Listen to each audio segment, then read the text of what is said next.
Welcome to the most prestigious women's chess tournament, FIDE Women's Grand Prix 2024-2025. The final leg of competition is taking place in beautiful Austria. Watch daily video broadcast and see how the best female chess players in the world conquer chess peaks in the Austrian mountains.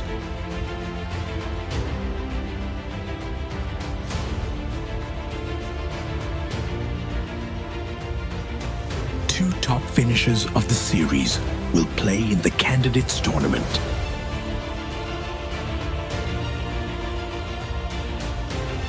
Join us every day from May 6th to May 15th on the FIDE YouTube channel.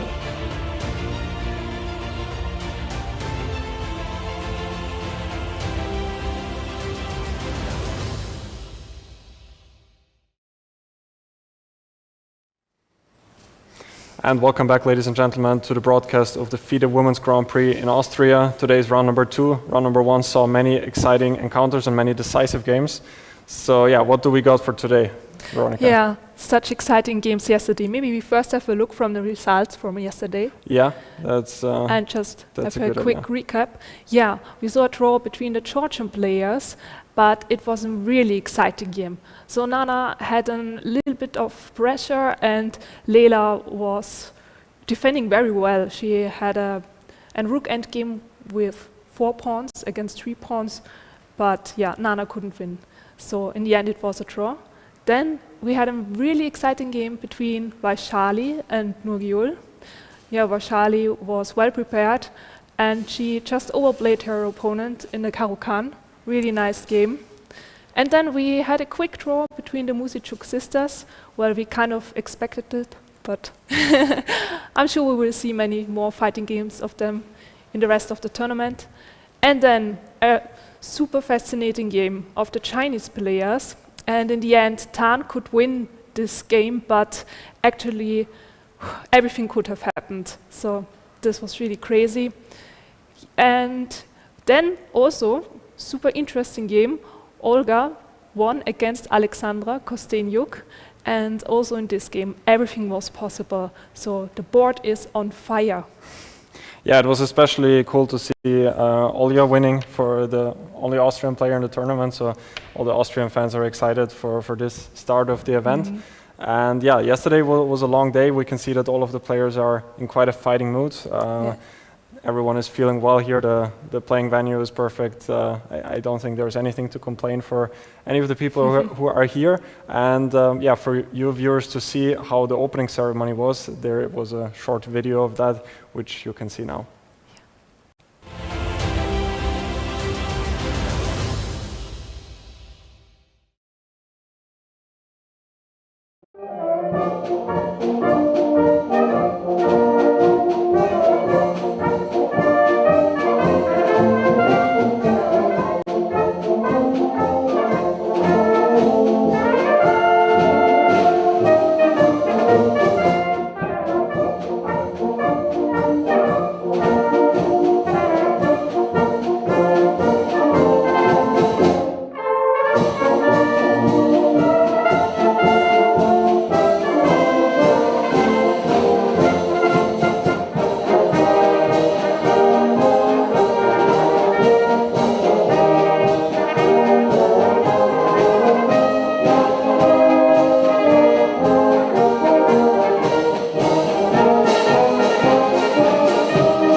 Yeah, such a beautiful opening ceremony with traditional clothing.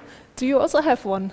I'm ashamed to say I don't, but I really enjoyed the opening ceremony. I had the pleasure to be there myself, and it's just very nice to see that always the local culture is appreciated like that, we saw that the players got a gift from the organizer to have this sort of traditional clothing, so which I think is also very nice and generous gesture from the organizer, and there was traditional music there, so well, the opening ceremony was very enjoyable for everyone who was there. So yeah, really nice. Yeah, and today we are looking forward to have a lot of fighting games, hopefully, and let's have a look at the pairings from today. So we will see Nana Dzagnidze against Alexandra Kosteniuk, then Tan Zhongyi against Olga Badelka. Yeah, this game will especially be in a lot of interest because both had a win yesterday, so they are the leaders at the moment. And then, of course, also in the focus, the game between Anna Muzychuk against Jiner. They are still playing for the candidates tournament, to qualify for the candidates tournament, and also for the win in the FIDE Grand Prix. So we will see. And then we will see Nurgyul Salimova against Mariya Muzychuk and Lela Javakhishvili against Vaishali Rameshbabu. What are you expecting from this round 2? Yeah, as you mentioned, especially the game between Tan and Badelka is sort of my favorite pick for now. Not only because I'm supporting the Austrian player, but also because both of their styles are very interesting. Especially we see with Tan that she always plays until the very end. We saw a game yesterday where she squeezed out the win against Zhu after almost 6 hours of play. So we can definitely expect that from her today as well, and from the other games as well in that event. So it's always very exciting to see her play. And as you mentioned as well, the encounter between Muzychuk and Zhu is also very important for the standings overall. So these games are definitely something to have a closer look at, but also the rest of the games are going to be very interesting. I'm also excited to see Salimova. I hope that she's going to be able to bounce back after sort of a painful loss yesterday. So yeah, many different interesting pairings. So very much looking forward to it, and I can already see that many of the players are already going to the playing venue. So we should see a kickoff in around 5 minutes, maybe a little bit more than that. Yeah, there are still about 8 minutes left, so Yeah. still time for the players to come to the playing hall. Exactly.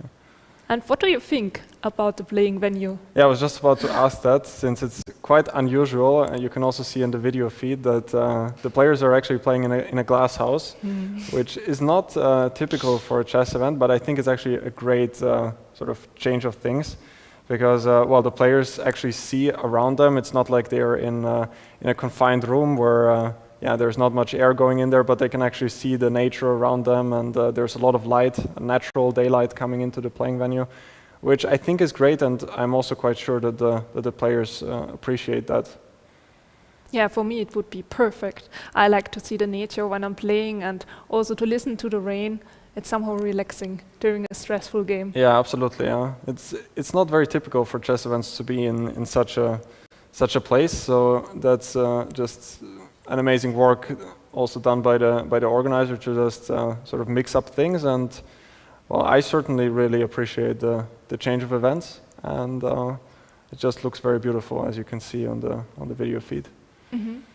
But we also have to mention that it's not so easy for the fair play check, because there could be a lot of spectators running around and you can't always look everywhere. So that's also the reason why here are no spectators allowed. Yeah. But there will be a special day for spectators too. Exactly, and there's going to be a special event on the rest day.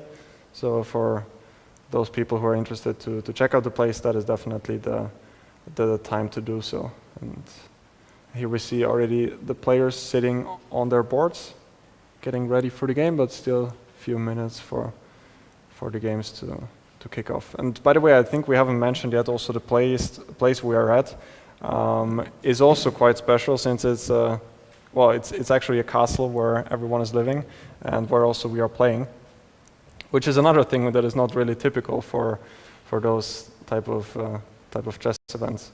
And the castle was actually, I checked in the morning, I think it was founded like in 1896 or something like that, so it's a very historic place. And, I certainly love it here. I think me too. I like the nature and the silence. And it's really nice to have a hotel just for the chess players and the chess tournament, and no one else. That's another big really thing. Special. Yeah. The hotel is just reserved for all of the chess players, so everyone has their full piece. There are no other hotel guests which are possibly disturbing the players. So that's another thing that is superbly organized by the organizing team. Yeah, and the hotel also has a nice fitness center and wellness with sauna, so it's also possible to relax or make some sport after the game or before. There is almost everything in this hotel here, so I don't think that anyone is going to complain about the playing conditions here. So, do you have any predictions for today's games? Predictions. Well, what was interesting for me is that in the morning I saw Tan also in the fitness center, and she was running for minimum 20 minutes. So I think she will be really fit.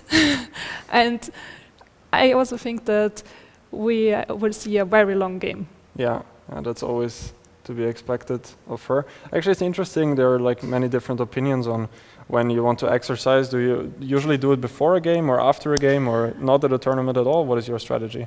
Yeah, this is not so easy. I prefer actually after the game, because then you just don't have to focus on chess anymore and you can really relax.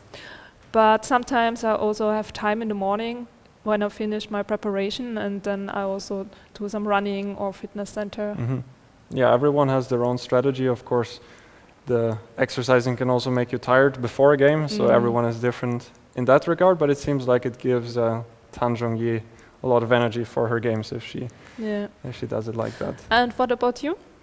Yeah, when it comes to exercising for me, I usually like to do it after the game, just that I have more time to prepare before, and also I have a feeling that I might get a little bit tired if I work out before a game, so that's my strategy in most cases. And also if you do sports after a game, it sort of helps you release all the pressure which builds up during a game, so it's definitely something I can recommend to anyone who plays chess, to just try and get some physical balance in there while you're playing a tournament. It's very important for sure.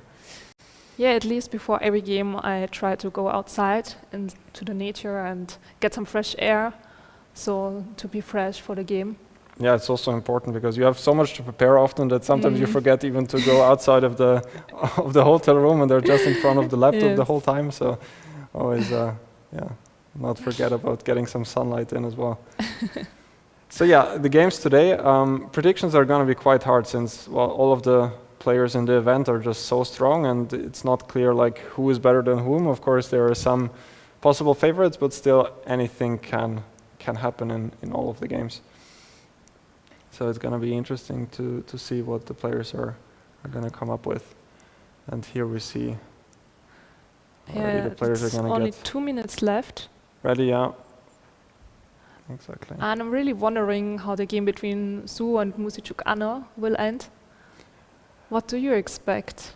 Yeah, I think it's going to be a bit difficult for both of the two Chinese players because they had such a long and exhausting game yesterday. So that's going to be difficult for them to keep this energy for this whole event, which is so exhausting itself. And when it comes to the Muzychuk sisters, they had sort of a relaxing day yesterday. So do you think that was kind of the plan of the Muzychuk sisters?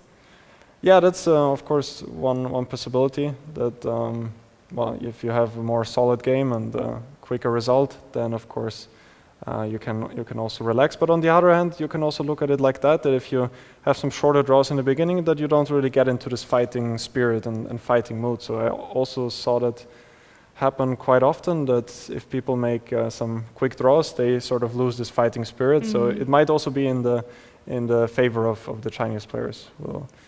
We'll see about that. Yeah, we will find out in this game. And only 1 minute left. So soon we will know about the opening preparations. Yeah, that's always the most exciting part for many people, since just so much time and effort goes into the opening preparation. So now we see a handshake. And which game should we start with? Which one is your favorite pick? Badelka against Tan. Maybe we should stick with the Austrian local player, Olga Badelka. The leaders at the moment. Yeah. So we see a French. That's interesting. Okay. And I'm a bit surprised because Tan Zhongyi is not really an e4 player that much. Well, I followed her game closely in the World Championship match against Zhu Wenjun, and in that event she mostly opted for c4 on the first move. True. So Here it seems like she wants to surprise Olga with 1 e4, But it seems that she got surprised. she got surprised by back French. by the French. Yeah. Okay. Interesting. Yeah, the French is also quite an interesting opening how it's developed, because we see many top players also playing it. It was always sort of in the background, but in the more recent years it has sort of gone back to the top level. Yeah, it got really popular, and actually I'm also thinking about starting to play French. Yeah. Well, if you play the Caro-Kann and the French, it's sort of a good mix, I would say. Yeah, right. So But it's the same with Caro-Kann. When I started to play Caro-Kann, it was like, just one of many openings, but then somewhere it got really popular. Yeah. So, looks like Tan is still thinking which system to opt for. It's quite sure that she still has a lot of World Championship preparation she can show, and my best guess would be that she's just trying to figure out which line is best against her opponent. So while she's figuring it out, should we just go through all of the games? So maybe Dzagnidze against Kosteniuk. Let's see what happened here. Here we had knight f3 and c4. That's actually what we expected from Tan. Yeah, more or less, yeah. So it was knight f3, d5, c4, e6, and now this move b3. Do you have any experience with that line? No, only with black. Only with black, yeah. So white wants to get the fianchetto with bishop b2. These sorts of lines have been becoming more and more popular recently. Also, we see a lot of this line being played on the top level with e3. Vincent Keimer was one of the first ones to sort of popularize that opening. And as it usually happens with those openings, at the start it's less theoretical and sort of a way to get a game, but then more and more people start to play it, and then it becomes also quite theoretical. So after knight f6, bishop b2 is on the board, and Dzagnidze probably has two major options to go for either e3 or try to opt for the double fianchetto with g3. And I'm wondering what black will play. I always play c5 in these lines. What about you? Yes, I would also probably go for c5. It depends a bit on what white is going to do, if they will go for g3 or e3. But in general, this approach with c5 is quite principled, just to try and get the center. And once black plays c5, then also d4 becomes sort of a idea to try and get a favorable Benoni. But Alexandra went for bishop e7, which is also a very solid system, just trying to get short castle on the next move. And probably later she will go for c5. Yeah, that's probably the main idea. I mean, black could also go for b6, which is also one quite reasonable setup, just to try and fianchetto the bishop herself like that. I'm curious if Dzagnidze is going to go for an e3 or g3 setup. Both are completely playable, but lead to quite different positions. So should we go to the game Muzychuk against Zhu, just to see what is going on there? And we see an open Spanish. So it was e4, e5, f3, and yeah, Zhu yesterday with the white pieces in the Ruy Lopez, but today with the black pieces, and she goes for knight takes e4. And Anna possibly deciding between d4, which is by far the main move, or also the quite interesting and newer idea rook e1. So, are you playing any of these lines? Yeah, I played the Ruy Lopez quite often with white. It was always one of my main openings.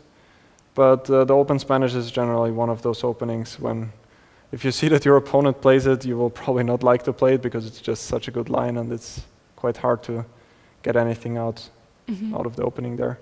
Same with the Berlin, for example. But there are still many ideas, so it's not like those lines are completely dead. So Anna is still deciding, should we check out the next game, Salimova against Muzychuk. So that was a Sicilian and a Rosolimo with bishop b5. Which is sort of is now almost the main system against knight c6, because well, Magnus Carlsen was one of the people who really popularized the knight c6 Sicilian once again in his World Championship match against Fabiano Caruana, with the idea that in the Open Sicilian he opted for the Sicilian Sveshnikov, which has been sort of a regular guest on the top level for many, many years, but since Magnus has played it, it has seen some sort of a resurgence, and now it's one of the biggest openings out there once again. And therefore, many white players opt for the Rossolimo, because it sort of gives white more possibilities. And Mariya went for the move e6. Of course, other options are g6, one of the big moves, trying to get the queenside, the kingside fianchetto. And another option would be to go knight f6.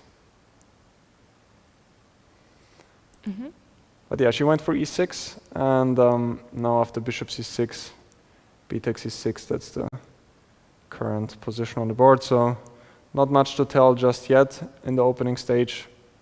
All of the players are still in book. So yeah, we can already see where the games are heading. Do you have like already some sort of a favorite opening? We haven't checked this one, so maybe we start from move 1. Yeah, maybe we can just wait until the board is back, so that the viewers can see that. But well, I'm wondering what Tan is playing against the French defense. Yeah, that's of course gonna be a big surprise, but we're gonna see that once the live feed is back. So, and now we are back with the live feed. So that was the game we just have not checked out just yet, and we see a ready between Javakhishvili. I will see, it's not easy. Yeah, I'm I in big also had trouble problems yesterday. I don't know how to how to not get embarrassed with her name in that event. But anyway, it was a ready, and after c5, this is sort of a reverse Grunfeld, just a tempo up for white, and after e6, short castle, c takes d4, knight takes d4, and Vaishali went for bishop c5. There was also quite an interesting line, which in fact Gukesh played against Ding in their last game in the World Championship match, which was the move knight e7 right away. So I think that line will also become more popular, but Vaishali went for the move bishop c5, which is also quite logical, and Lela went for knight b3. Now bishop b6 is on the board. I guess knight takes e6 would also be quite a typical way to get this sort of Grunfeld position. And then with c4. Yeah, and then with c4. But now maybe black also has the option even to put the knight to e7, which might be a better square. And why is it better? Yeah, that's of course a good question. I would say that, well, in some cases the pawn on c6 could be protected, which probably doesn't play that much of a role. But for example, after knight f6, I mean, maybe queen a4 could be one idea. And another idea is that now after queen c2, well, the bishop is hanging, and still the queen is looking a bit towards c6, but yeah, it's not entirely clear. Knight f6 would also be quite a logical move. Another thing is that I guess once you play knight f6, then later on if you play e5, then white can always pin the knight with bishop g5. Yeah. And if the knight is on e7, then, well, if white plays bishop g5 to try and pin the knight, then black can always just go f6, yeah. So that's another explanation. So knight b3, bishop b6, and now c4 is on the board. Okay, I like this position. Yeah, for you being a Catalan player, it's... yeah, and also I like Grünfeld. Also Grünfeld, yeah? Then yeah, it's with like black Grünfeld and with white Catalan, so it's a nice mixture. Then it's like the dream, yeah? Yeah. She went for knight e7, again, I guess, with the thing that if the knight is on f6, then white could opt for some ideas with bishop g5 to try and pin the knight. So, yeah, black's problem, I guess, is always this bishop on c8, but once it gets out, then black will have quite a harmonious position in many cases. White can always get this structure with the isolated queen's pawn, but then the bishop on c8 will sort of find into the game. So still quite an early opening stage here. And you mentioned earlier that you are excited what Tan has planned against the French. So maybe we can go back here. And she went for a Tarash. So It's also quite interesting that Olga was thinking for the move c5. Well, black has so many different choices. That's another cool thing about the French, that same with the Caro-Kann, you're just so flexible. Yeah. And black has a million moves here, like bishop e7, knight f6, c5, of course d takes e4, there are even moves like h6 or a6 or knight c6, so that's what's really cool about the French, that there are just so many different lines which are playable. But Olga went for the main move with c5, and now after knight f3, she went for knight f6, which is not mostly played, because now it does give e5. Does give white the option to go for that, and now c3. Well, it's at least an option, and therefore most black players tend to take on d4 here. And after knight d4, only now to go knight f6 or knight c6. Because now in this line, well, white doesn't have as well of a control over the e5 pawn, because the knight is on d4 and not a pawn. And after f4? And after f4, actually, there's a nice trick for black. Okay, let me think. A trick. Okay. So black to move and get I see it. Knight takes e5, yeah. f takes, and queen h4. Exactly, yeah. Double attack. That's the whole idea, and black is winning. Yeah. Okay. Otherwise, f4 would be a good move. Yeah? It only fails to do to this move. So in this position, white has to go knight f3. But now, of course, white doesn't have perfect control over e5. Yeah? That's the. And then you continue with knight c6, or how do you? Yeah, knight c6, and well, this is sort of a topical line. Many players have tried this move bishop f4 now, which is also quite interesting. But overall, black is sort of comfortable because, well, the pawn on e5 is always a bit of a target, and white in general would prefer to have a pawn on d4 and to just have complete control over the center like this in most cases. So I have to say, I prefer this line, taking on d4 instead of going for immediately knight f6. Yeah, it's difficult to say. Also, it's not clear if she's gonna play e5. e5 is also, of course, one possibility. And if e5, knight d7, well, this position is also quite double-edged because black always has ideas with g5 and g4. Oh, that would be Olga style. Yeah. So there's often the idea, like if bishop d3, often g5 is one idea. Usually black wants to wait until white has castled. So there are often ideas like a5, just to try and make a waiting move, and then if short castle, black can try thinking about g5 in many cases, just to kick away the knight on f3, when, again, this pawn on d4 could become a weakness later on. So those lines are also quite interesting. And of course, black also has some options to play for f6, which is another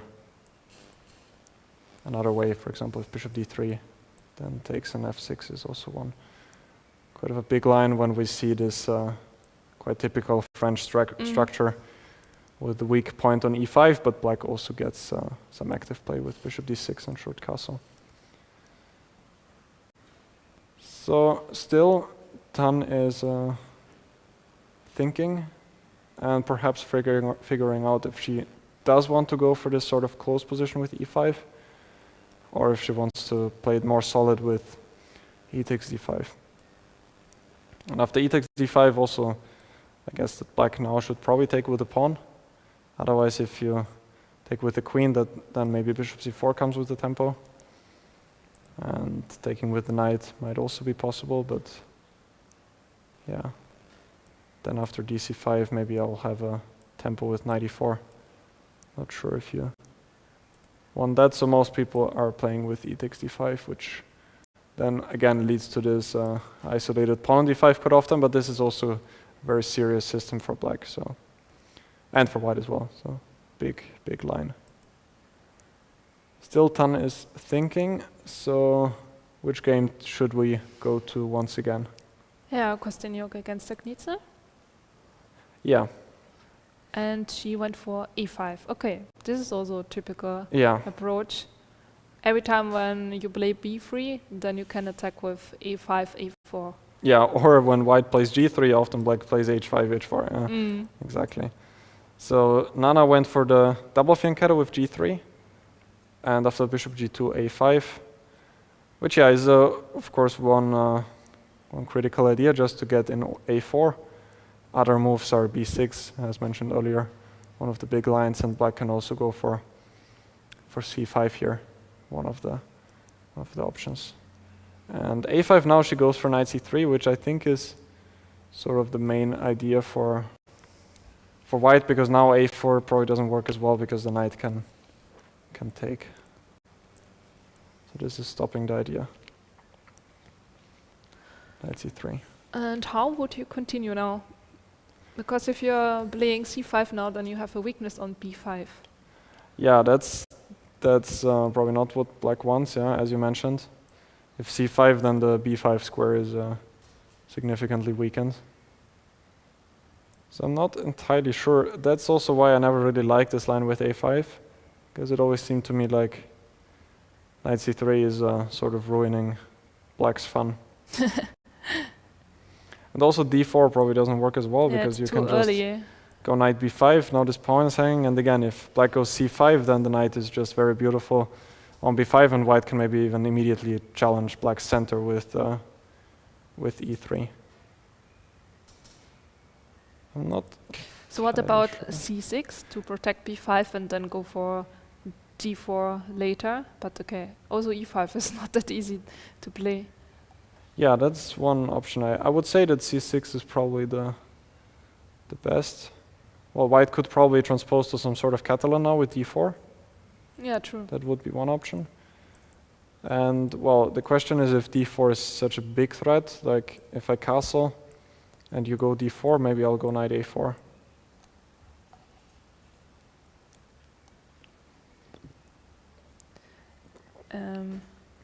Can I win your knight? Probably not.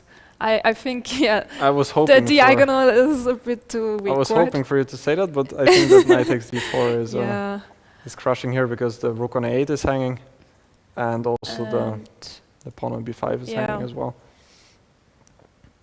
And otherwise it's again difficult, because the pawn is hanging, and if you go c5, again white can challenge the center with something like e3.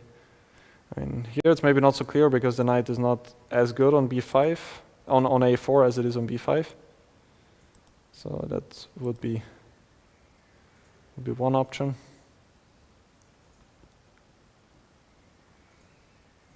And apart from that, black can always try to fianchetto the bishop, like with b6, for example, which is a typical idea in the Catalan. Like if white would go for d4, then black is mostly happy after bishop a6, because the bishop is attacking the pawn on c4. But with this move order, it turns out that white can go d3 in many cases, and then actually this can become quite unpleasant if white will go for e4 later on. So here the pawn is probably better on d3 than on d4. Also because c4 is now well protected, so bishop a6 doesn't really do much anymore, because the pawn on c4 is not hanging in this case. So I think that Nana looks pretty happy with the opening outcome. She's played those G3 systems her entire life, so has an incredible experience in those positions. And with Alexandra thinking already at an earlier stage, I think that Nana can definitely be satisfied with the opening outcome. Yeah. And Tan is also still thinking, right? Tan is also still thinking, yeah. As we saw earlier in the French Tarash. I'm interested to see what has happened in the other games, especially here.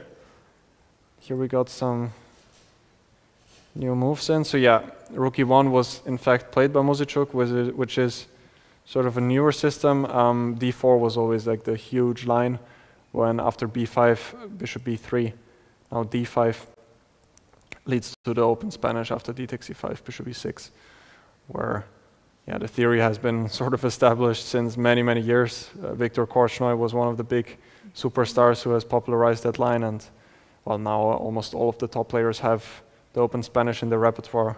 Shakhriyar Mamedyarov was always a big proponent of this line as well. So there's a lot of theory here, but more recently people started playing this move Rook e1, which yeah, still does not have so much theory. White is giving up the bishop pair like this.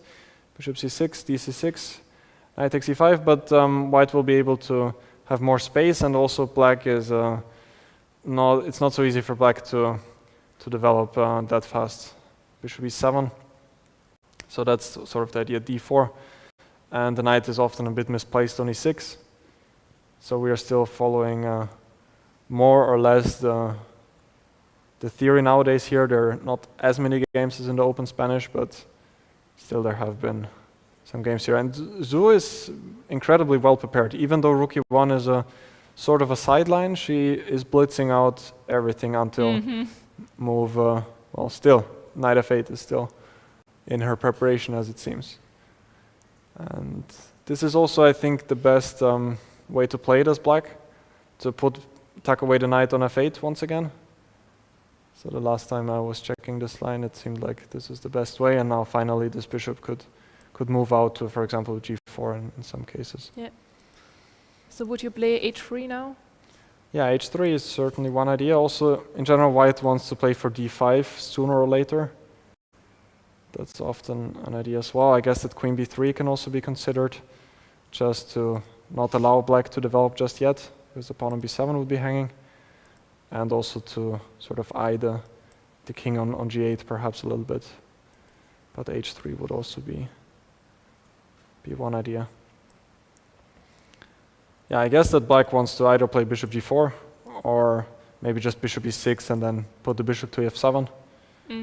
So in the long run, black also has her trumps with the bishop pair, especially the light squared bishop can be quite powerful in many cases as well.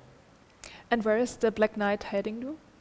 I think it will just stay on f8 for quite some time now, just to make room for the bishop, because on e6 it was blocking the bishop on c8, and yeah, on f8 it sort of activates this bishop. Well, later on I could also see ideas for black to actually start attacking with g5, knight g6 perhaps, but this needs very, very careful preparation to actually work. Yeah, impressive preparation by Zhu,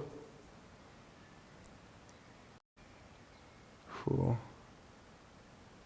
still after 30 moves seems to be in her book. Yeah, 1 hour 34 minutes. Yeah.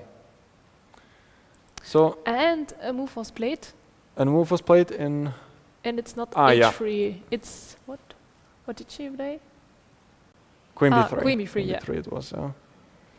So, as I mentioned earlier, now the pawn on b7 is often hanging, so the bishop perhaps cannot develop just yet. And also the queen on b3 is eyeing the king on g8. And is Zhu now finally out of her preparation, or? She's thinking.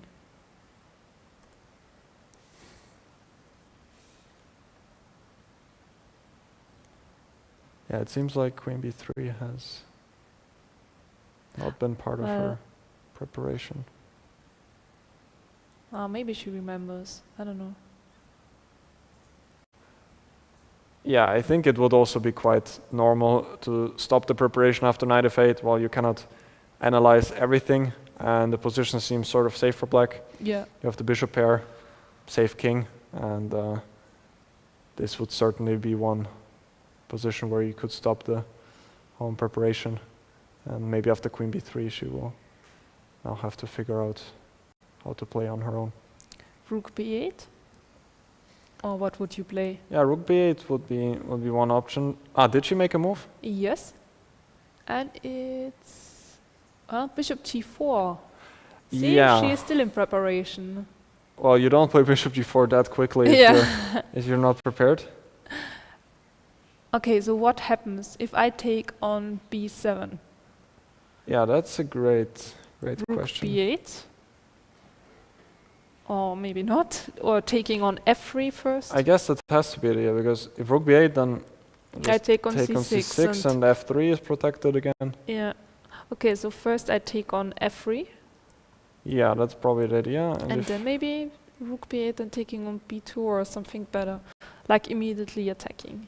Queen d7. Yeah, I Oh, like that now I move.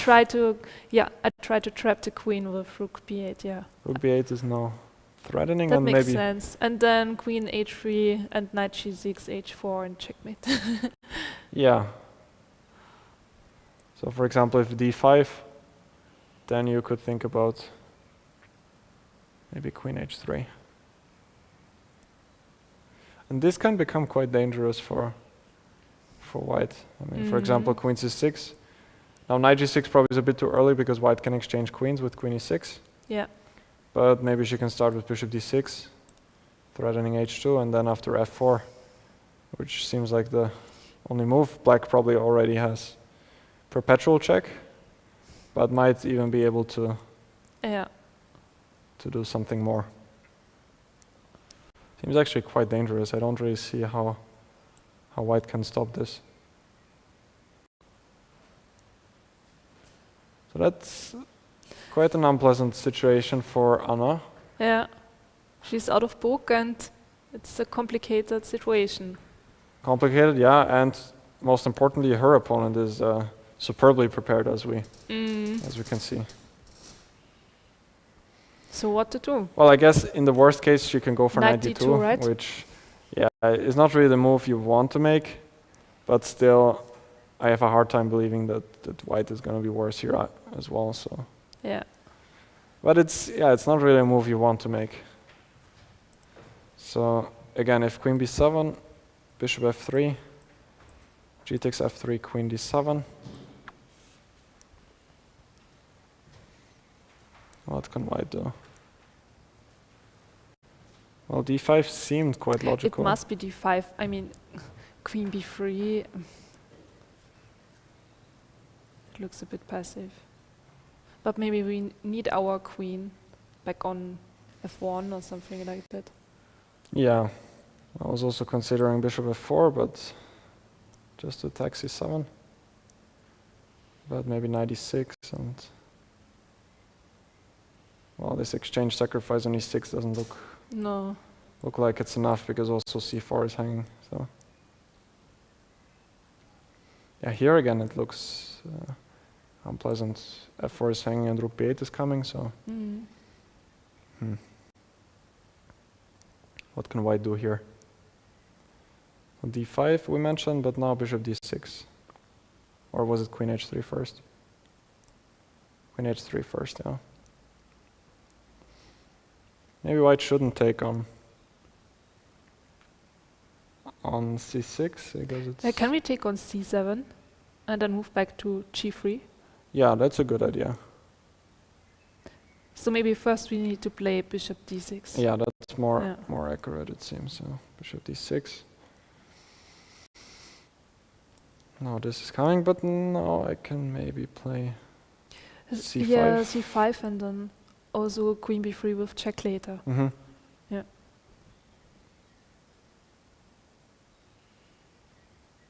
Okay. Yeah.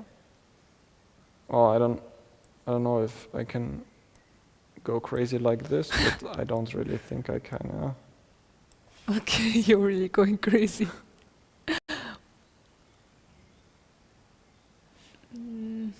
But it's not easy to defend. Should not work, but I don't see yet. Oh, maybe. Oh. But queen b4, then also knight h4. Yeah, that was and then my idea, but queen g4 also queen doesn't g4, work. Yeah. Because of knight f3. Takes. And then the queen is dropping. Yeah. That was my or first even, idea. Or even checkmate like that. So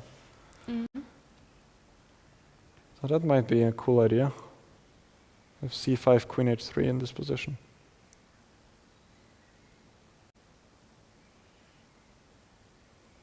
Well, I guess white has to take, yeah. And after knight g6 is there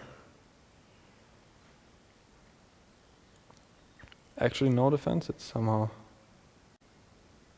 quite hard to believe. I mean, d7. Yeah, d7 I thought maybe even now I can go. Oh, you don't give me time for taking on c6. Yeah. Checking on e6, oh no.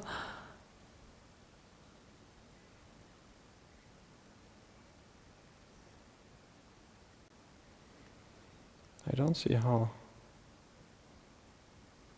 to defend. I mean, queen g2 is coming with checkmate. I don't really see what white can do about it here. So this will be interesting to see all of that. Yeah, but it seems that black is winning, at least in our variations. In our variations, yeah, without any engine assistance. So that's going to be one game to watch out for. I would entirely understand if Anna would go for a move like knight d2. Yeah, because definitely. I would play knight d2. Yeah, queen b7 does look quite dangerous. Yeah, if you're not prepared, and I mean black is prepared, then I would never take a pawn on b7. Yeah, yeah.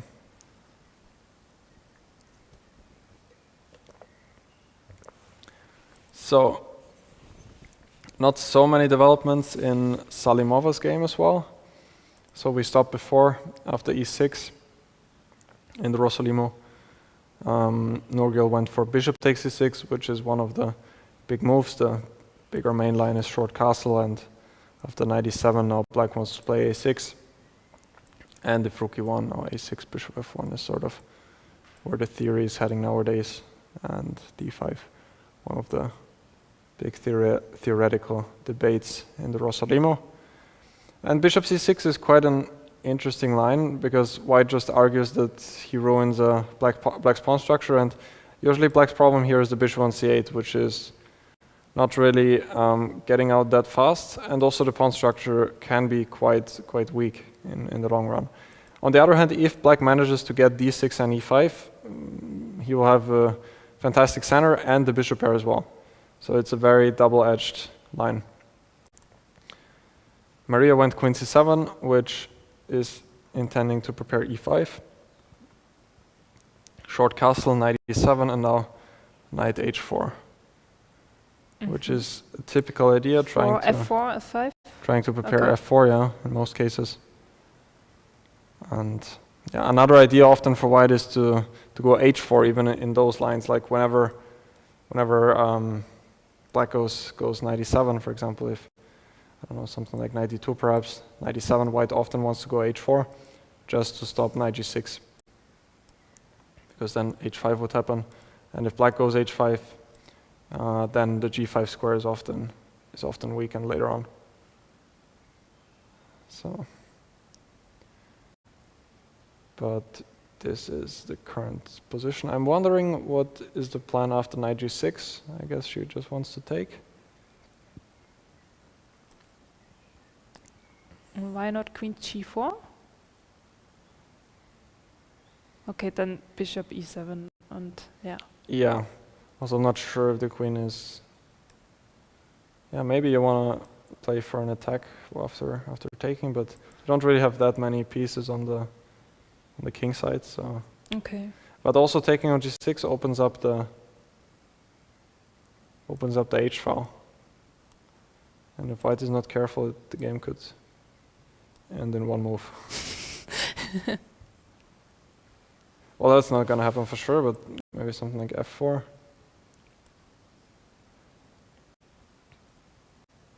Never saw this type of structure without knights. Usually those knights don't get exchanged in this line. And also this doubled pawn on the g-file sort of is very untypical. Quite hard to evaluate. Maybe black can go for something like g5 as well, with the point that if white takes, then h2 is hanging.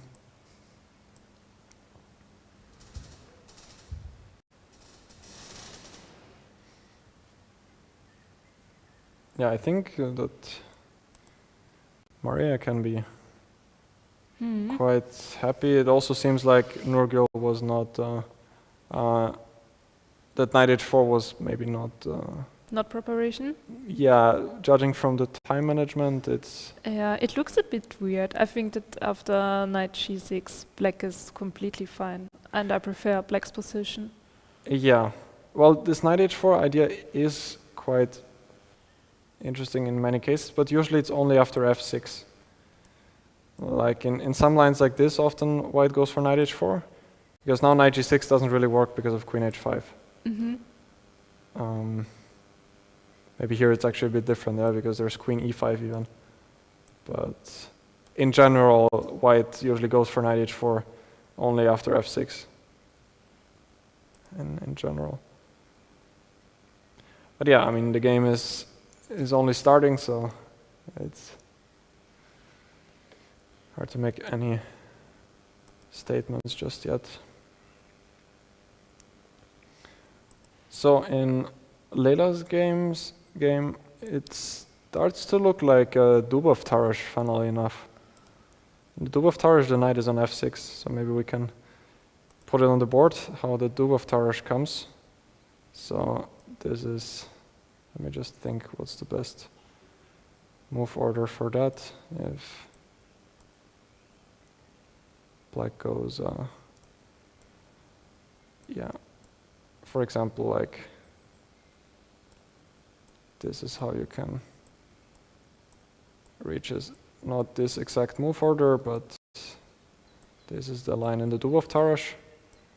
And finally, we will be able to see some resemblances to the game. Mm-hmm. Yeah, just with the knight on e7. Exactly, yeah. So what is better, the knight on e7 or f6? Yeah, that's a great question. I mean, here I always could play bishop g5, and in the game I can't, so... Yeah, bishop g5 is the idea in the other line, in most cases, with the pin. Well, my first instinct would be that the knight on e7 actually looks quite nice. Because there is no bishop g5. And also, in the Dubov Tarrasch, white often takes on c6, and then wins the pawn after b takes c6, and here the knight can just take back after bishop c6. Yeah. Now it doesn't really do anything. I can just take with the knight. Well, the only downside could be that now e3 maybe could be a bit better for white with the knight on e7, except for the knight being on f6. Because usually with the knight on f6, I believe that black wants to react with d3. But here it's not possible because of bishop e4? Or what's the reason? Bishop e4, I maybe can still go bishop f5. Well, I guess that the knight on f6 could also be better to have ideas like bishop g4 quite often. Mm-hmm. And then to try provoke f3. But yeah, how is this? So how would you react here? Well, it also looks certainly playable for black here. I don't see how white can immediately challenge the pawn on d3. Would you play e4 and bishop e3? Or how would you develop the bishop on c1? Yeah, I like e4 a lot. e4 and bishop e3. Because e4 now is also taking away all the squares for the knight and for the bishop. Mm-hmm. Yeah. Yeah, and if the knight is on f6, then, as I was saying, black could go bishop g4, and then maybe provoke f3, which might not be in white's interest. Mm-hmm. And here, I guess bishop e6 would look logical, but as you said, white can maybe just go bishop e3. Still, black has some active ideas, like knight b4 maybe.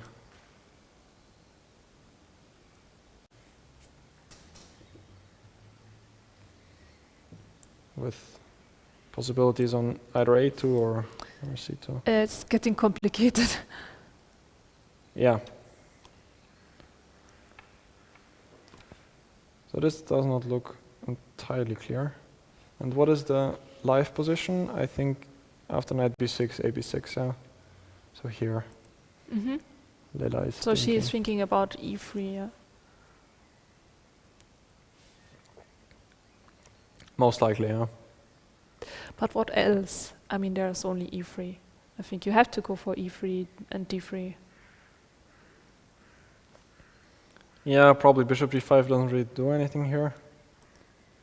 And you have to develop the bishop somehow. And putting pressure on d4 seems to be quite slow, like, for example, with queen d2 and rook d1. I don't know if that's one idea, but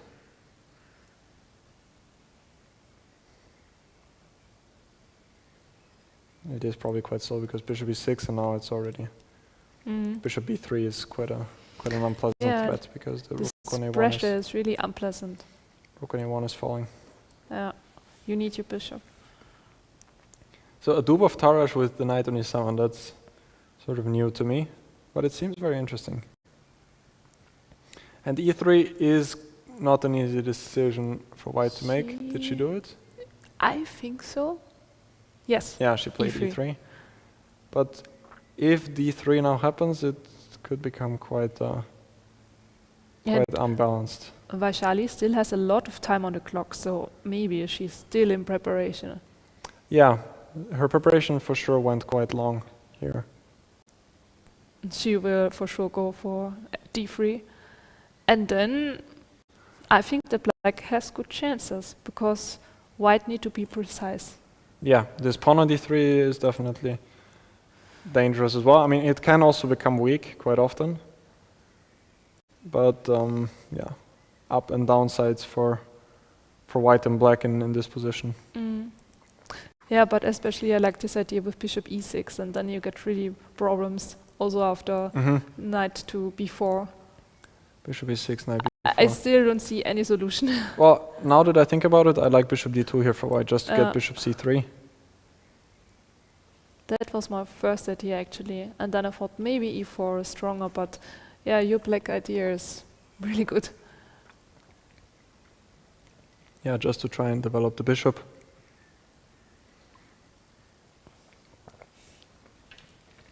Now that I think about it here, can certainly go wrong for black as well.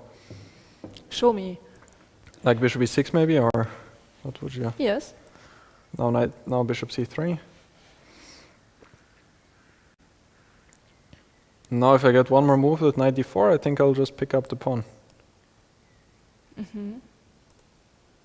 Okay. Black played d3, by the way. Okay.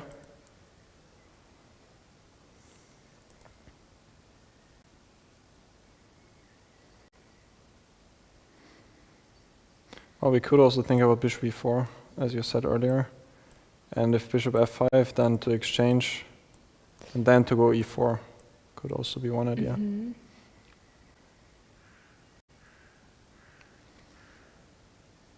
Because I guess that it's in white's favor actually to exchange the bishops if you go for e4. Because once e4 comes, the bishop is anyway not really doing much on g2. Yeah.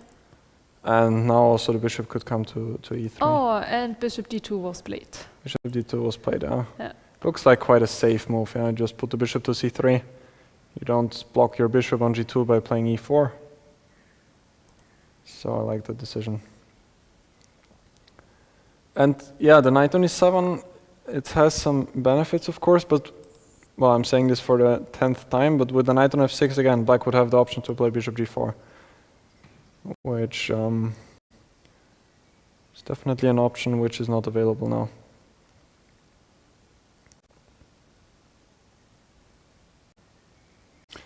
Yeah, curious how this is gonna develop.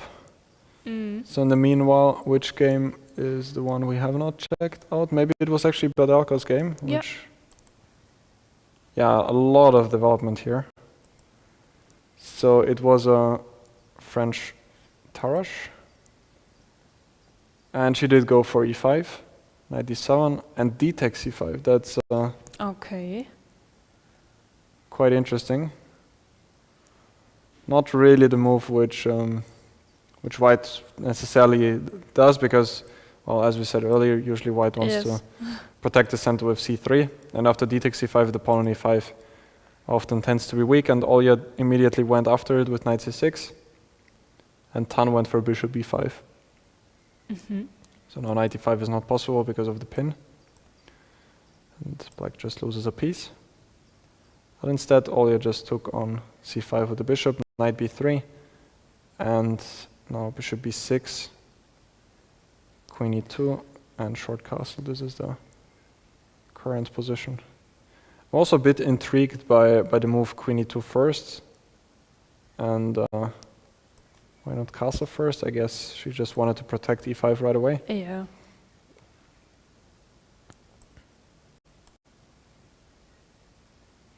Also one idea is that now if black goes for a6, then the bishop can actually go back to d3. Because if you castle earlier, then after a6, bishop cannot go to d3 because e5 is hanging. So you would either need to take or go to a4, and a4 is not really a good square for the bishop. Okay, but even after queen e2, bishop d3, a6, bishop d3? Well, she castled now, yeah. You were saying bishop d3. Why not knight b4? Well, I'm not sure if you really want to take here, because after, for example, castle, knight d3, I could even think about taking cd. Oh, and then you have the center again. I'm not even sure if I want to go for d4, because I have this d4 square available for the knight. for my knight. And the bishop on c8 is, well, this is resembling yesterday's game between... Some Caro-Kann structure we have exactly, now, yeah. Mm-hmm. But Olga castled immediately, which is quite sensible. And I would guess that white is also going to go for short castle. Yeah, those structures are quite hard for both sides to play. What do you think are the main ideas for black here? Like, let's say if white castles short. Mm-hmm. Attacking e5. Like bishop c7 or queen c7.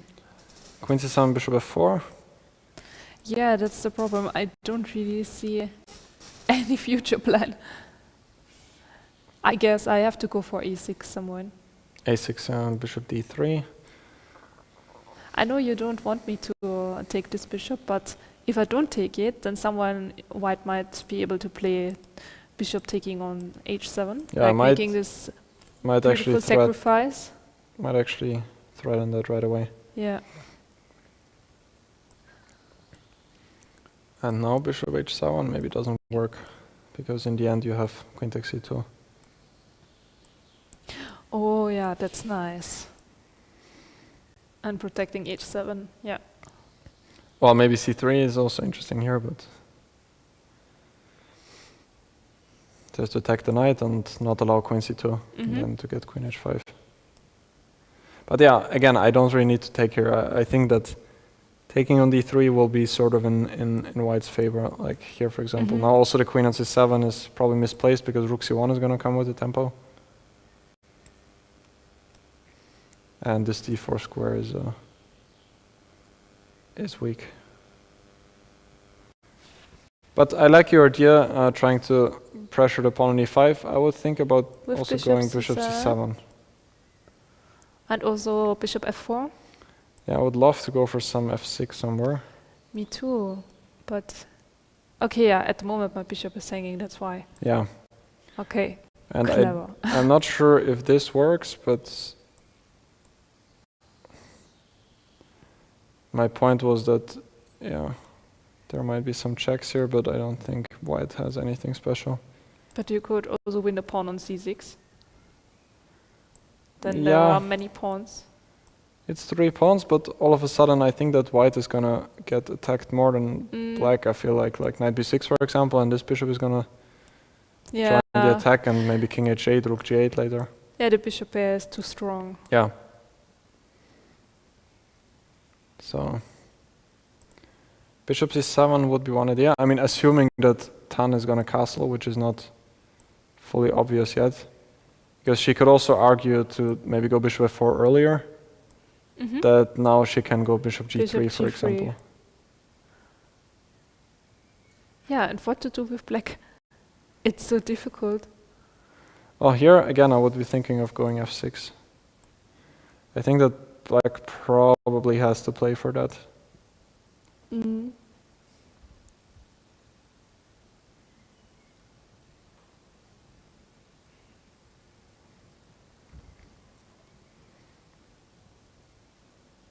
And once the f-file opens, I'm not sure how I'm taking, but I think that both options are possible.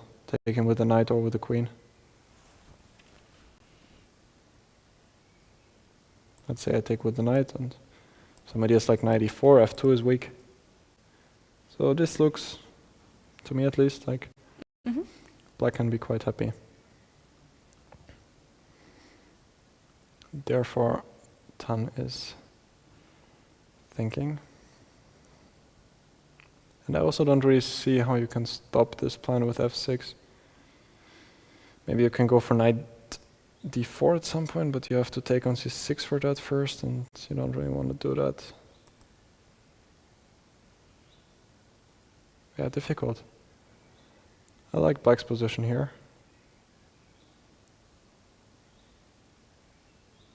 It looks like a promising start for Olga Badelka, representing Austria. Yeah. What a story if she would actually win this leg. Yeah, yeah. That would be sort of a surprising winner, but at the same time, I mean, as I said in the start, all of the players are so strong here that they're actually not really surprising winners because all of them are capable to win that event. True.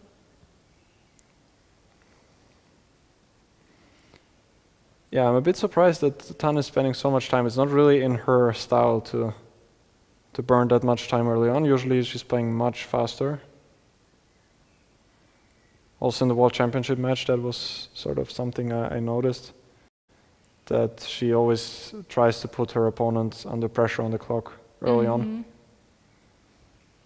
But now it's already 20 minutes different. Yeah, and also yesterday she was spending quite a lot of time, if I remember correctly. Yeah. So yeah. And she castled. She did castle, and now I'm curious if f6 is gonna come, either with bishop c7 or without the inclusion.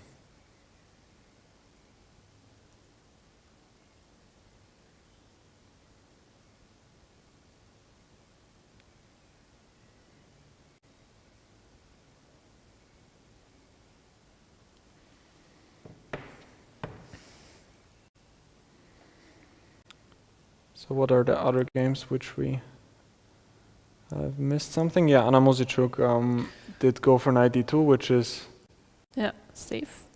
not a big surprise to us. Yeah, this line with queen b7, bishop f3 seemed very, very dangerous for us, especially against a prepared opponent. Queen d7 was our move, yeah. Now bishop d6 is an idea, and of course also rook e to b8. Trapping the queen on b7 is also a big threat. So understandably she went for knight d7, and now Zhu is spending some time trying to figure out the position because, well, she knows that she has to be completely final. Probably queen takes b7 was the critical line, but yeah, after knight d2 black has to be fine, but she is trying to look for the best way, trying to figure out how to defend the pawn on b7.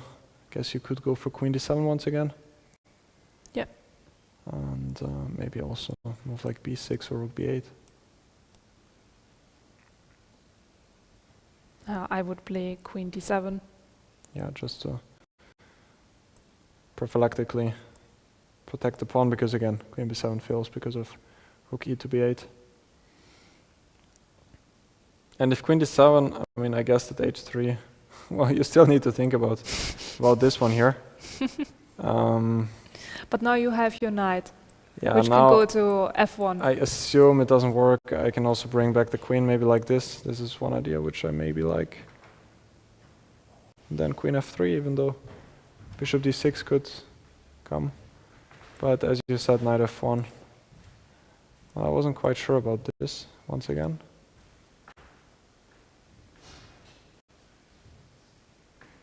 I was not so sure how you can protect. Yeah, I think your other idea was better with queen d1 and queen f3. Yeah, now bishop d6, while queen f3 is probably a draw after bishop h2. Yeah, true. I don't know if white has anything better. You could argue for knight f1 now. And maybe now white has some defensive ideas now, but it still doesn't look entirely obvious how white is going to defend against that. So Yeah, queen d7, and of course you can also just retreat with the bishop, and it's not like anything bad has happened then. So queen d7 looks quite reasonable. I would like for white to go d5 at some point. I think this is what she should probably do. Activating the bishop on e3, and okay, now queen b7 is actually an idea. Mm-hmm.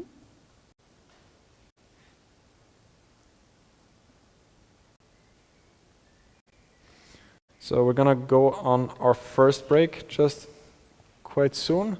Before that, let me just quickly see if we missed anything. So yeah, knight g6 happened as expected. Yeah. And she immediately took. She immediately took back, yeah. And now it's threatening checkmate in one. Yeah, that's what we discussed before, and yeah, now either f4 or h3 or g3 are all moves to consider. I guess that h3 or f4 are the main candidates, but yeah, Mariya can definitely be happy with the opening outcome.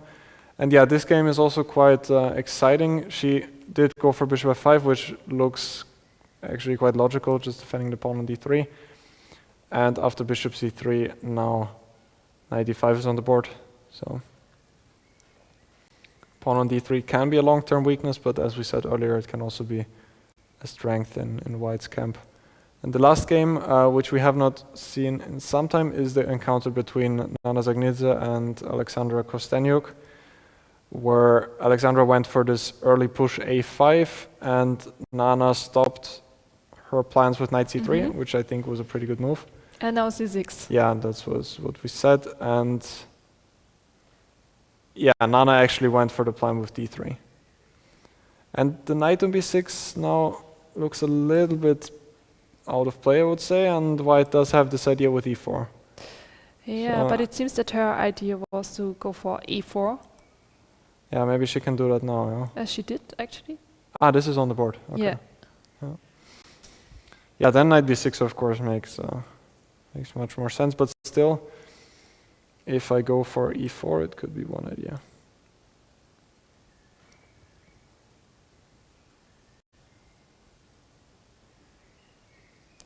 And would you keep the pressure with the a4 pawn, or would you take on b3? Well, I can also always consider a3, but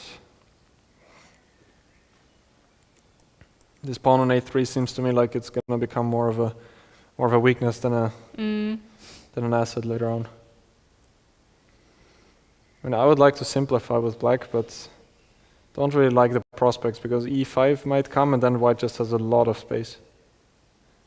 I also perhaps don't have to go for that. Maybe I can also play rook d1 first, but I like the immediate e4. So to me this looks like a promising position for Nana Dzagnidze, but it's hard to evaluate. But it seems like white has sort of achieved quite a lot in this position.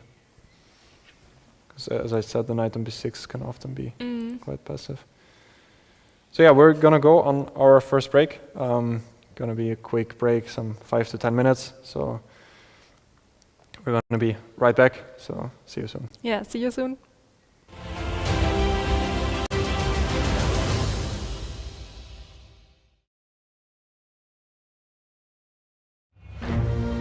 London, a city of intellect, intrigue, and infinite possibilities.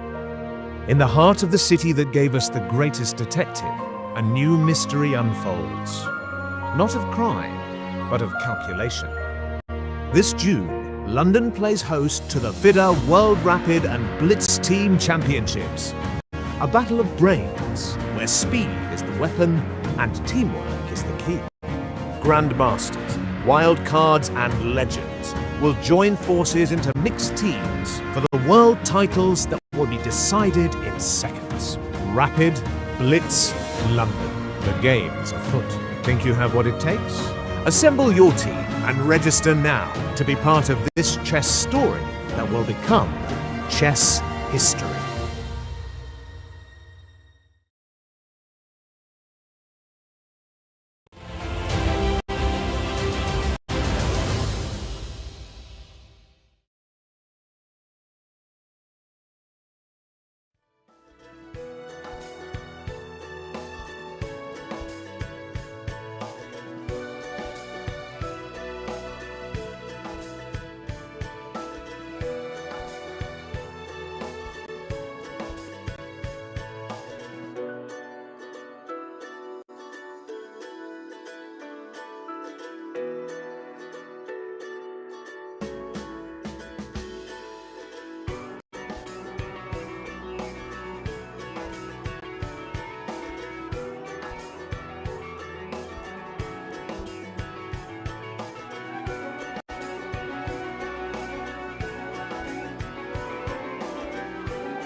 Welcome back to the second round of this Women's FIDE Grand Prix here in Austria.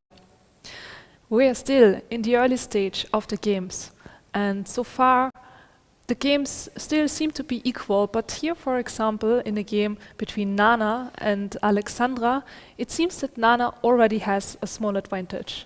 Felix, what do you think?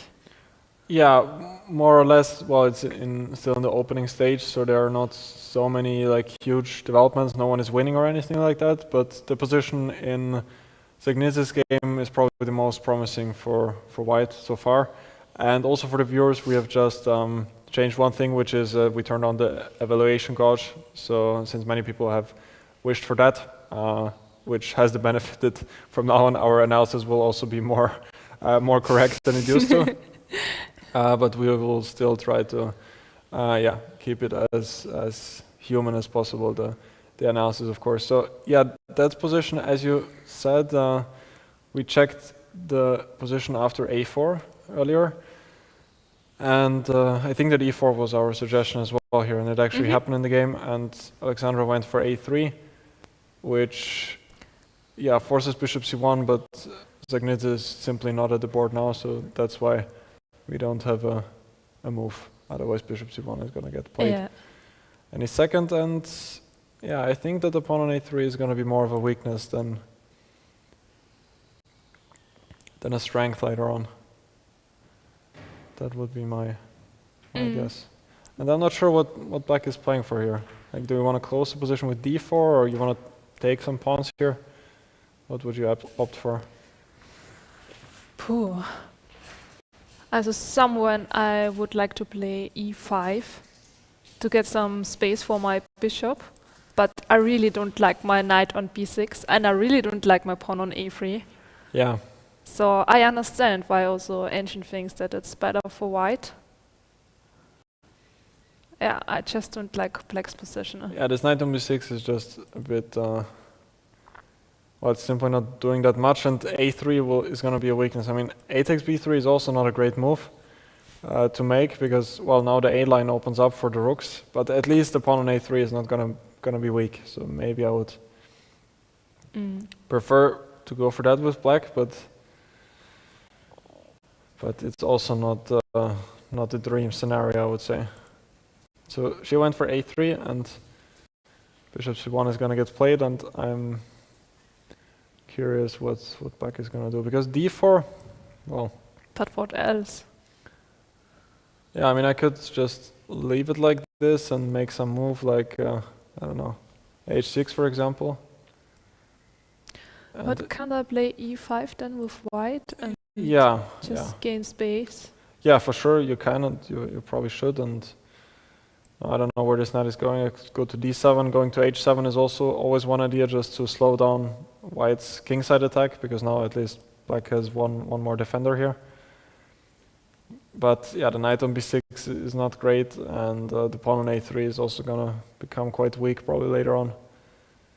So it doesn't look great, but yeah, black is not at least any material down yet, so the game also goes on. After something like h4, black can try to get by bishop d7, maybe f6 at some point to try to get some counterplay. But of course, White is better here. So what about my idea of playing d4 and then knight to d7 and e5? Yeah, I was thinking of going knight e2 here. So okay, then c5. Yeah, c5. I also see that the computer saw this idea with knight takes e4, which I completely missed. With the point that after ed4 there is d3. When now black at least exchanged one pair of knights, which makes the task much easier to defend. Generally, you want to exchange minor pieces if you have less space. That's sort of the rule in general. So after black has managed that, it's probably not as bad anymore. But of course, White can also take on d4, and again we see this bishop on c8. It's probably not gonna enter the game anytime soon. But instead c5? Yeah, instead c5, and now, well, just seems like White has such a good king's Indian here. I could maybe start attacking at some point, something like king h1 perhaps. And I don't know if I need it. I can also start with knight d2 maybe, and then to try to get f4. Also knight b1 is one idea. Huh? Or also again e5. Well, I could maybe just pick up the pawn on a3. Okay. Well. I can't prevent it anyway. Yeah. But it's hard to see any compensation here, even though the computer maybe comes up with something like king h8 apparently is one idea, but it's And far from why? obvious where With the the idea to play f5 later or g5 apparently. Yeah. But why? Rook To g8, prevent- try to prevent f4, Yeah. and maybe at some point black can try to attack himself. Yeah, this is not easy to understand. Also, white could just play f4 earlier. Yeah. But this just doesn't look any good for black. Also, you could go knight b1 right away. This is also one option. Yeah. And now you wanted to get e5, yeah? Yeah, So so knight. Yes. I don't think I can take just yet because of knight c5, I guess, Yes. or knight e5. I was hoping that it's working. Yeah, and then d3 will Yeah. probably fall. e5, and then d3 is gonna drop. So yeah, after d4, knight b1, knight d7, I guess. Well, at some point I probably want to play e5, yeah, because if you get e5 without the pawn on c5, then it actually might be quite fine, yeah. Like if white does something like king h1, just to show now e5, and now this bishop is also protecting a3. So now sort of a Okay, so e5 with white.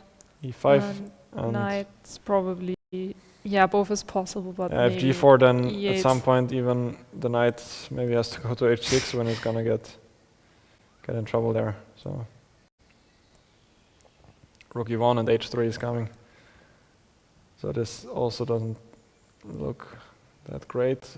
Maybe rook a5 is one idea, but I guess just bishop d2.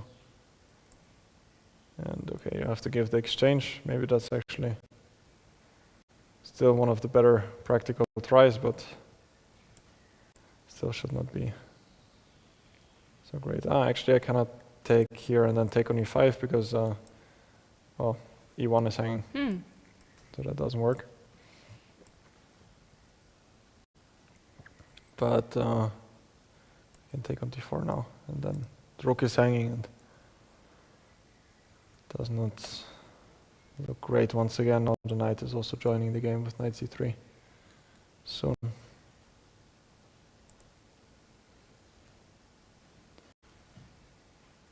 Yeah, bishop c1 has been played, of course, and now Alexandra played a move. I'm curious what it was, because it's not an easy decision what to do here. She did go for d4. d4, yeah. Well, the computer even here says that e5 is one option, which I don't think many people would play. Why can't I take on c3? Yeah, the justification is that now after taking, white goes d4, it seems, and then wants to take on c3. And if bishop d4, I guess you just play for long-term compensation like this, and bishop e3. Queen has to go back, and just the dark squares are all super weak, and bishop is super passive. This looks quite miserable for black. If the bishop is not coming out on c8, and all these dark squares are just horribly weak. Yeah, true. So that's the idea, but still e5 looks, I would have never played this move. yeah, looks a bit. Because also the other variations look quite nice for white. Yeah, both knight b1 and knight e2 are very human. I would even say that maybe knight e2 is the most human move. At least it was my first idea. But okay, which game do you want to have a look at next?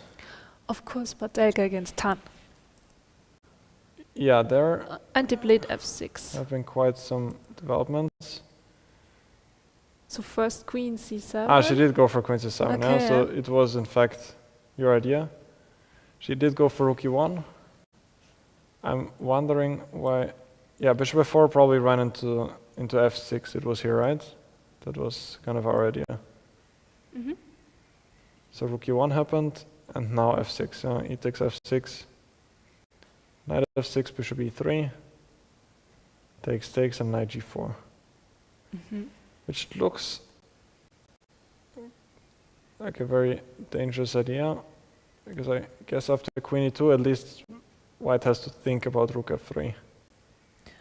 But can't I just take with the queen? Yeah, and then I thought I have king some. f1. Thought I have some compensation. I don't know Okay. exactly how, but But you don't have so many pieces left. well, I have Queen g3, 3 attackers. queen g3, and then I'm also afraid you need to take the knight with the rook. Yeah. I don't really like trading queens, of course. But what else? Yeah, what else? And if I place something like knight f6, it's not really a move I want to make, going back like this. Okay, then I'm happy. And go queen g3 or queen h3, yeah. Yeah. Yeah, and if I have to go back, then your king is safe once again. But I'm curious if there was something better along the way, like Yes, this move queen c7. I'm curious if it was necessary. Like, I like the idea just to play f6 Yes. right away. Yeah, that's what I wanted to mention, because I have to say that after all, I don't really like queen c7 too much. Well, I guess she connected it with this concrete idea to get knight g4, and it does look quite interesting, and we're still not fully through the lines. Like, maybe this is actually quite an interesting choice for black. But if it doesn't work so well, then the queen is then it was probably more of a tempo loss to put the queen to c7. So it at least could be one option to play f6 right away. And if takes, either now take with the knight or even take with the queen here, which might be another option. Because the queen is supporting e5 possibly. And if she would go for bishop e3 now, I wonder if I cannot go e5 here as well. At least it's one possibility. Can maybe also keep the bishops with bishop c7 or go knight e5. Seems like black has a couple of options here. I like the immediate f6. Immediate f6. Also, Yes. yeah. Also, this move bishop g7 I think was interesting. Yeah. Could also even think about throwing this in. And well, the computer likes even playing like this, but this doesn't look so. Yeah, and what's your huge idea? I mean, still playing f6, but then you have always 3 white squares. Now f6 apparently is good, and if white plays something like rook e1, it's still not entirely clear now. Okay. Yeah, it's quite concrete, and still black probably wants to play for f6 even here. So black has to break like this. I'm curious why this works now all of a sudden. Apparently this is. Well, now king h8 doesn't work because it mate on h7. That's at least one important detail. And okay, this is just a complete mess. No idea what is happening. Bishop c4 is coming, and apparently it's equal, but hard to understand anything here. So yeah, queen c7, interesting idea. So let's see how it is developing. Bishop e3 I like very much because the bishop on b6 is just very active, and at the moment knight g4 is actually a huge threat already. So you need to exchange this bishop on b6. So takes, and now knight g4, and Tan is still thinking. No, she played queen d2. She played queen d2. Oh, what? But now it's completely different if you take on f3, right? Isn't this just winning for black? Because there's a difference between queen e2 and queen d2. Now you have to take with the g pawn. You cannot take with the queen now, yeah? Taking here, So king queen f1. h2. And okay, let us think.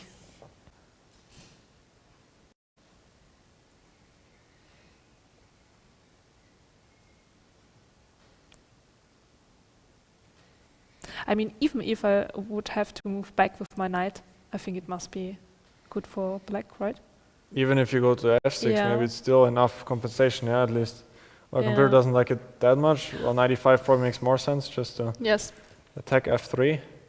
But what if we bring another attacker, like this knight? I don't know if it's working. Just I'm trying to understand what happens after h takes g4. Guess yeah, I'm not sure, but maybe knight f3. But knight f3, I will go queen e3, perhaps. Okay, maybe there is some checkmate. Let us figure out. Yeah. Trying to find that. Isn't it checkmate? Like takes, then queen h1, king e2, then queen f3, king F1. f1, and knight g4. It's not really. It doesn't really threaten anything again, right? Yeah. So, yeah, question is, how does black win after f takes g4? Well, at least you have a perpetual, yeah, so that's at least Yeah, but I want to win now. quite something, but...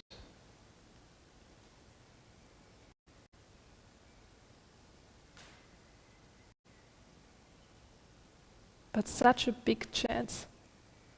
Yeah, For that black. looks dangerous I mean, now. it's so logically to take on f3, and it's also Olga's style, so I'm so sure she will figure Yeah, it it's like an out. automatic move, yeah, Yeah. to take on f3. I'm just curious, let me see how it is. Exactly, I was thinking that probably I'm gonna pick up the pawn on g4 and then sort of see what's happening. Still, there's of course the perpetual check.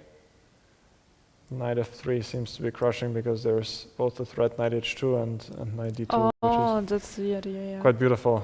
This checkmate on h2 is something you don't really see so often like this. And what's about my idea with queen h1, queen f3 afterwards? And then knight g4, you mean, or? Mm-hmm. Well, I did not see how Isn't it? it continues there. Okay, it's just lost. Because there are no real threats here, yeah? Yeah, it seems like Olga is sensing the moment. Queen d2 is sort of a... But I understand because after queen e2, black can play well, e5. there was this move e5, yeah? But still, I guess that white is more...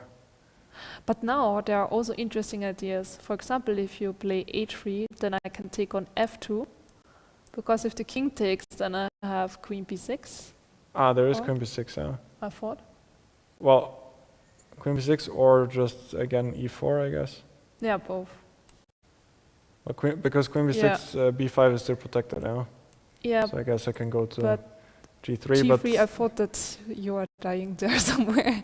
I guess still e4 will always be Yeah. sort of the killing blow, but yeah, just e4 right away. So I'm guessing that you would have to take on f2 But and then then e4. e4, yeah. And then e4. And it does also look not so comfortable for white. I guess you have to play something like this. And then to try to take back with the rook. Yeah, so after all, queen c7 has a very beautiful hidden idea. Yeah, absolutely. That was surely also her idea to follow it up with knight g4, so definitely applaud the idea, and it's a very nice practical try, huh? Because still after queen e2, while rook f3 was also, well, I mean, for white it's not easy to evaluate this, that this is like good for white. It could also very well be losing, yeah? But turns out the queen is now guarding the king. Yeah, but here, I don't know. I wouldn't be scared with white. I would always think that it's fine.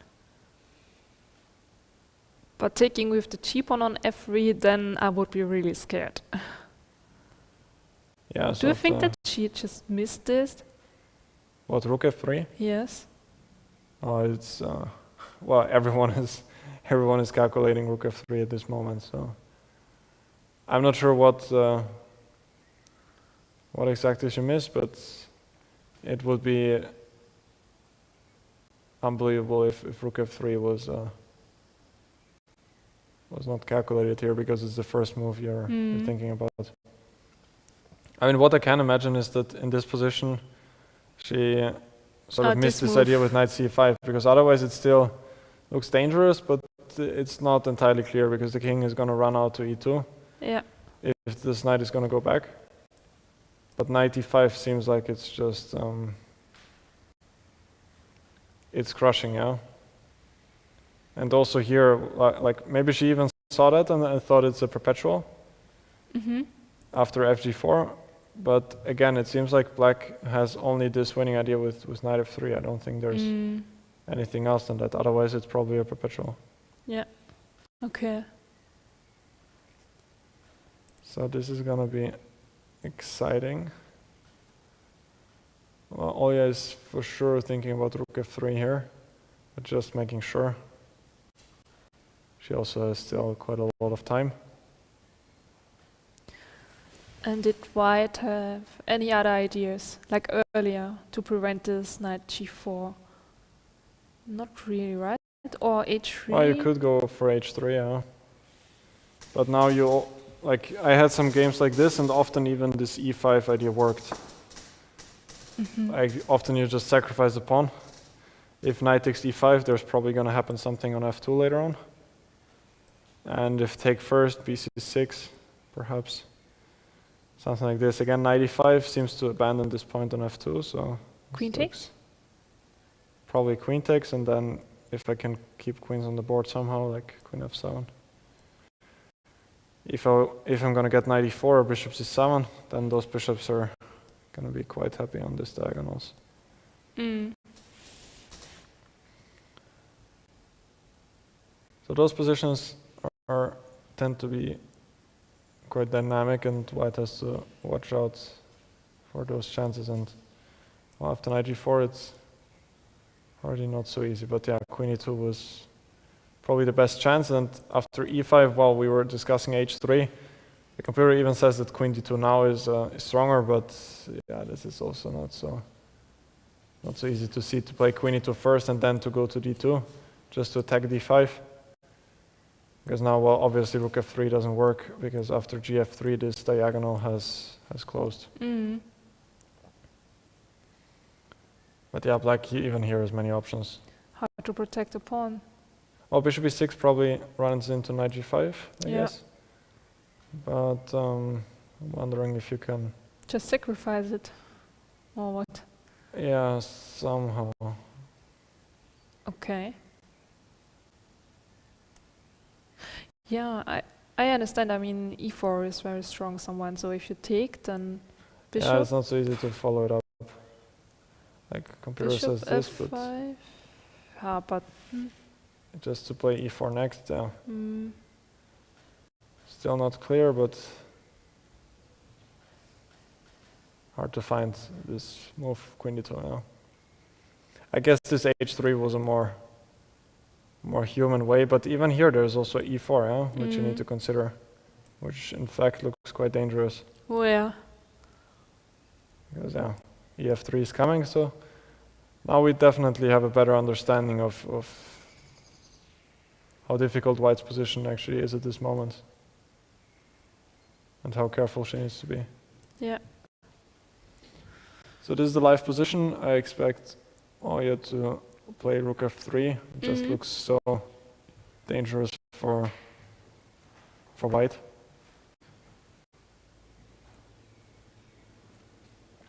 That would be a huge upset, to beat the vice world champion in such a manner is.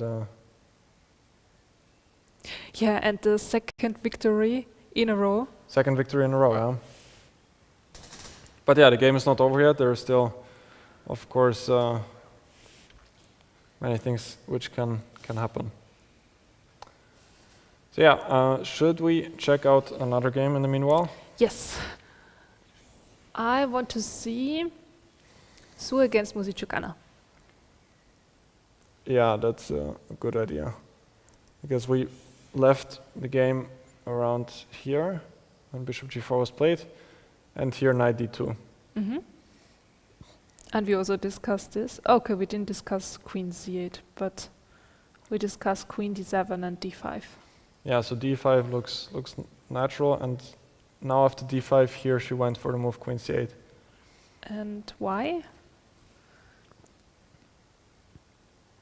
Yeah, that's a good question. Bringing the knight, but she could also play knight g6 to e5. Well, b7 is hanging, I guess, now, yeah? Because white cannot take on b7 Oh, yeah. right away because of rook C6 b8. is- And after d5, white is intending to take, because then rook b8 is not taking the queen just yet, because white can take on c6. Yeah, so maybe after all it was another option to defend it somehow, like maybe queen c8 right away.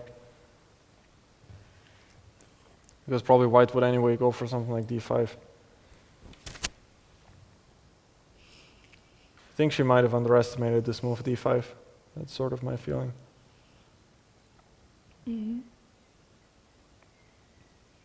Because well, b6 is not an easy move to make, because c5 seems quite annoying Yeah. to face.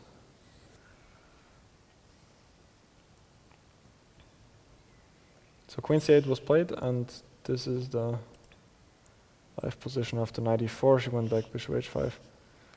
Still, probably not much has gone wrong for black just now. Even though I would be a bit worried about a structure like this, with those pawns being a long-term weakness.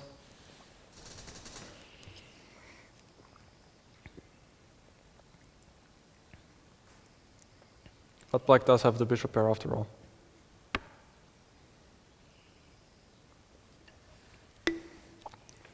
Which might be enough to compensate for those double pawns.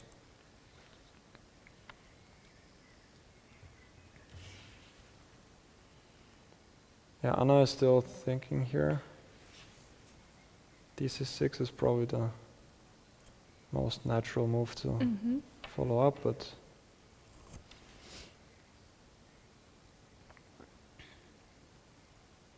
maybe there are also other ideas to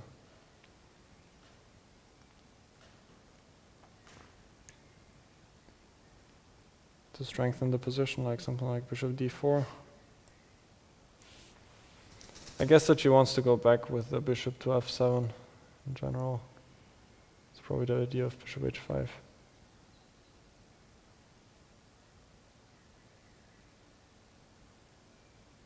Yeah, I don't know what do you think here. I guess it's still sort of balanced. Yeah. So, well, we had a deeper look at Badelka's game, which seems to be shifting towards her favor. And yeah, Muzychuk's position is still in the balance. I think we haven't looked at this game in quite some time. So Salimova against Muzychuk. The last thing we saw was this moment of the knight g6, when white took on g6, which then opened up the h-file for black. So as Veronica pointed out before, maybe queen g4 or queen h5 could be another idea, not to give black that option to open up the h-file. But it might give black a chance to open up another file with fg6. Does also look interesting. And this happened in the game. f4 was played, otherwise there would be an unpleasant surprise on h2, and now d5, e5 and c4. Yeah, what can you say about this position, about d5? Because e5 surprised me a little bit. Do you have any other suggestions for white here? Because there's one move which stands out to me. You mean c4, for example? c4, yeah? Mm-hmm. c4 would be interesting because I want to fix the pawn on c5, yeah? That's sort of the main idea. And as we saw in the game, after white has played e5, now black went for c4, and then all of a sudden the bishop on c8 might get active once again. So. And also after c4 you can attack later with bishop e3 and maybe... Yeah, exactly. Yeah, if you go knight for to e4 or something like this. If you go for c4 now, then bishop e3 is going to come, and this bishop on c8 is not going to come out anytime soon. So c4 would have been a good chance, I believe. But yeah, this is the position we currently have. And if dc4, I guess black doesn't really want to take back dc, but maybe activate the bishop with bishop a6 or something like that. And well, this h-file is also quite in black's favor. And after knight d2 now?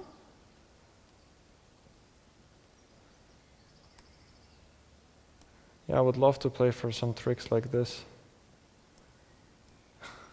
And take on h2. Try to take here, but yeah, of course white can play something like h3.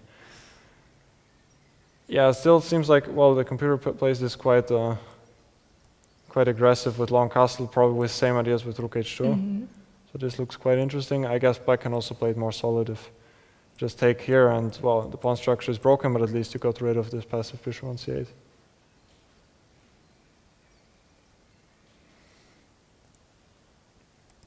So it's Nurgyul's move after c4. Yeah, so it really does make a big difference who is playing c4 in this position. Yeah, exactly. Yeah, that's a great point you made, because after c4, this bishop often gets activated once again, and if black is able to activate the bishop pair, then it can often go in towards. It can often shift towards black's favor. And if we again look at this position, then the bishop on c8 is going to have a hard time to actually get activated. And on top of that, as you mentioned, the pawn on c5 is going to get quite weak later on. And I see that Olga has made a move. Maybe we can check if she took on f3. Oh, she didn't. She played bishop d7. No, she didn't. Yeah, that's quite Oh no. That's quite shocking, and I'm really curious what both of them have missed here after rook f3. It just looks so...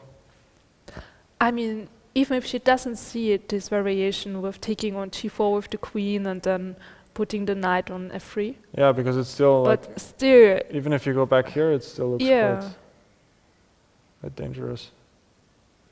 Yeah, that's quite a pity, and after bishop d7 it might be that white is back in the game. Still, rook f3 is quite a big threat. But now white might be able in time to play h3. And if I take on f3, then you just No, take the knight, right? Yeah, no, I'm not going to take the exchange, but I'm just going to take the knight. Still, well, this pawn on g4 could become a weakness later on. But at least white is not getting mated on the spot. If I go rook f4, maybe something like f3, and well, the game goes on. Oh, what a chance. Yeah, that was quite a big chance for black. I'm really curious to hear what was both of their players' thought process.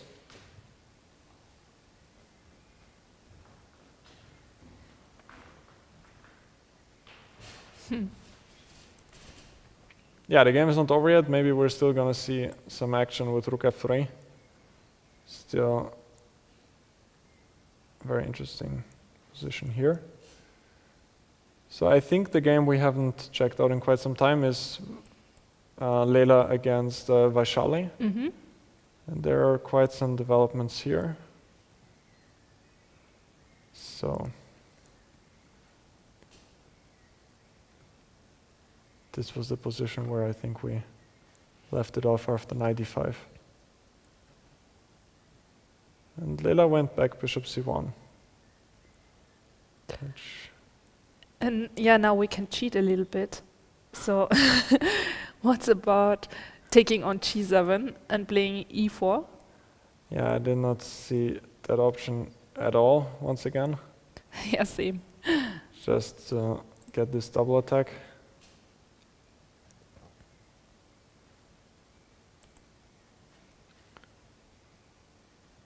And yeah, again, the move which is pointed out here is far from easy, but actually has a nice point, trying to give the piece back like this when now white's pawn structure is weakened, and on top of that the knight has a fantastic square on e5, from where it also protects the pawn on d3. And without knight e3, it would be better for white, right? Yeah, at least much more interesting. Yeah, because otherwise the pawn on d3 is also gonna get weak, and the bishop is gonna open up as well. So for example, if black would take on e4, then the bishop is gonna get super strong, and on top of that, probably d3 is gonna fall as well. So that's a nice defensive idea with knight e3. That was probably why Lela did not like to go for bishop g7. Yeah, bishop e1 surprises me a little bit, because well, bishop just went to c3. I was thinking about knight d4. Knight d4, yeah. And I wasn't sure how do we evaluate this one. I was thinking about taking on c3. Yeah. And yeah, again, this pawn on d3 is always the question, if it's good or if it's bad, like bishop g6 maybe. I'll be a bit worried. This is actually more of a strength. Also c3 is weak. Can I play f4 now? Yeah, this is the move here, but it seems it's also not an easy move to make. Yeah, if you get f5, of course my bishop is gonna get trapped. But yeah, I really like this idea here, because if I give up the exchange somehow, queen d6, and then you don't have this powerful knight anymore. And yeah, this looks quite nice for black. So now it's going to be difficult to attack this, and maybe I'm going to bring the knight to c4.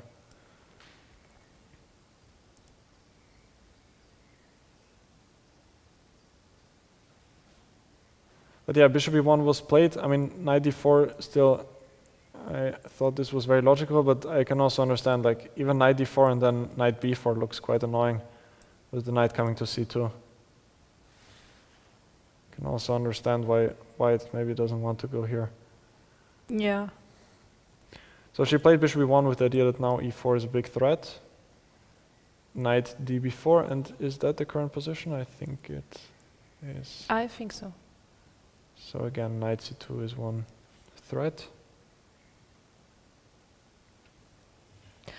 But this time we can take the knight, and after knight takes b4, we can go to d4. Yeah, I actually like that for white. If you can manage to keep that knight here, it's at least some sort of safety net. And now e3, or is it not a good idea? I guess you still he move anyway to wants to c2? go to c2. Okay, and yeah, then the pawn gets too strong. Okay, I see. She just made a move, I believe. Did she take on b4? No. Oh, she went knight d4. Immediately. And But I think this is a mistake. Can't we take on d4 now?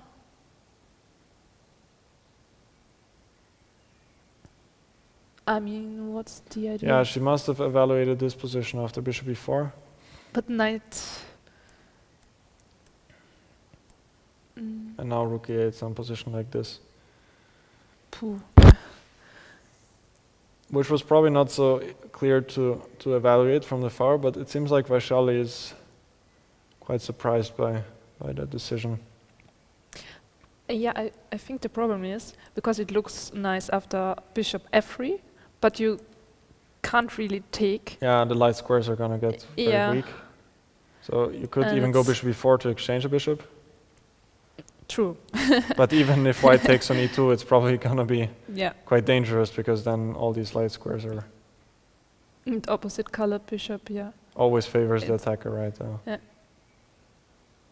So maybe she thought about this position and thought the knight is not doing much on e2, but it feels like h5, h4 could also be a dangerous idea.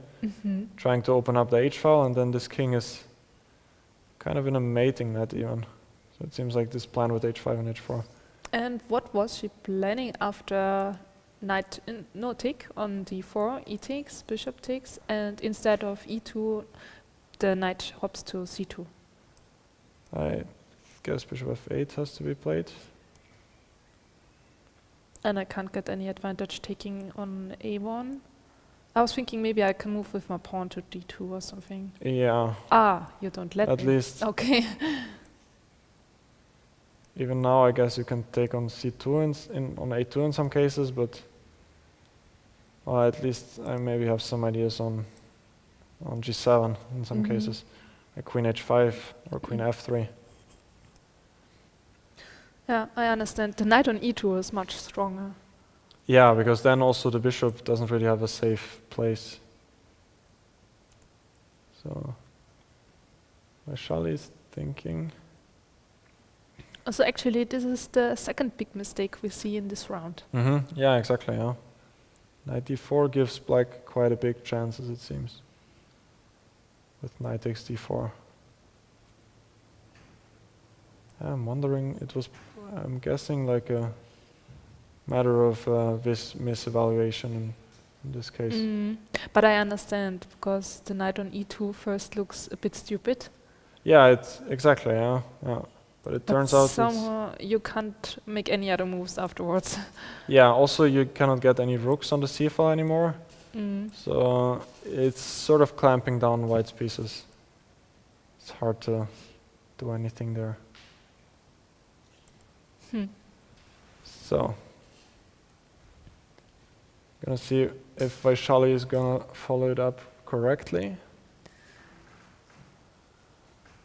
In the meanwhile, which of the games did we check the longest time ago? Was it Maybe Sue's the game? Alexandra Nana game. Yeah, that was before our. That was before some time. She played d4 and also your knight e2 move. Yeah, knight e2 feels like the most. And then c5, yes. Natural move, c5, and she did go for e5, yeah, which makes a lot of sense. Just trying to gain more space. And h4 also the very typical move, just gaining more space and not allowing g5 in some cases, which can often be a bit annoying. And Alexandra went for knight b8, which I like the idea, trying to get the knight here and maybe to b4. But Nana followed it up by going b4. b4, and if I take? If you take, Then you take on d4? Yeah, like a Banco Gambit type of idea. Just that I'm not actually losing a pawn, but getting a central pawn. And this bishop's diagonal opens up.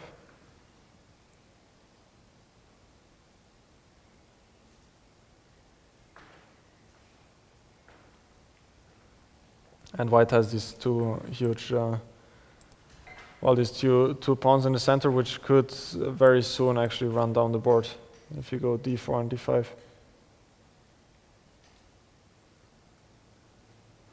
But there's some imbalance, like maybe this knight could come to c3 in some cases. So I wonder if b4 had to be played, or if you could play it some more positional way.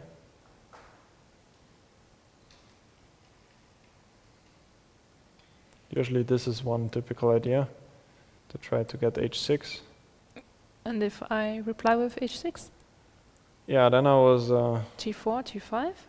Yeah, that's one idea to play g4. Also, I want to get the knight to g3. And maybe something like this. But maybe you have some pressure on e5 now. And if bishop f4, I guess black could think about going f6.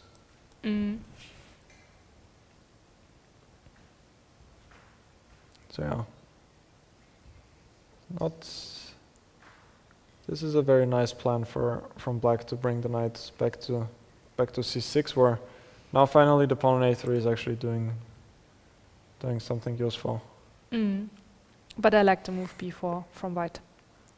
Yeah, this crushes black's dreams, because if now knight c6, I guess b5 is the main idea. You could also think about taking here, opening up the b file.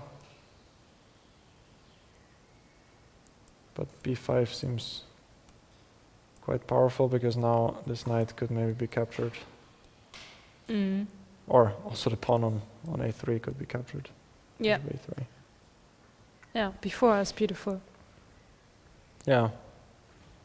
So she did take, if I'm seeing it correctly, yeah. And now Nana needs to decide how she's gonna take on d4. F knight to open up the bishop. Yeah, it looks more natural, yeah, just to open up the bishop. That's true. It looks more natural. And if I go knight d7 to either get to c5 here, it's not easy to decide if you want to go f4 or not.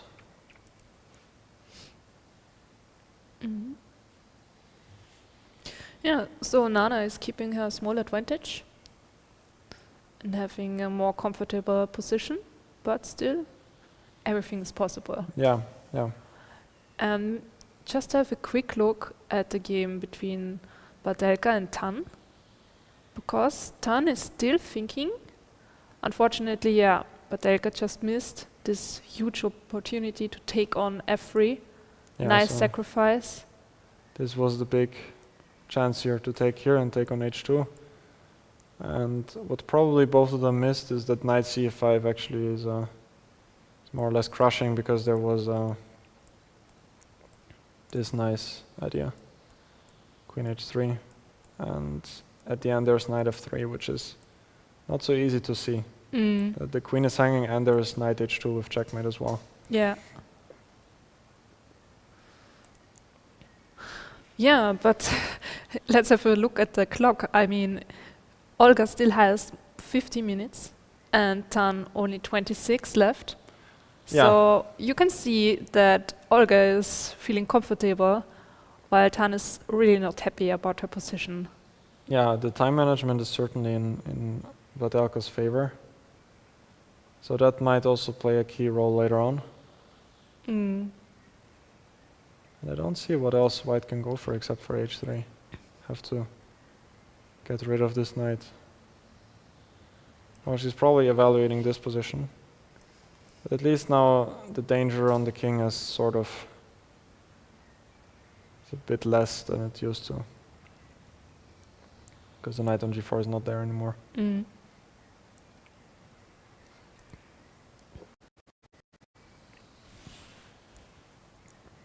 So I can see that Vaishali is still thinking, and the other games. Yeah, Zoo's game was something we checked out latest here. That was where we left it after queen c8, knight d4 and bishop h5. And she did take on c6, which I thought was logical. B takes c6 and now bishop c5. So she's eliminating black's bishop pair, and black went queen f5, knight e4. Yeah, in the long run, these pawns can be kind of big targets for white to attack. But in the moment, black seems to be quite active. Also has many pieces on the king side. So black has enough compensation for this weak pawn Yeah, structure. I would say so. So rook b8 might be one idea. But black needs to be quite concrete about it, I think. Because if white is able to consolidate and later on attack these pawns or even exchange queens, then it could become dangerous. So. Yeah, I see a beautiful square on c5 Exactly, for yeah. my future knight. Yeah, if this knight can go to c5, it would be devastating.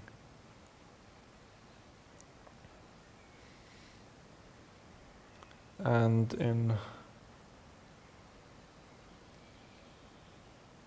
it's not so clear how black can start attacking. I want to bring this knight to f4 or h4, but seems a little bit slow, and at the moment I think that knight g3 might be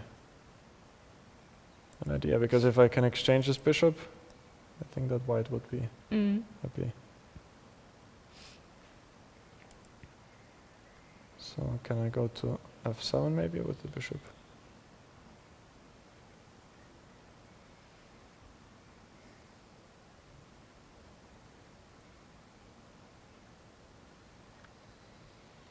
So I just want to go out of the idea of knight g3. Yes, and also now my queen has to protect c4, so I like bishop f7.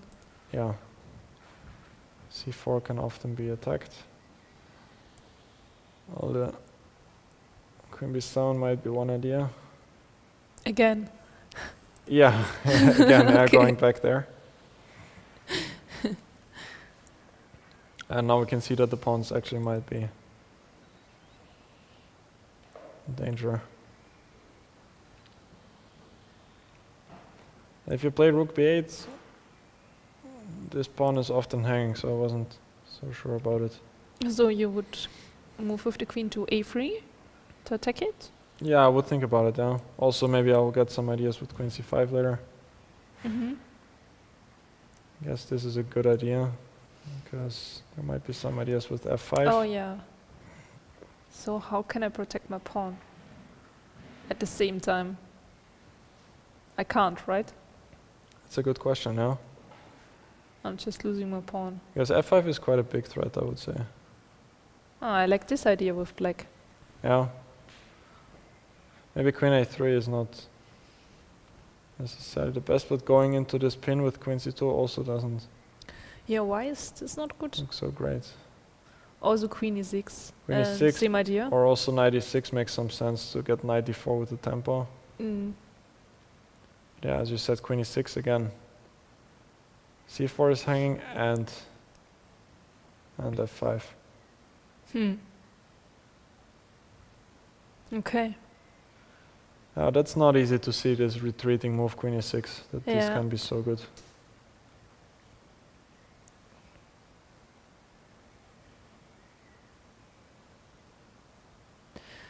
So yeah, I'm going to lose my c-pawn, right? It looks like it, yeah, if rook b8 is actually that powerful. I mean, I can also decide to give up my b-pawn, but I'd rather give up my c-pawn. Yeah, I mean, one interesting line is this, and if I actually allow this, if I allow you to take on e1. It's hard to evaluate this. And knight f1. It doesn't look good. Yeah, the first rank is quite weak. And you play f3 and king f2, I guess. That's my idea, and if I can consolidate, I think I will be quite happy. Yeah, I see. Yeah, well, I would prefer this instead of giving up my c-pawn.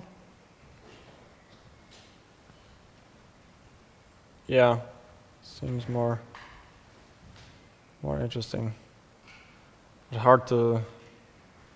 Those decisions are so hard, like to transform the position from this equal material into this. It's very hard to understand if it's good and who is it good for.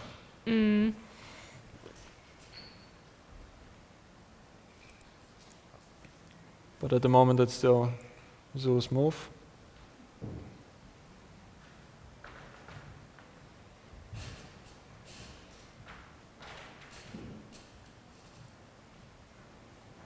After knight to e4. Yeah, I think that knight g3 should be stopped somehow. And isn't it a good idea for black to immediately play queen e6? Because then you don't have time to protect your c-pawn. And now I'm threatening rook b8 and f5. So probably you will have to play h3 or something like that. I would always like this idea with rook e3 that is Okay, protected. rook e3 and rook b8. Yeah. And now I Yeah. can either take on c4 or b2.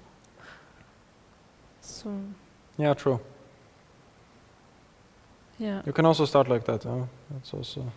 Then it's more forcing that I get a pawn. Yeah, true, true.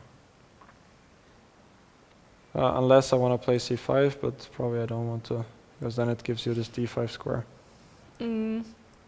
I mean, I thought that this pawn could become weak, but it's probably not going to be so easy to attack it, because I cannot double rooks. Again, f5 would come.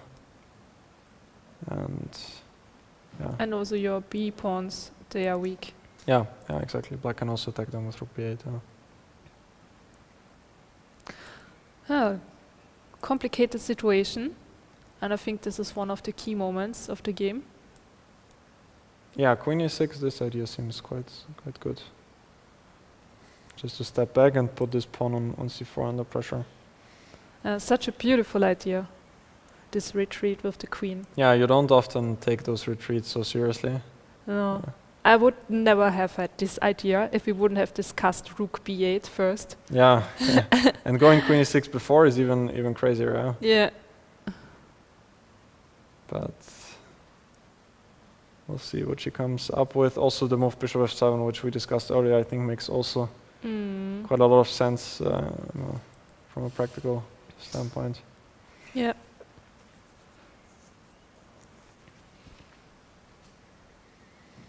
And Tan is still thinking? Wow. Seems like Tan is still thinking, and she's down to less than 20 minutes.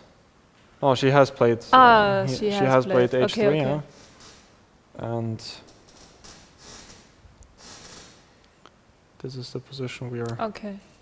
Yeah, I think now she has to take on c6 to be able to play f3. Because immediately f3 is not such a good idea, or I don't know. I was thinking about queen b6, but yeah, my rook is also hanging on f4, Yeah, so it's yeah, not so yeah. easy. Yeah. That's an important point, that if queen b6 check, I can maybe even go queen e3, because I guess white wants to exchange queens, and queen b5 doesn't work because Yeah. of queen f4.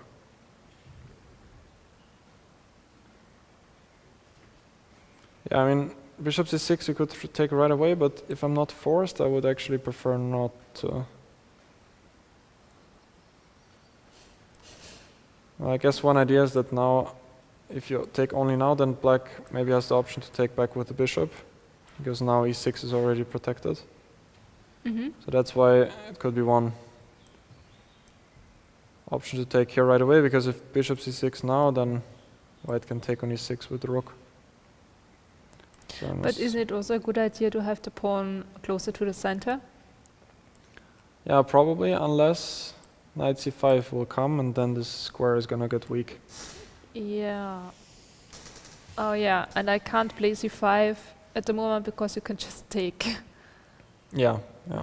Oh no, you can't take. C5. It's with check. Knight c5 doesn't work because it's with check, yeah. So, what's the reason? Well, you can do it, probably. And if maybe queen e3 and then just queen e5, trying to exchange queens. But yeah, in this endgame now, with the pawn being here instead of the b file, now probably black is doing quite well in those endgames. Like you could take and go c4, and then rook b8. This seems quite good for black. So also this seems very playable for black. Knight c1 is one nice idea to try and get the knight here. And c4?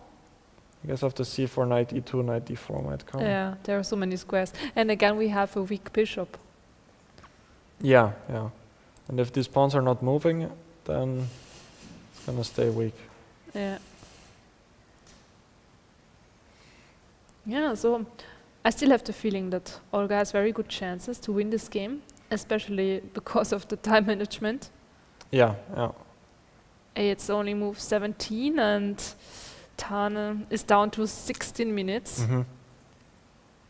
Yeah, Yeah, but now she's she's made a playing decision. f3 immediately.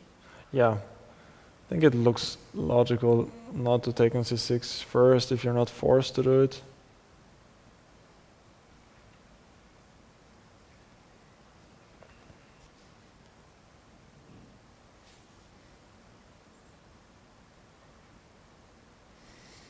And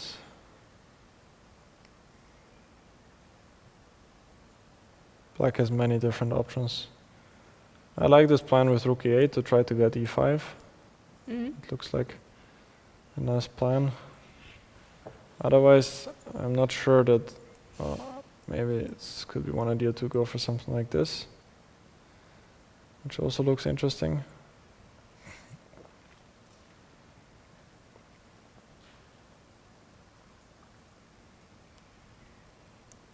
Maybe some ideas with queen h2, and now finally also queen b6 is a big threat. Yeah. Maybe white would have to take now. And well, then I'm not sure if the attack is... Queen g5.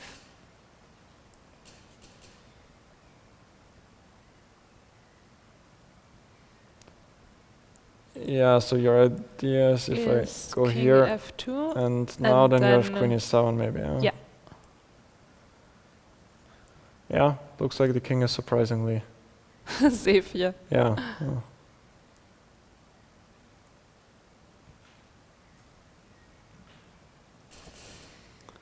Also, that's one thing to consider here.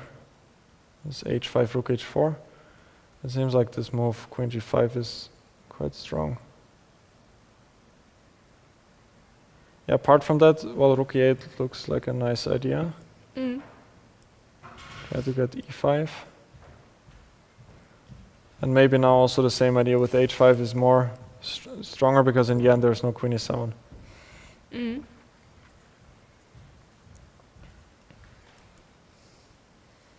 So this... Okay, but now I would be interested in a game between Vaishali and Lela. Uh-huh. Yeah, if she found the move already. Yeah, she went for that. She did, wow.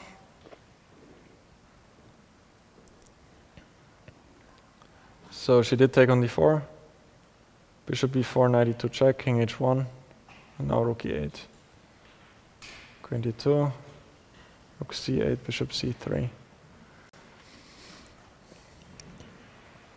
Yeah, as we said, the knight on e2 is quite a strong piece. It looks logical to me to follow with queen d7. Just protecting b7 for now.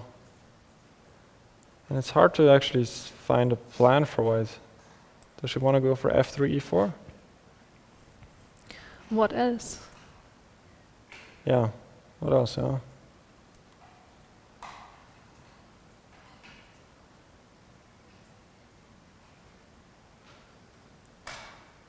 Well, there are many different ideas. She did play a move. At some point you could also think about taking here. Like, I'll be thinking of something like this, and just to try to put the bishop to c4.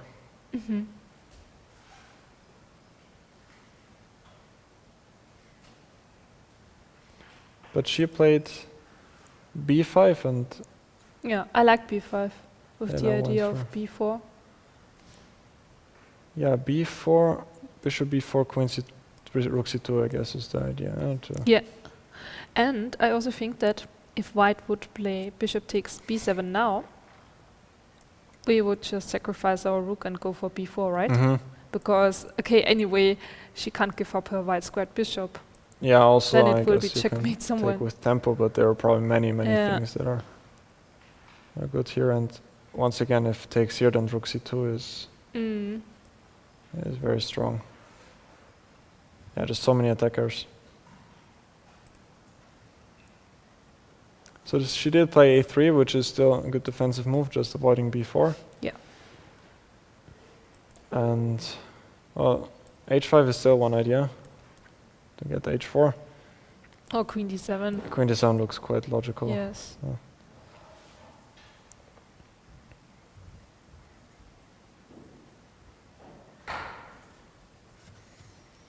And well, this plan with f3, other than that, it's somehow hard to find anything for white.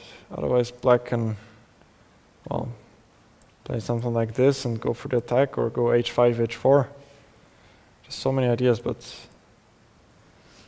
this still seems like one plan, but yeah, maybe black can try to play it some sort of way like this and just play for full control. So this looks very, very promising for Vaishali. And another question, if I move queen c7 here instead, and I threat to take on c3, I mean, maybe you can play e4, but I don't know if it's strong. Yeah, now the difference is that d3 is not protected here. Yeah. I wouldn't take here on e4, I would just... Go back to e6, yeah. Yes. And if queen d3, you still have bishop c4, and then you're winning the and exchange. take on c3, yeah. My idea is just to win the c file. Yeah, and you're just threatening to take here probably, huh? Yeah, but I understand that it's better if you don't allow e4.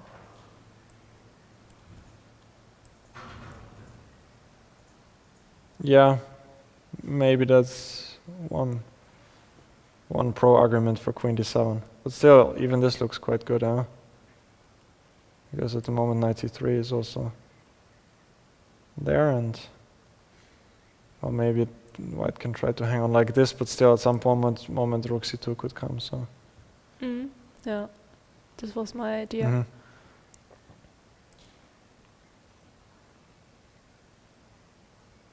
Okay, but at the moment she is still thinking. Yeah, 31 minutes for Vaishali. Yeah. So maybe we have a look at a different game. What about Mariya against Nurgyul? Yeah, that's a good idea. This game we have not seen in some time. And yeah, so here we mentioned that c4 was probably a good idea to stop the black's pawns from advancing and fixing the weakness on c5. But Nurgyul went for e5, and now after c4, d4 is what she played. c5 then probably. Yeah, c5, again trying to activate the bishops. c3. So she wanted to take on d4 back with the pawn. Bishop d7, knight c3, and this is the current position. Well, the problem is this pawn on b2 in the long run. Yes, but maybe she's hoping to have a fortress. Some kind of fortress. Yeah.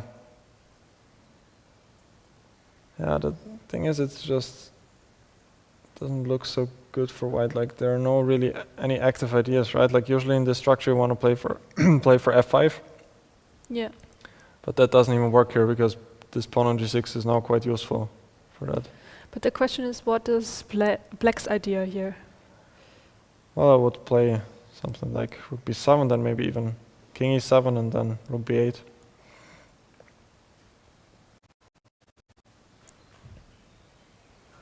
And if I try to play with g4, in the meanwhile, g4, f5, yeah.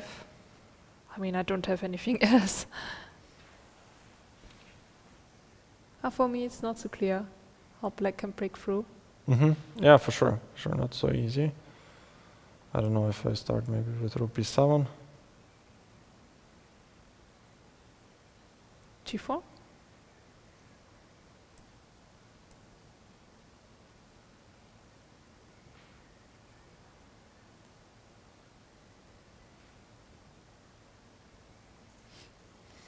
Yeah, f5 is an idea. I mean, g4 is also can be a bit weakening. I don't know if I try to go back with the queen like this.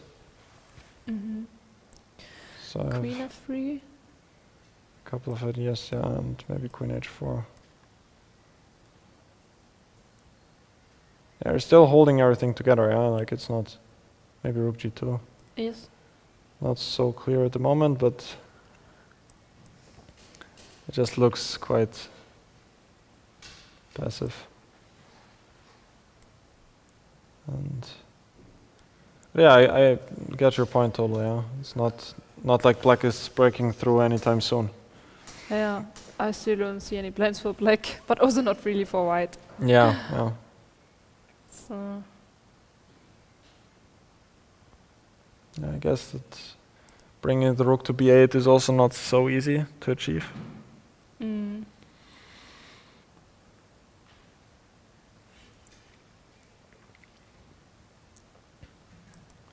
So let's see. Ah, she played f5. okay, this is also typically, yeah, preventing the white break here, Mhm. and white can't really take. Yeah, probably not, because then she even got rid of this important pawn on e5, and the king probably has now a nice square on f7. And this And bishop also can bishop d6 and d6, attacking yeah. the f pawn. And maybe some ideas with Yeah. g5 even later on. yeah, I like how safe the king is on f7. Yeah, that's a great idea. Huh? Just put the king to f7, and then she can more comfortably double rooks, because Yeah. Yeah, but still, if I'm white here, I would take on f6. I mean, otherwise, probably, because otherwise you just don't have any counterplay anymore. Yes. Yeah. And now, well, it's not pretty, but you can still do something like this. Maybe put the rook to f1 and or to e1. And life goes on.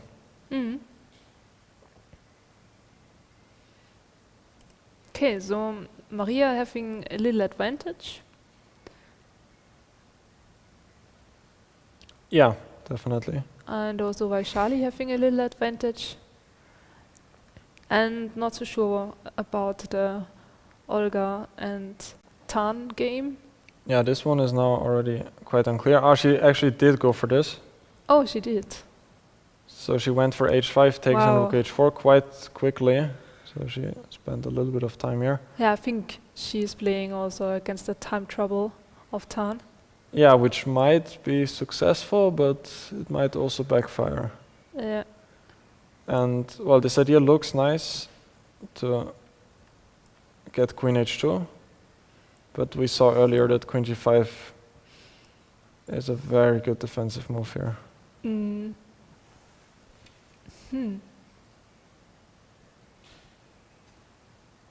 Yeah, what a turnaround. I mean, yet she didn't take with the b-pawn. Yeah, maybe Is she it better can. to take with the queen? But I don't think that this move was her idea. Yeah, maybe also here queen g5.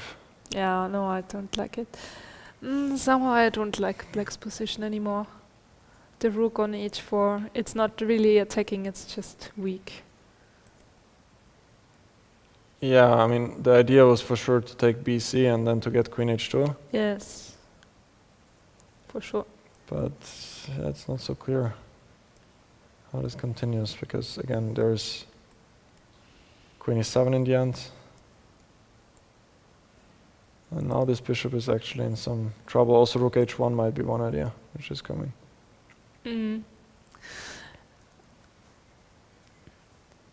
Yeah, for me it feels like this game has turned. Yeah, it's starting to look more and more like it, which is unfortunate, because Yeah, Oya had a pretty nice chance with rook takes f3 earlier. and I really would have loved to see the sacrifice. Yeah, it will be very exciting. Yeah. To have a super exciting tactical game. Yeah. And now, well, she's still thinking after bishop takes c6. Maybe she's realizing that there's queen g5 now after bc. It's maybe Yeah, I the think move so which too. She missed.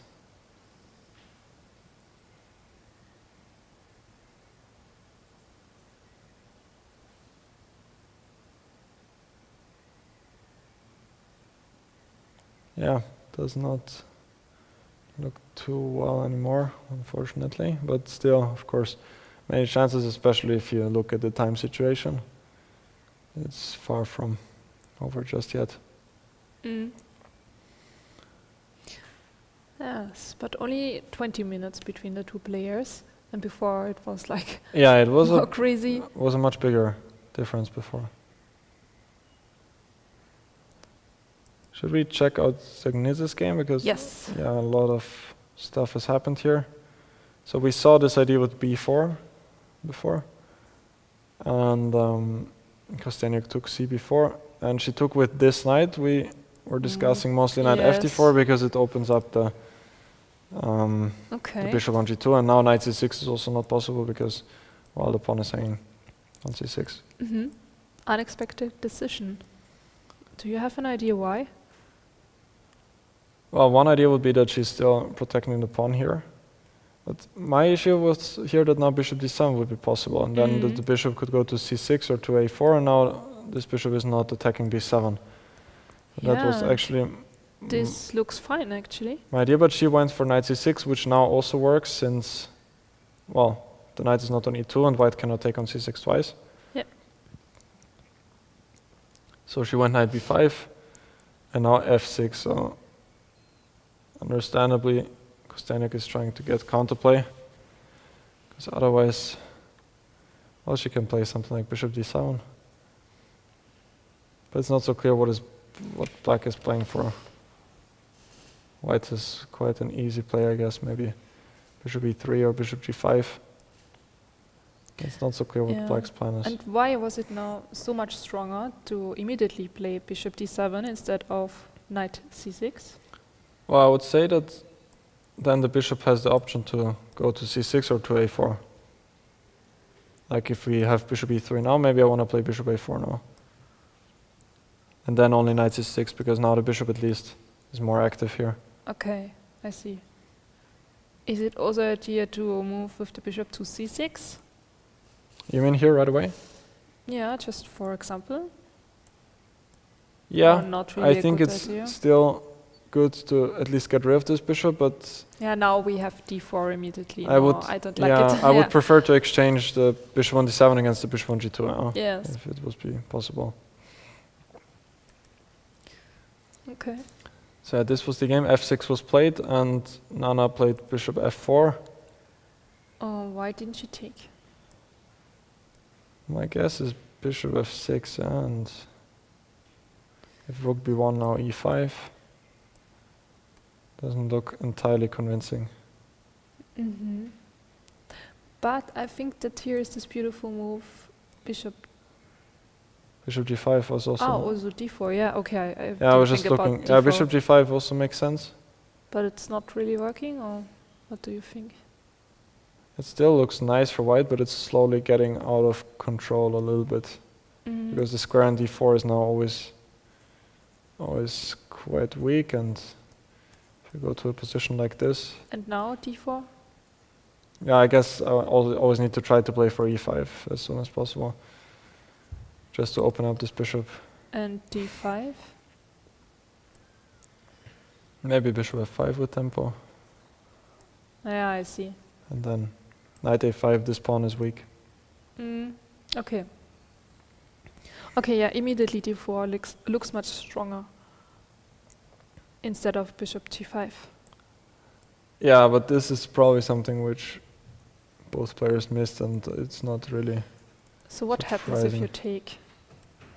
Yeah, this is also something I don't really understand, because rook d1, I can just go e5, yeah? Yeah, Bishop e3? yeah, bishop e3.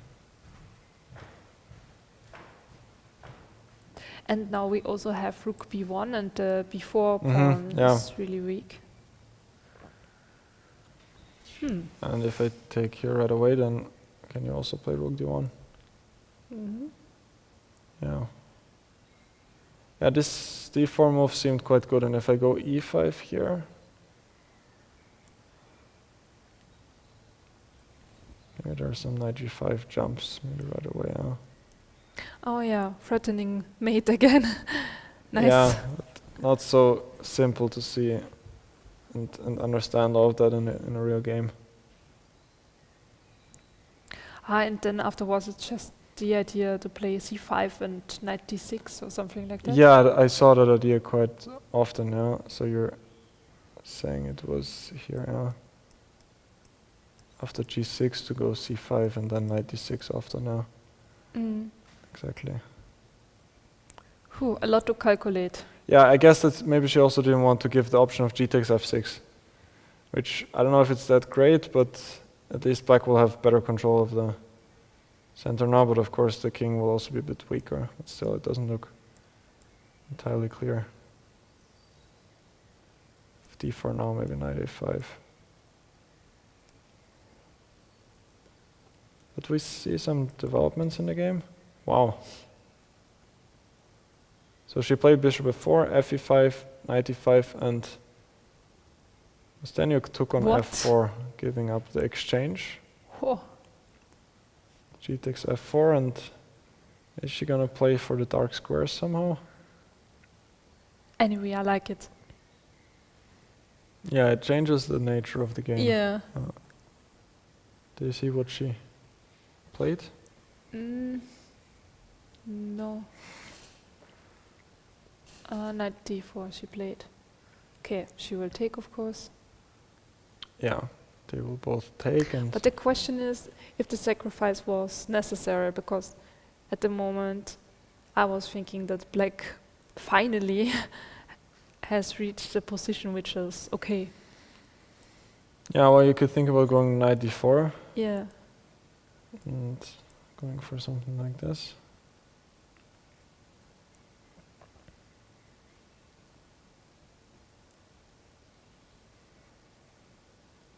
I'm not sure. Maybe she didn't like this one. Take the knight. And take on b6.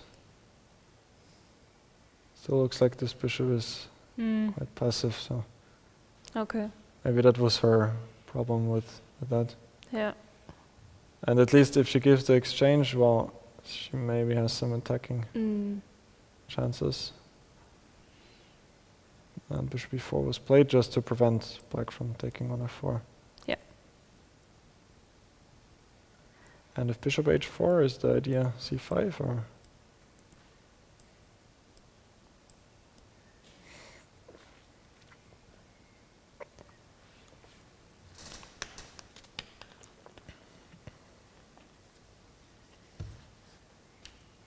Not entirely sure. I mean, bishop h4 also doesn't. Maybe knight f3, queen has to move to f6, and then the queen has to protect. I mean, this looks so stupid. Yeah, the And now the bishop is bishop now can't move anymore. may protect Yeah, just f4, protect. and then I can even go something like king g2 and rook h1.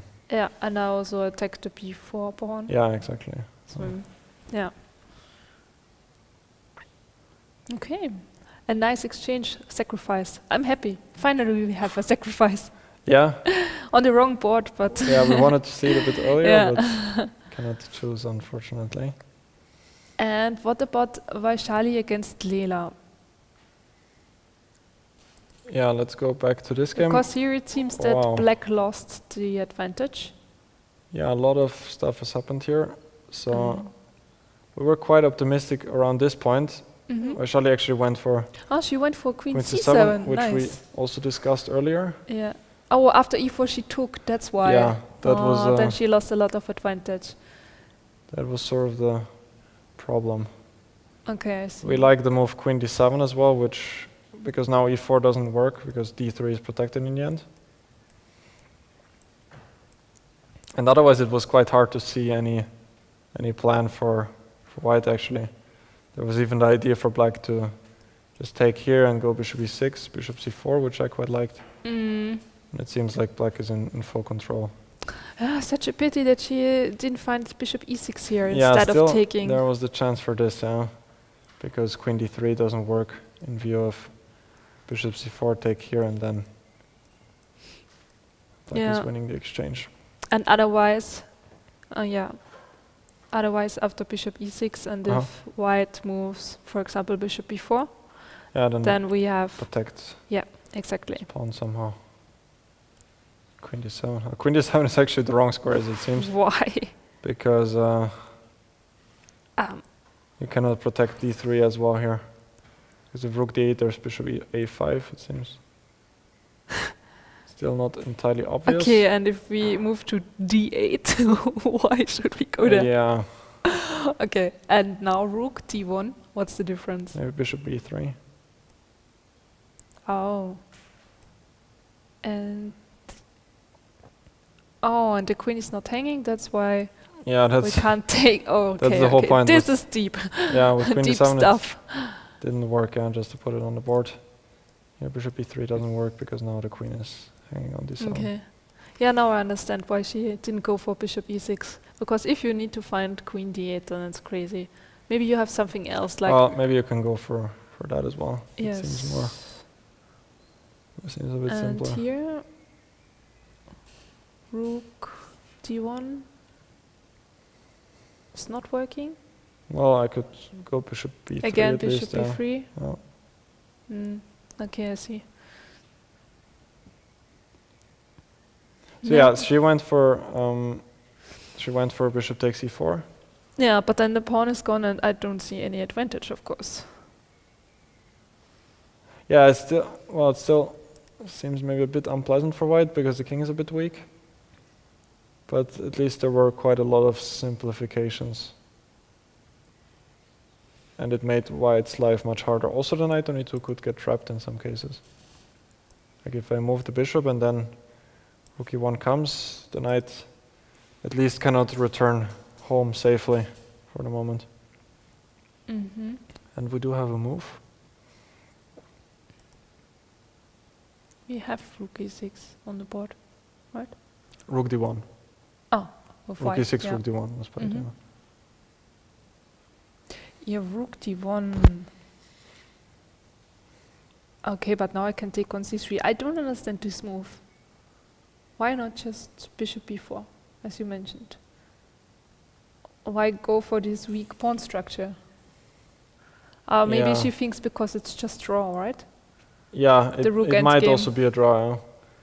After And she bishop just wants to go e4, for a draw, okay. maybe she didn't like this, and then rook e3 might be coming. But I'm also wondering, after rook d1, what's the plan now? Yeah, probably anyway, bishop e4 has to be played at some point. And Vaishali, yeah, she did go for rook e8, in fact. Yeah, Yeah, of course, she doesn't want So- to have a draw.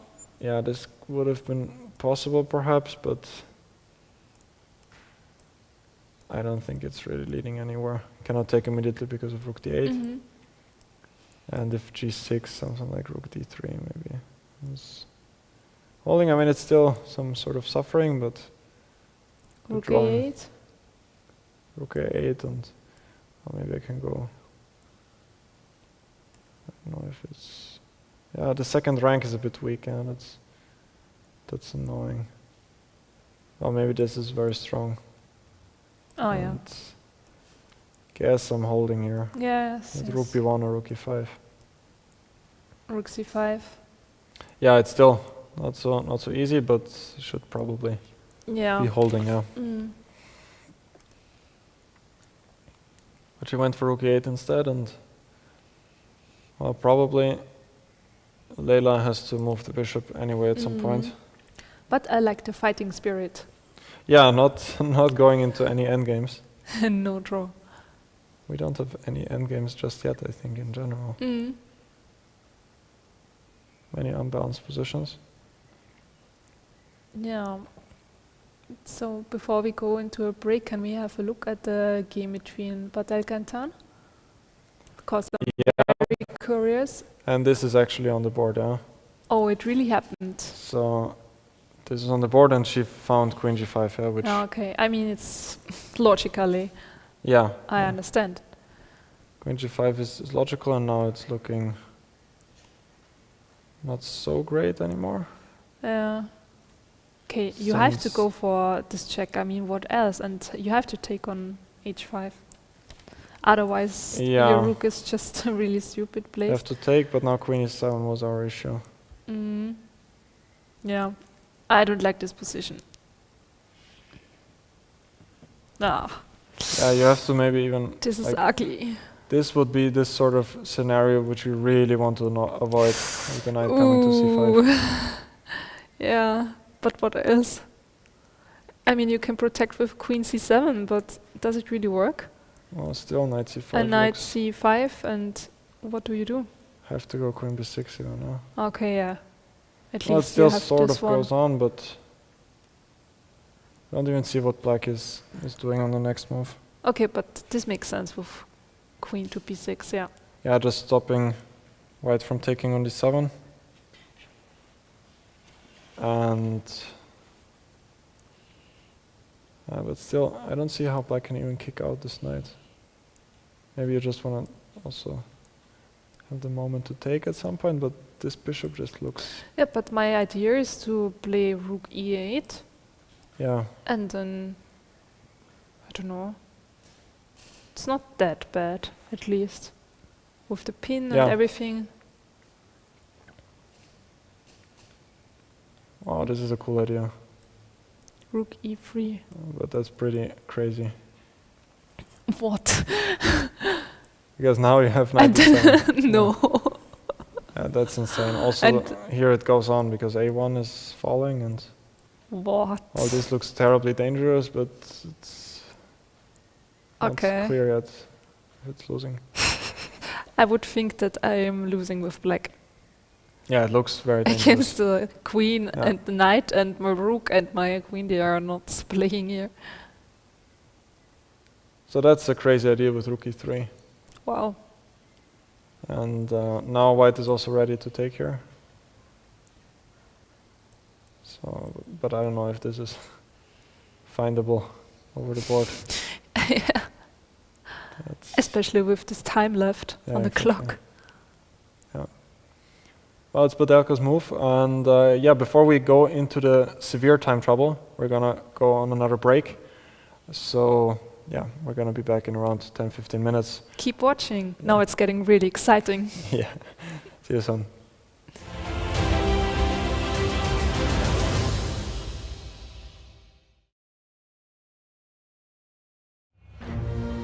London, a city of intellect, intrigue, and infinite possibilities. In the heart of the city that gave us the greatest detective, a new mystery unfolds. Not of crime, but of calculation. This June, London plays host to the FIDE World Rapid and Blitz Team Championships.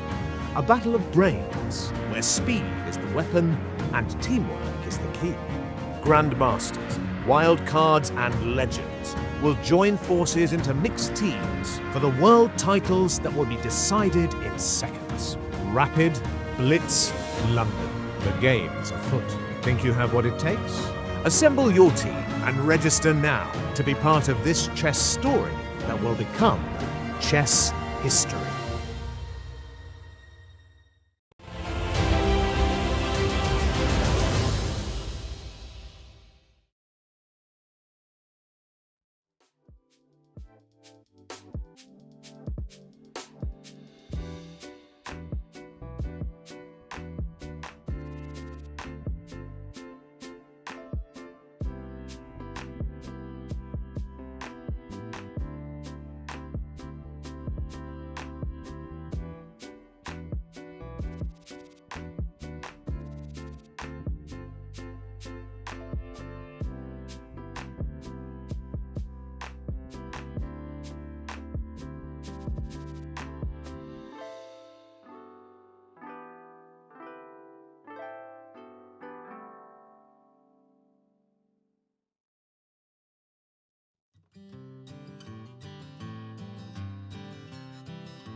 Welcome back to the second round, and we are right in the time trouble phase.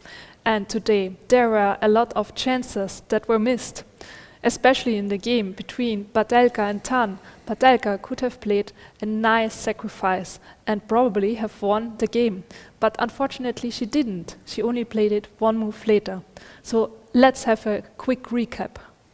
Yeah, we can maybe start right away, as you mentioned, with Badelka's game, which has pretty much shifted. I would suggest we go through all of the games from the start just to give a sort of a recap to all of those who are watching. So in Badelka's game it was a French Tarrasch, and she quickly took over the initiative with quite a nice idea. So there's line with knight f6, e5, knight d7, and d takes e5 was more or less surprising to us, since white usually goes for c3 and then just tries to hold together the center like this. But dc5 has the downside that the pawn on e5 often gets weak, and Badelka immediately went after it with knight c6. Bishop b5 defends it because of the pin, and after bishop c5, knight b3, bishop b6. Badelka had the chance to play f6 right away, which was our line which we thought about, f6, and after takes, black could recapture with the knight or with the queen, which seems like it both leads to quite active play for black, because in general black has the central pawn advantage, and if these pawns start to move, then it can often become quite dangerous for white. But she did go for this move, queen c7, which was actually sort of a brilliant idea behind it, because at first it was a bit mysterious to us what the queen is actually doing on c7. But after rook e1, f6, she followed it up with this nice idea of knight g4. And now all of a sudden the queen on c7 makes a lot of sense. And here Tan went for the more or less shocking blunder queen d2, which allowed rook takes f3, as you said, Veronica. And it's still sort of a mystery to us why Badelka did not go for it, because it looks just very dangerous after queen h2, king f1.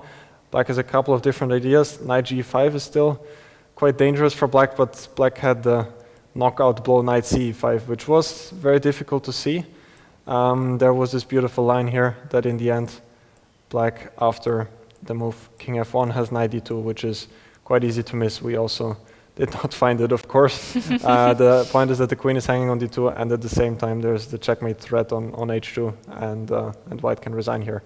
So that was sort of a shame that it was not played. It was a very nice chance for black. Instead she played h3 on the next move, but now after rook f3, Tan was able to capture this strong knight on g4, and a couple of moves later it's completely shifted in towards Tan's direction, and now we have an endgame.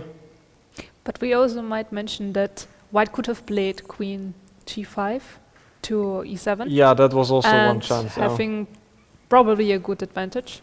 Queen e7 was probably even stronger, because this bishop it's not so easy to defend that. It's not entirely clear also here what was the thought process behind that, but she went for queen g4, which is maybe a bit safer. I guess she wanted to have the queen near to the king to be able to defend, and here after queen g3 she was probably happy to get an endgame where she has some chances due to the weak squares, and white is not really risking much, and this is the current position we have right now.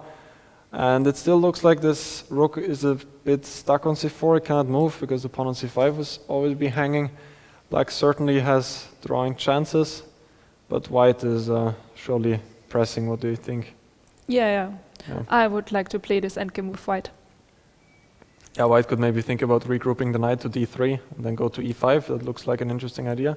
One possibility, but still black is not down any material just yet, so surely Olga has good drawing chances still, and the time situation has leveled out, so both players are approaching around 10 minutes, so this is quite exciting. The next game where we actually saw an exchange sacrifice is Dzagnidze against Kosteniuk. Again, we'll briefly check out the opening.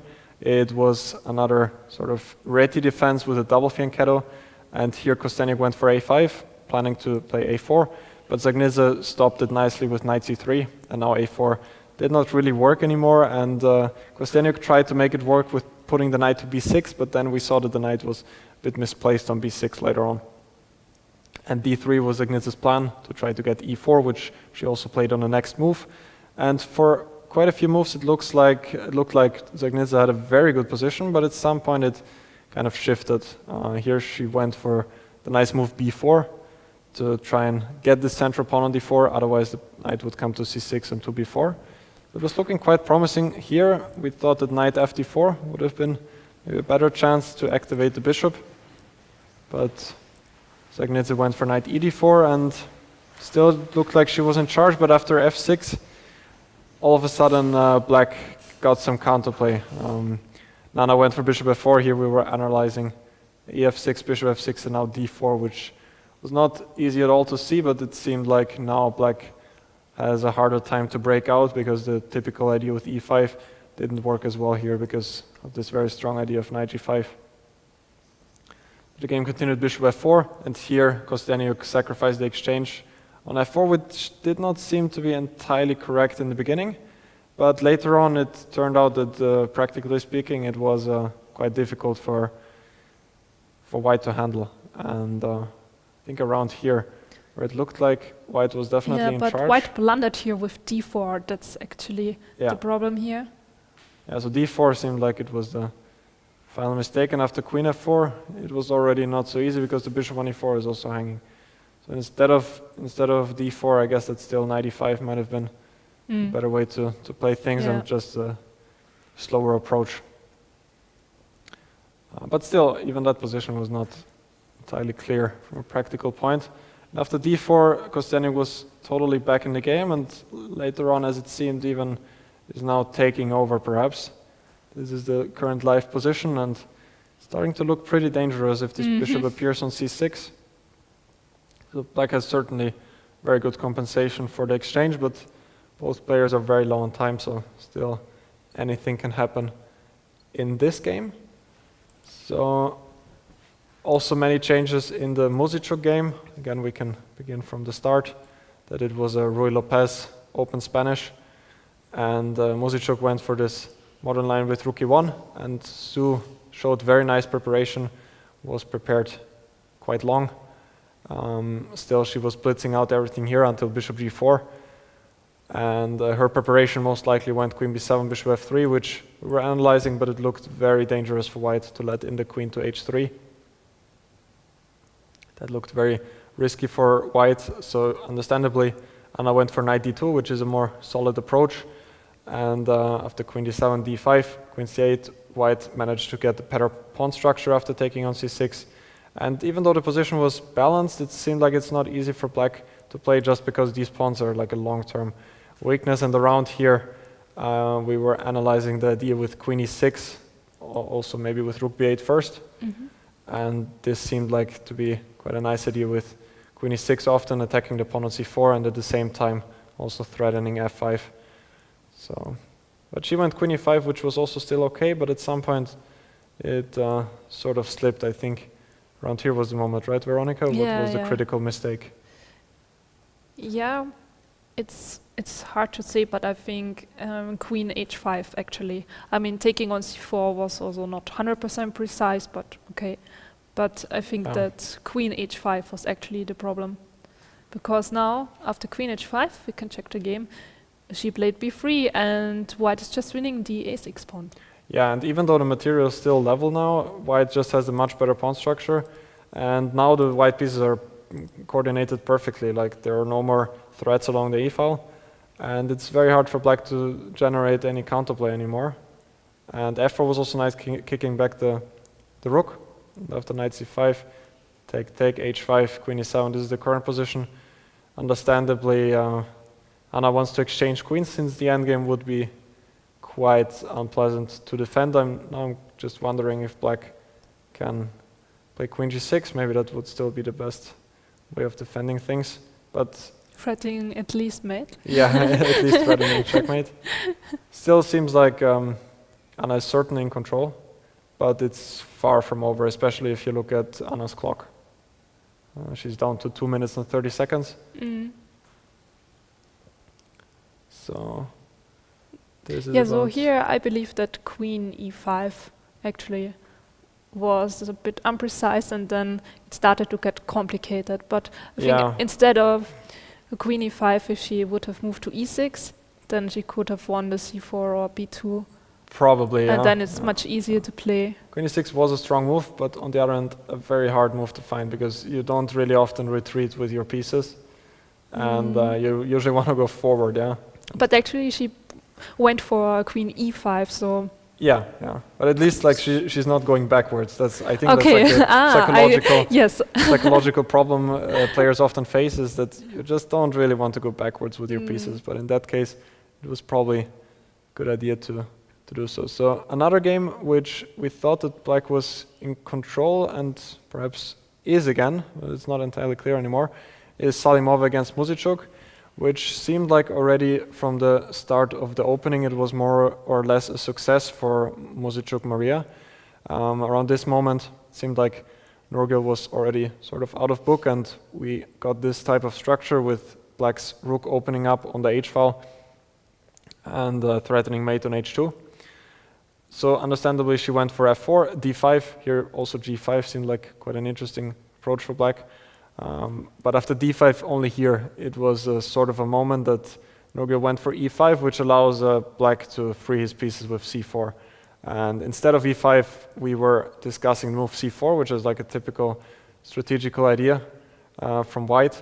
And the idea if White plays c4 himself, then Black will not get c4 anymore, and the pawn on c5 is a fixed weakness, and also the bishop on c8 has a hard time coming out. So this would have been probably a good chance for White.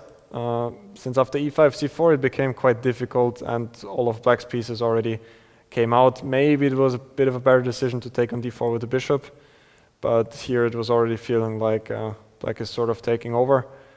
And this position, I was from the start very optimistic for Black, but Veronica completely correctly pointed out that it's actually not so easy for Black to break through in this type of structure. f5 was a move we both liked quite a lot, because well, White doesn't really want to take, because then the king will come to f7, Black's pawn structure is better, and maybe even bishop d6 and g5 could be ideas later on.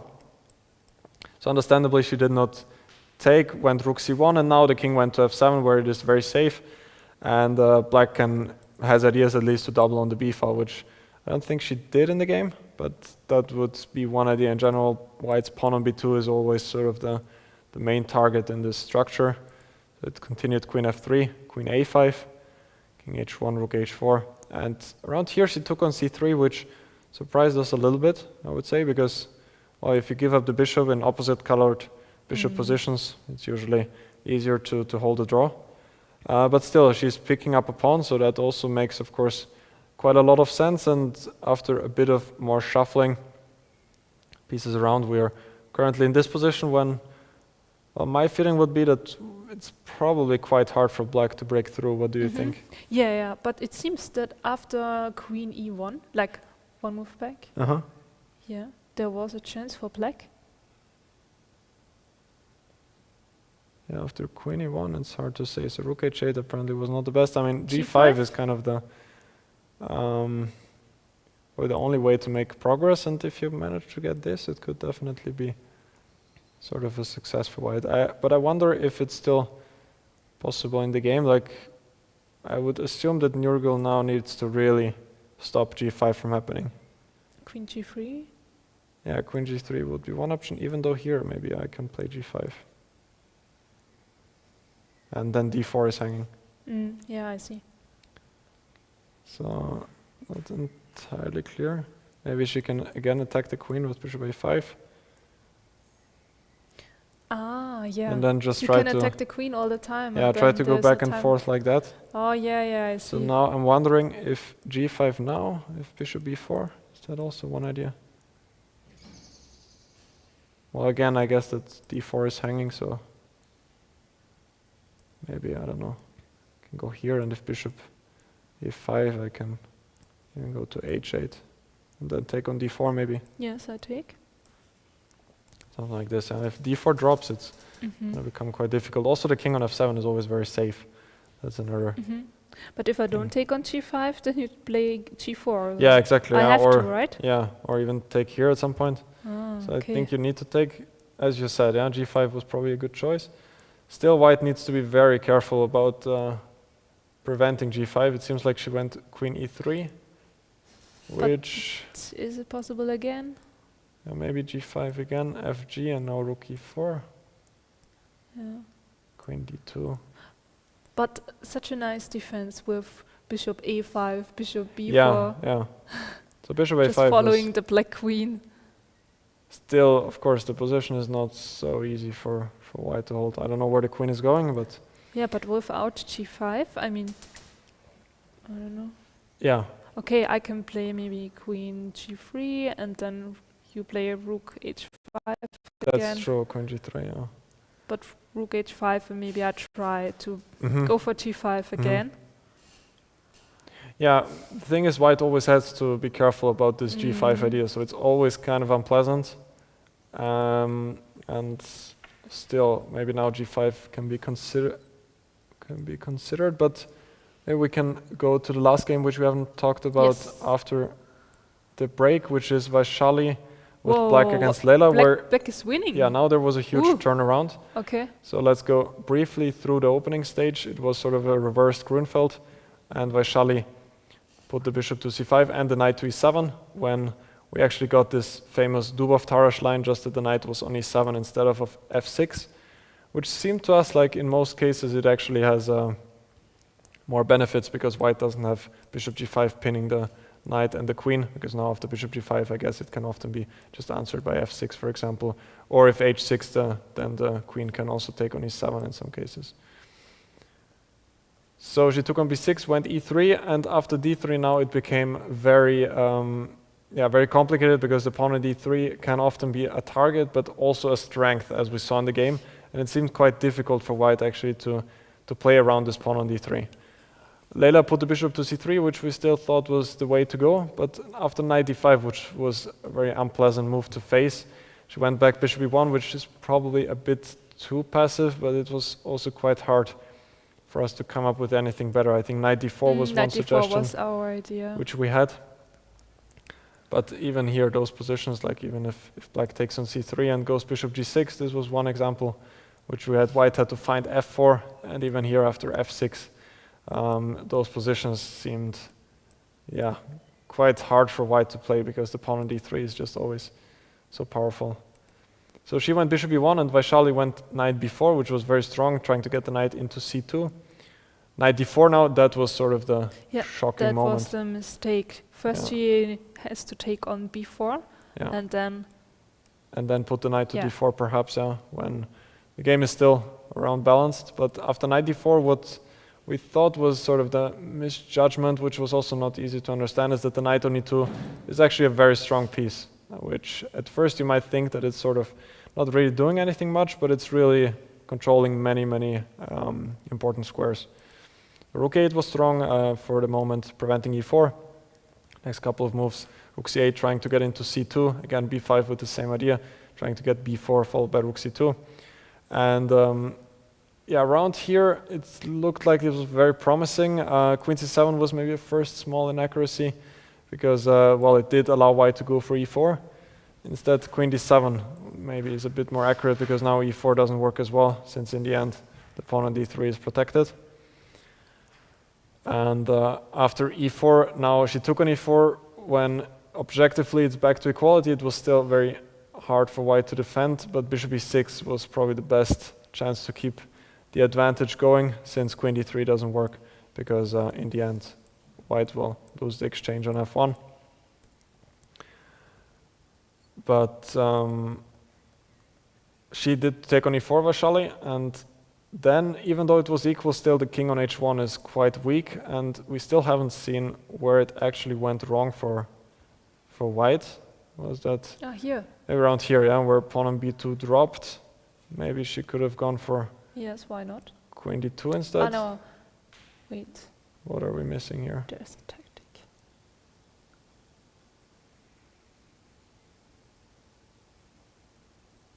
Well, it's not easy to see.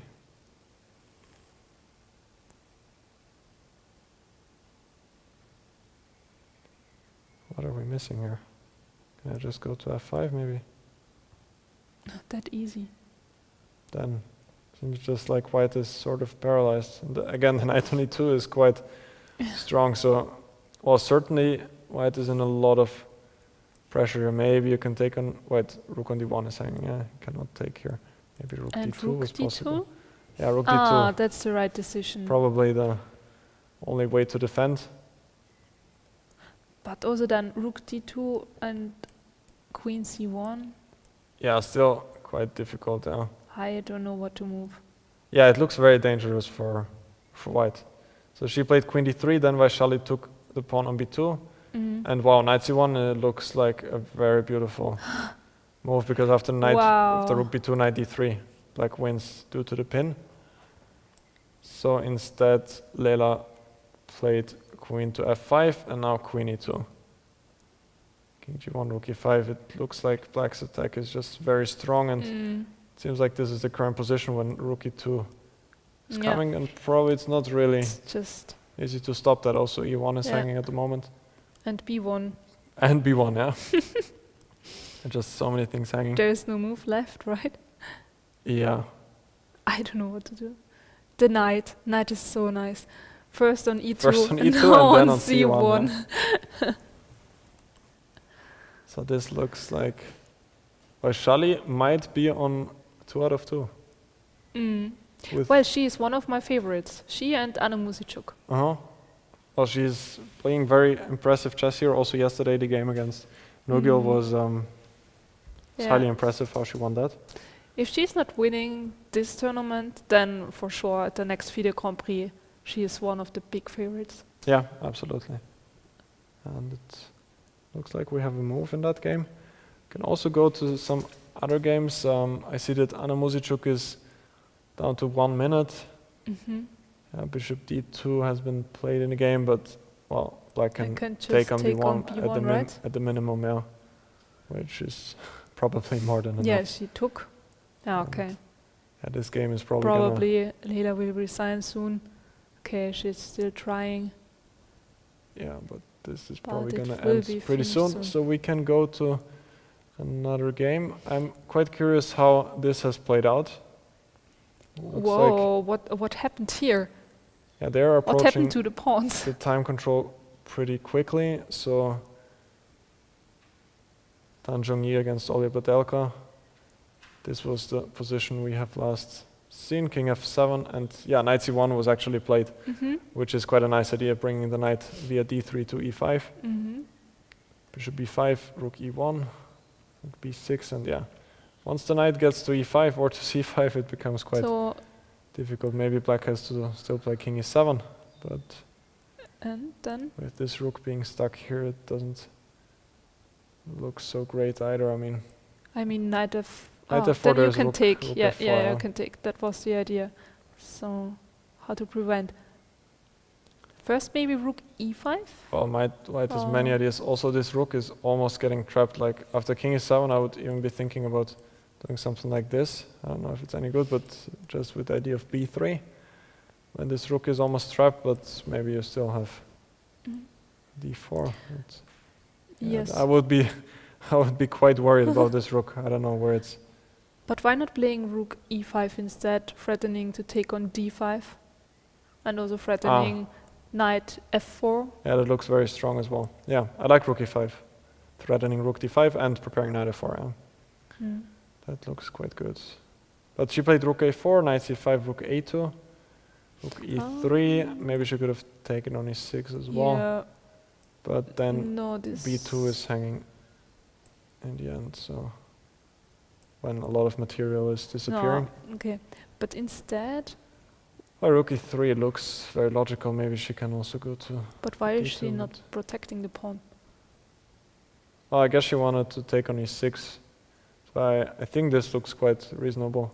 Taking but on here e6 it with the knight. seems that it's drawish.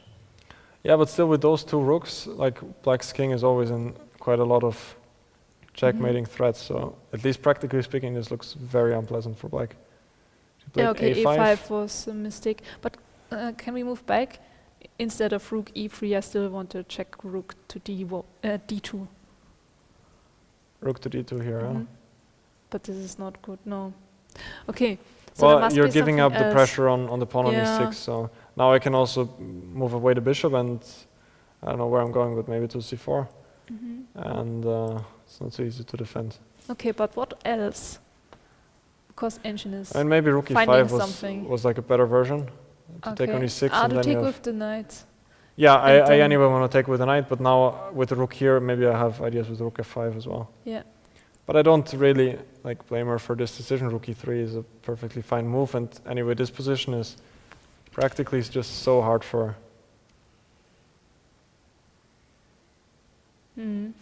black to play. I'm thinking if this is like, oh, this is completely ridiculous because of knight d8. Yeah, knight d8 is there, huh? Because if I can exchange like one pair of rooks, then the king is at least sort of safe, yeah. But those two rooks being on the board, makes it so much more difficult to hold everything together. And The pawns are rook falling. e5 is on the board. Which move did Olga play? a4. A4, yeah. I was expecting this one. Well, still the a pawn is also quite fast. Yeah. The question is if checkmate is coming. Yeah, e8 is still protected, that's important. Otherwise there would be rook f5, king g8 and rook e8 with checkmate on the next move.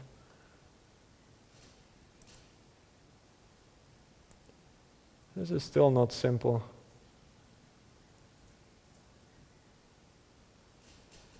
There was a draw in Salimova against Muzychuk. I'm just seeing that, which is Oh, okay. quite surprising to me that they actually repeated moves here. There is no g5. Well, around here, Not anymore with the king on g1, right? Okay, after g5. yeah, now you can take, and there also this rook is not entering on the fourth rank. Well, black can even play this on, yeah, if you play Why now not? rook h4 and Rook then h4? try to get the rook to e4, but So yeah, g5 take and rook h4. yeah, this would have been an option, yeah. Yeah. But I guess that Mariya was maybe not feeling like going for that today. Well, she had the bigger chances earlier, I would say. She can still... Yeah, taking on c3 was not the right decision. Yeah. I was also Well, thinking... She could have played g5 earlier, yeah. I was also thinking if this is an option here, but somehow it's not really impressing the computer. I was thinking if I can get this and rook e4, but apparently it's completely ridiculous. So yeah, this is what you want to avoid, trying to play for the win like that. But... oh yeah, as you said, g5 was probably the way to keep on playing and try to get the rook to e4, when still white probably needs to be a bit careful, but the worst has probably... she probably survived the worst already. But g5 earlier. And we would have been a another good- result. Ah, yeah. We so have the first victory of round 2. yeah, Vaishali won quite impressively. Yeah. Another very strong game from her. Yeah. So it was very nice how she won that so easily. The practical pressure she put on her opponent was just unbearable in the end. Yeah. We thought that she had something better at the start, but still how she played it, it was just so hard for white, also with the time situation later on to hold this position. Even though the computer says it's completely equal, the knight on e2 is just so annoying for white.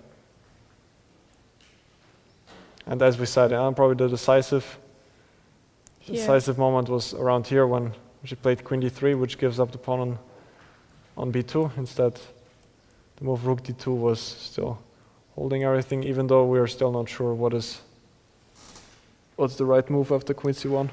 Yeah. Good question. Because again, black has so many threats, like Yeah, some can we knight move jumps. king g2? Well, king g2, also knight f4 is there. It would be a bit... Yeah. I was just thinking that we need to protect our rook on f1. maybe you can just take her, but it's also... No, you want to take, okay. well, knight g3, I don't like it. I don't think this really works. I cannot take here? I take the rook on e8. Ah, that's the idea. Yeah. Take on e8 and then c1 now. Maybe this was still possible going king h1. Taking on b5. Yeah, It just looks so risky overall. it does, Like, but there are so many knight jumps. somehow there is nothing for I black. could even think about Ah, yeah, pushing I would. h4. Yeah. It goes on, and black is certainly enjoying the initiative here. Oh yes. And instead queen d3, and after queen b2 it was very hard to hold. Yeah, this moment knight c1 was still quite impressive. Like if it was not for that move, queen a2 is probably still quite good, but it goes on. I guess now white can take on b5 in a better version. Apparently not. Seems like maybe knight d4. White's coordination is just not great. The rook can often get into e2. But knight c1 was still a very nice find by Vaishali, with the point that if rook b2 there's knight d3, which wins material on the spot. So yeah, very nice victory by the Indian grandmaster. Yeah, well deserved. Yeah, well deserved for sure. Huh? So which game are we heading to? Muzychuk below 1 minute. Badelka is also exciting. I mean, Yeah, but well, even though the computer says it's winning, I'm not entirely sure what is happening here. Because the pawn is. but isn't it coming. checkmate? Somehow? She has to give it Yeah, up. that's why. Well, I was not sure after a2, but I guess you can stop it like this, yeah. Bishop c4. Yeah, and then just win slowly. How? I don't know, rook c5. Okay. Bishop e6. Well, I'm in exchange up, so I don't know, I'm gonna win, but c4, for example. Yeah, okay. Should just win in the long run. And she's going for her rook, moving it to a7, so I think this is... Yeah, but this was also a beautiful attacking moment. So when, exactly here. Let's move back to Yeah, knight when she f4. shifted to the attack, yeah, like with those two rooks, it's just so much more difficult to defend as black. And it's just so hard to find anything against all those threats. And even though there might have been some way to save it here, it's just so But hard how? with 97 to come. I don't know how to save this one. Yeah, this is quite difficult. Oh, is it now rook e2? Rook e2 maybe, yeah. Yeah, that's the move, huh? strong. Just to avoid 97. Probably if she didn't like it because of rook b1 or something. That's one idea, just to pin it like this. Maybe now a3 can work. Oh yeah. Oh wow. So Olga had a really good chance here. Yeah, another nice chance to perhaps save half a point. And of course, in the opening stage there was sort of a big missed chance, which is going to be quite painful to digest after the game. Yeah, that's really sad. So Yeah, this okay, seems here like it's it's no going to be chance over. But rook e2 really looks so logically. It's so sad that she didn't find it.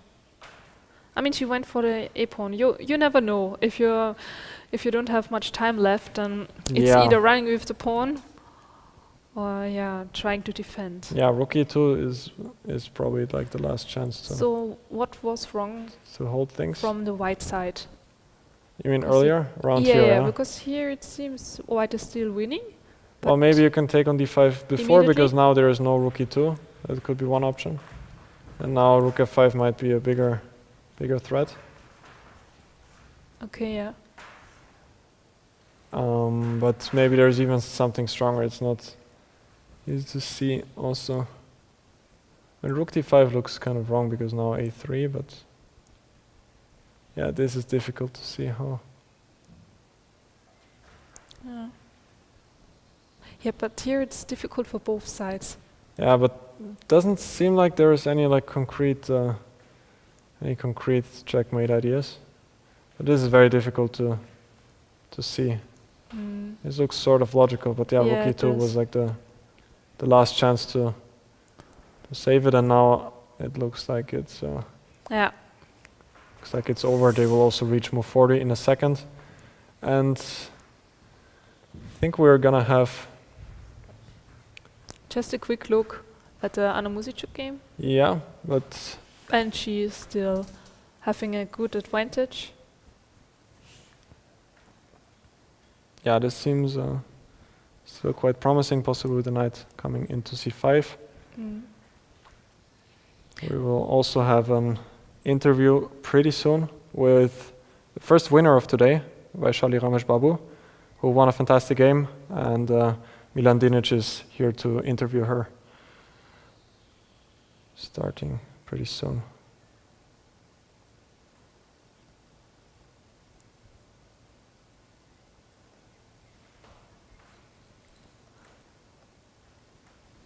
Yeah, before the interview is starting, well, Muzychuk Anna has also reached the time control. It seems like the worst time trouble is over already. Yeah, we've reached move 40 in all of the games.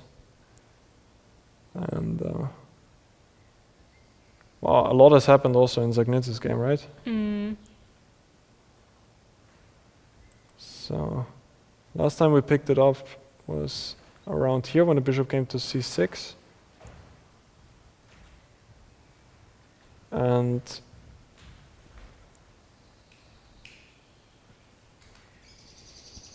oh, this was very complicated. Yeah, it's super complicated. So they went into the endgame. I wonder if there was anything better along around here.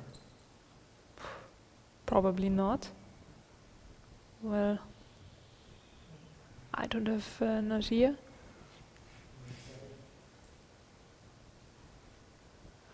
So looks like we're going to have the interview now, as I've announced before, with the first winner of today, Vaishali Rameshbabu, interviewed by Milan Dinic. So hope you enjoy the interview. Thank you very much, Felix. Yes, we're joined by Vaishali Rameshbabu. You just had a spectacular win, 2 wins in a row. Great start for you in this event. How are you feeling? Yeah, I'm very happy with the win today. Yeah, I was prepared until some point, and I think it was very smooth from the game. 2 out of 2 in a very strong tournament at the end of the Grand Swiss of the Women's Grand Prix. How does that put more pressure now on you, or do you feel more relieved? Not at all. We are just starting the tournament, and it feels good to play some good chess. So I'm just feeling good. Yeah. When having such a good start, will you change anything in your approach in the sense that you're now going to be more bold or more relaxed, or are you not planning to change anything? No, nothing planned. Like I just take one game at a time, and it's very early, so I just try to play some good chess and enjoy the games. So. Well, you're definitely doing that here. So you're going to show us your game today. You scored a very important, very interesting victory against Lela Javakhishvili of Georgia. Would you care to show us the key moments of the game? So it was, she also played this Reti system yesterday, so I had prepared the c5, knight, c6 line. Yeah, this is all common. Knight c3, castle. So this is all within your prep and her prep? Yeah. Okay. She was spending some time, but I knew what I was doing. So do you think she was spending time because she was checking lines, or was there some psychological play there trying to throw you off balance? I think she was just trying to recollect. Like I don't play this c5 variation, like d5 c5 thing. So I you think surprised her a little yeah, bit? I think I surprised her, and she was just recollecting her lines. Okay. Yeah, your knight d5 is an option, but I can take and play knight d5, knight d5. Okay. You can show us it. Yeah, and it's a very good compensation for black. And yeah, I knew this. I think she also probably knew she went knight a4, which is another logical move. d4, knight b6, a b6. Yeah, it's maybe better to play bishop d2 first and then take knight b6. Okay, knight b6, a b6, e3, d3. Yeah, I was aware of all these lines like bishop f5, bishop c3, knight d5. And are you still in your prep at this yeah, point? until this point. Yeah, here I knew like if bishop g7, e4. This is very important, and your black is better. Yeah, so. All right, excellent. And she obviously saw that as well. So. Yeah, she played bishop e1, which yeah, my preparation ended here, and I spent a lot of time here. If Felix was commenting, it seemed like a very passive move at this point to make. Yeah, I also felt it should be wrong, but I didn't know how to exploit it. Okay, white is threatening to play e4, and yeah, the obvious move is rook e8. Okay, if rook e8, then she goes e4, and okay, takes queen d3, and it liquidates. So I was not happy with this rook e8 move. I saw knight f6 as an option, but still she can play bishop c3, or yeah, another line it was bothering me was white can play maybe f3 and get e4. I don't know how to put my pieces, so I was not very happy here as well. I saw some bishop g6 again. I think white gets e4, f3. Like my bishop is not very good, so I had to settle for like knight d4. I spent a lot of time here trying to. Yeah, I was calculating like bishop b4, knight d4, bishop g6. Okay, my idea is to play knight c2 and get this dc2 passer, like if bishop b7, rook a7, some maybe bishop f3. I was planning knight c2, like takes this forced, otherwise rook c1, knight d4, knight c2, dc2, something like this. Yeah, my c pawn is very active, and yeah, I thought I was ready to play this, but yeah, I was calculating a lot of lines here. She played At knight what d4. point is it important to start calculating? Like, do you go like 3 lines, 4 lines, and you say it's enough? At what point is enough? Yeah, it depends, but here I had to make sure, like, because I'm also sacrificing this pawn, I have to make sure I'm not losing the c pawn in that line. So, Okay. yeah, knight d4 is another move. Okay, if bishop g6, she gets knight c6, bishop c3, and white is completely fine. So I had to go for this knight d4 option, bishop b4. Your knight c2 also was interesting, but bishop f8, knight a1 and bishop g7. Yeah, here I didn't see anything. Okay, king g7, queen a1, d2, like d2 e4, and this d pawn was not enough. Like I'm a pawn down, so I went for knight e2, king h1, rook e8. Here I spent some time in calculating bishop b7.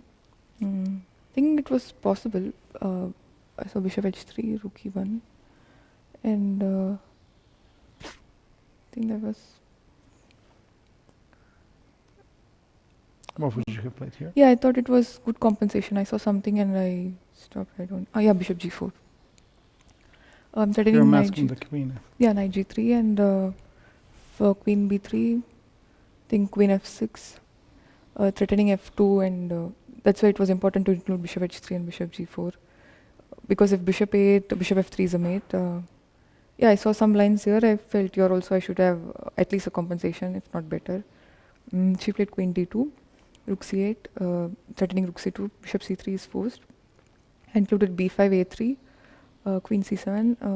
Here also I can play maybe knight c3, bc3, and queen a5 or queen d7. But what I played, I thought maybe ask some question. She went e4, bishop e4, takes queen d3, queen c6. Yeah, if queen f3, I thought knight c3, bc3, rook c4. Yeah, I think like queen c6, bc6, and putting pressure on c3, like if rook, this has to be played, and rook a8. And both the rooks are tied, and I thought, okay, I'll play some rook a4 or get the king first, and Get the king involved in here, pushing down. yeah, I'm pushing, so maybe it still should be holdable for white, but it's not easy. She played f3.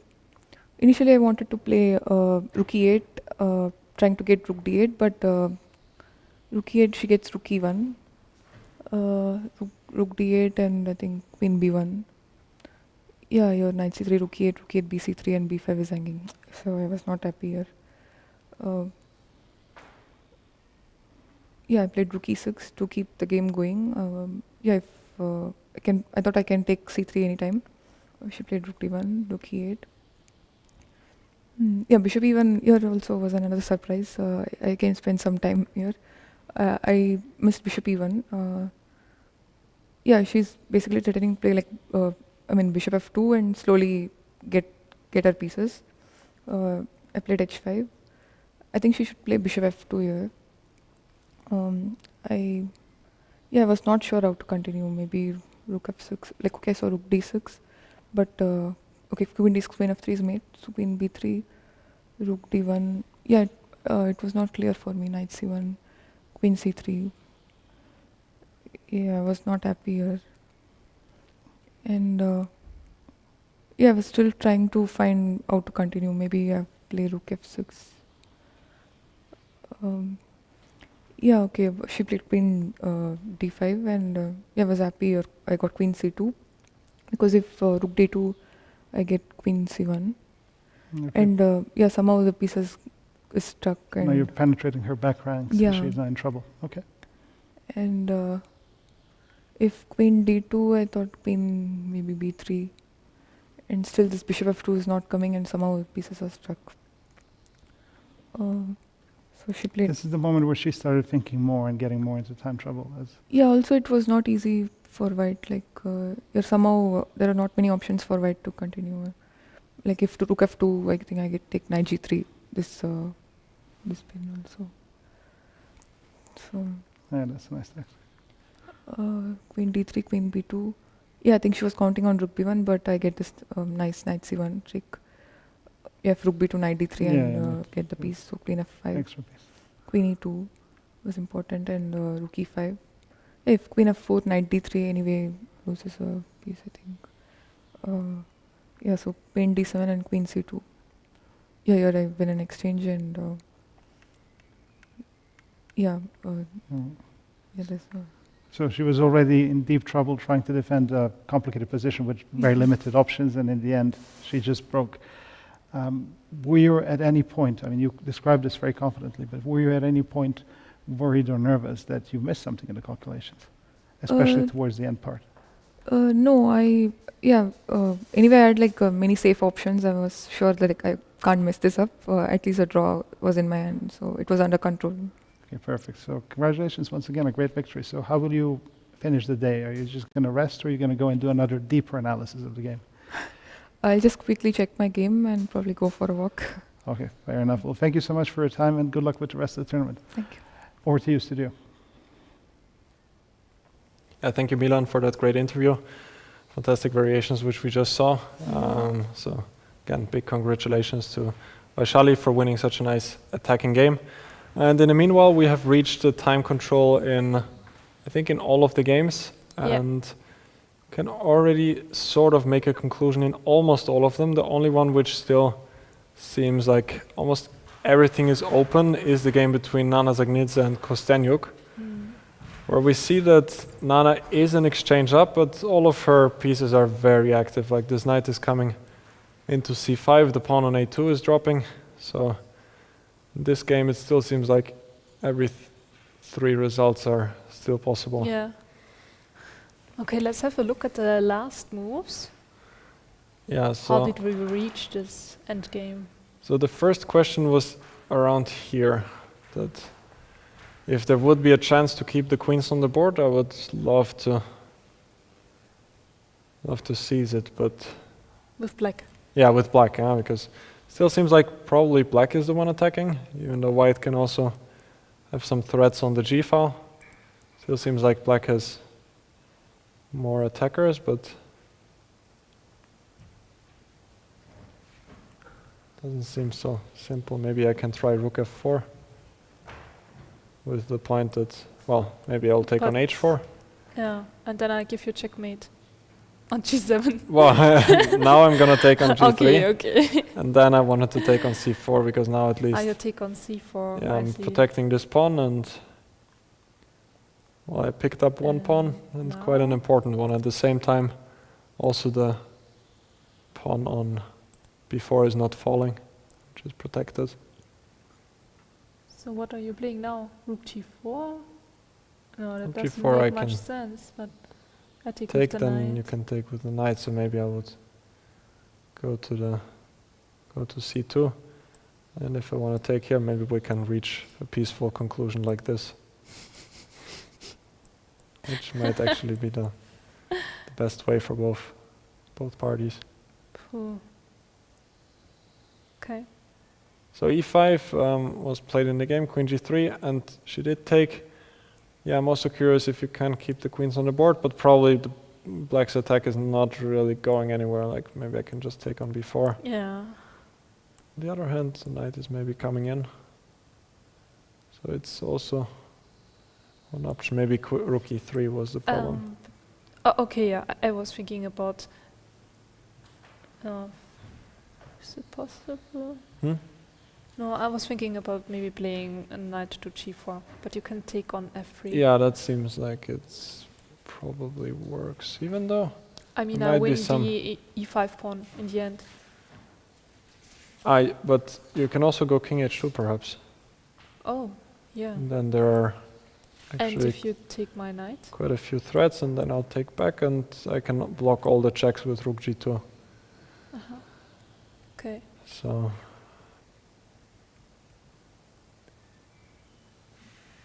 yeah, understandably, black took on g3 because the endgame still looks like black can get very active with rook d7. Knight d7 was on the board. Wonder if maybe knight h5 was also a possibility. What are we missing? I thought rook g1 has to be played. Then I wanted to pick up the pawn on a2, but maybe just knight e5. I take e5. And then b4 is falling, and somehow everything is collapsing. Yeah, this is not easy at all. Rook d2, also king e3 does not really work.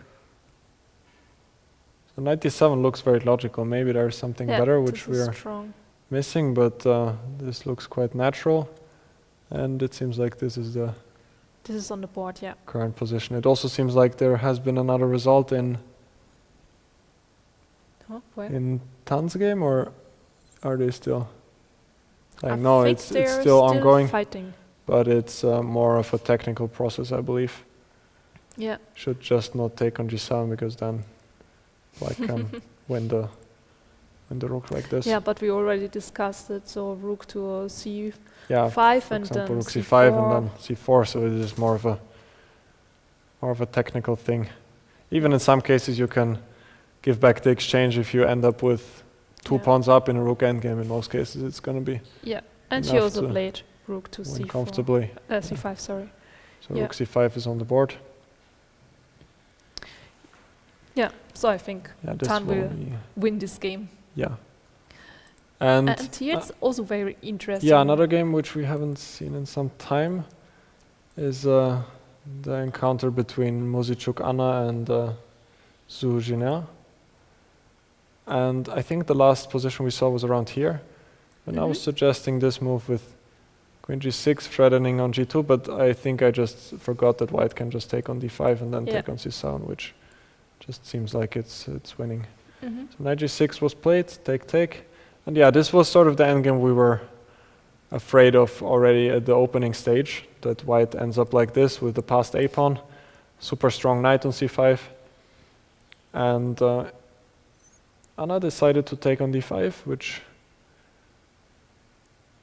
I would have also taken here, but it does improve black's pawn structure. Yeah. On the other hand, it's not so clear how else you can defend it. Maybe you could go knight d3 immediately and try to keep black's pawn structure a bit worse. But even this position still looks quite unpleasant, even though the computer is not so excited here. Still, white's pawns are probably more efficient than black ones, and at the moment also still the c5 square is quite weak. Knight e7 happened and king f2. I would be thinking of maybe including h4, just that the white pawns are not advancing any further. Would be one idea. Because I think in the game what happened later on is that white gets g4, and all of a sudden it could become quite dangerous. And a couple of moves later it became worse and worse. But it's already looking quite difficult. So white's king is often just intending to run in like this. This already does not look comfortable for black. Wonder if there was still a better chance. It would be one option to activate the knight like this, but playing d4 will also make the pawn quite weak. So this is a decision which is not easy to make. Trying to get the knight to d5, but yeah, But maybe she should have done it. just to try and activate it. But at Yeah. the same time, I would also be worried about rook c1, and now the knight cannot come to d5, and white can slowly improve the position with moves like rook c4, and at some point these pawns are probably also going to march down the board. After rook c1, she can play king to e6. Yeah, Now that's, finally the king can move to That's e5. a good point, yeah, and then king d5 That's could come. probably the idea behind Yeah, king e6 d4. is still a good defensive resource. Yeah, I like d4. I think this is the move. Yeah, just trying to get some active play, because well, otherwise it's difficult, but still rook e4 is also difficult, and now f5 it still seems like black is definitely under a lot of pressure here. But rook b6 was just a bit too slow as it seems, because now the king The king is too fast. is coming yeah. in, and after king e6, now king d2 I like, because if king d4, king d6, then black is threatening c5. So if we also play f5 here, which Anna did in the game, then black is able to play possibly c5 and then rook b4. And then, there's actually knight c6, which is even stronger. Just winning the knight on the next move. And of course, if black can get c5, otherwise, I mean, the king can still go back, but then black is maybe in time to get some activity, maybe once again pushing d4. But she played king d2, which is much, much stronger, king d6 and now f5. So that's also why I really liked playing h4 early on. So if we go makes back here sense. to just try and fix those pawns, I think this would have been Very good idea. safer decision. And now the rook came into e6, king c7, and Ooh, and also the knight on g8. yeah, it might go to h6, but at the moment it also doesn't work because there's rook e7. So this looks like a very miserable endgame for black. Still, there is some technique which needs to be shown here. Think about activating the king, Yeah, perhaps. king c3. So black is quite paralyzed here, which is of course not a good sign, and I think the king is just marching in. Yeah. Don't see how black. No idea what to do with black. Yeah.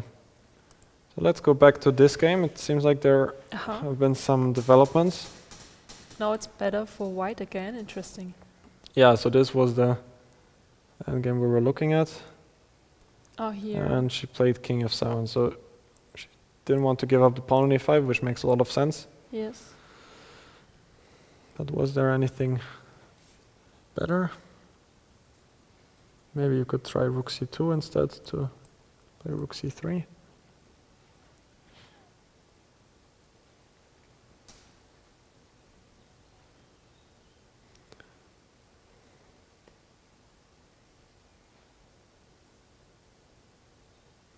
Well, the problem might be king d3, and it's not so clear where this rook is going. Might have to go back to a2. Yes. So what was the missed chance at this moment? Because after king f7, she managed to get her rook back. Well, it's still not entirely clear, but now maybe she can play rook a1 and force the exchange of rooks and win the pawn on a3. And she just did just that. She went rook a1. I'm still curious where was the missed chance here, because Yeah, let's have a think.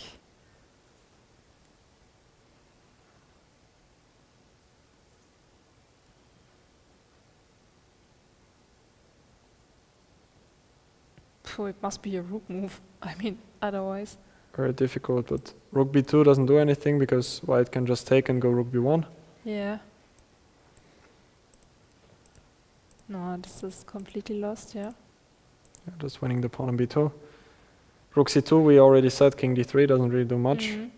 But there are no other moves here. Does e4 make any sense? I thought that I could do this and now take on c5. with the point that if now knight e5, maybe I can take on e4, but even this doesn't work because of probably many things, but king d4 is probably one of them. Or rook b5 might be even easier. Black is gonna win, black is gonna lose a piece. Yeah, that's And if I play king f8 here, so that later I want to take on c5, and so that you don't have there's a check no on check. e5. But if I go rook b1 now, same like in the game. Maybe it's a bit different, I don't know. I was hoping. Well, I just thought that this is coming no matter what. Still looks quite difficult. Yeah. I don't see what. Is it now rook c2? Rook c2, again, there would be king d3 at least. I know, but then I move back and your f3 is also hanging. Yeah, you can. Maybe not there. Maybe I move to b2. No, I don't really get the difference. Well, you know, you could go bishop a4, which I just saw now. Ah. And then take on c5. Yeah, that's a good idea. Okay, that's a good idea. Which only works if the rook is on b1 already. So why didn't that work here? If I go rook c2 here. And if king d3 now, bishop a4. Ah, we can take on b7. Ah, there's rook b7 with the pin now. Wow. So that's So king f8 was actually precise. that's quite a big difference. Yeah, but a very difficult move to find. King f8 also, it's not actually clear what it's doing. Like if I make a move like h5, for example. Yeah. And then I wanted to move to e7. But then you might run into similar troubles like before. Okay, at least it was a good try if you immediately go for rook b1. Yeah. Yeah. Still seems like there I is don't know. something better than that. Yes, but what? King h7. But it doesn't make any sense. Yeah, king h7 seems a bit mysterious.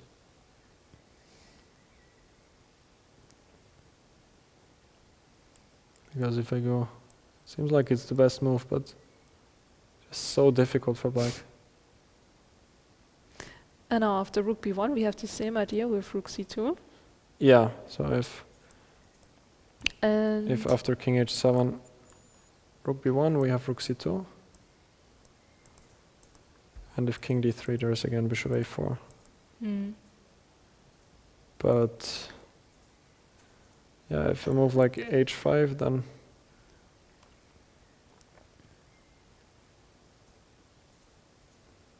because once again, if you go rook c2, then there's king d3. maybe not anymore.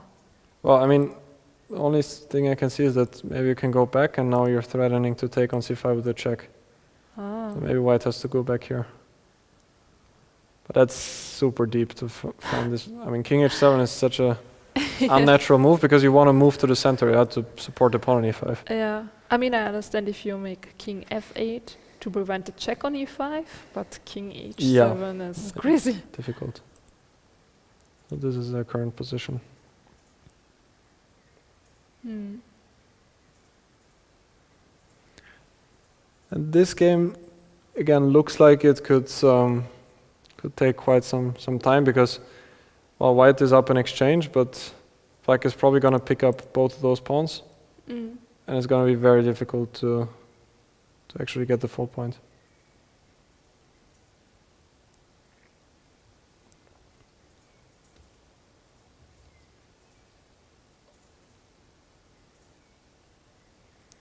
So in the meanwhile, have there been any changes in this game? I think it's still the more or less the same position.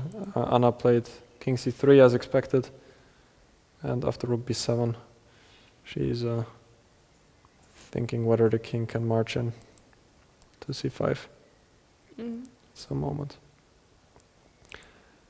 Tan's game, yeah, rook b5 seems like the quite of a clinical approach, just pinning black here. Yeah, and now I'm threatening c4, right? and then I can just take on a2.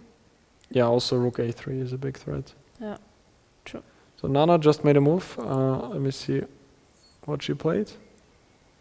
It was rook g to c1, which is actually quite smart because I guess she didn't want to allow Alexandra to get both of these pawns. Yeah, good drawing chances. And if you can, exactly, yeah.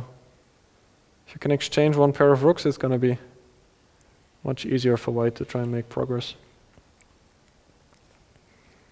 Of course, one question is if black should keep rooks on the board. Probably should, just to have a glimpse of hope to get some active play. And if rook a3, then knight c5. Still, by no means an easy conversion for white, because rook g3 is coming and his pawn is a bit weak. I bet it will end in a draw. And Yeah, I trust in Nana's conversion abilities. Well, you know, it's always interesting to get two different bets, then yeah. at least one side is going to be happy and the other one is going to lose.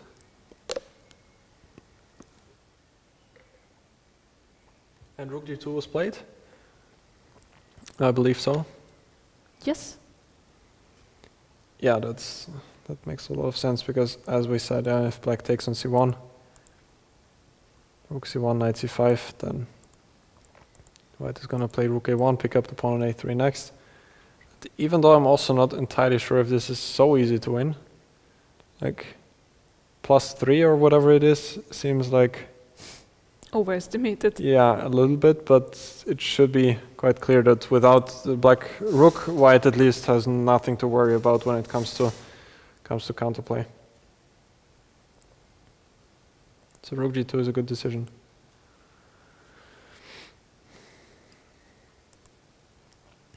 So I guess white is going to take on a3,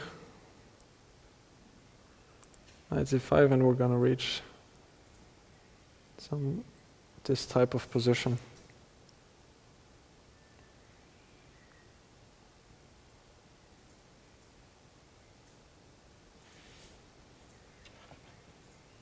And how would you make any progress here with white?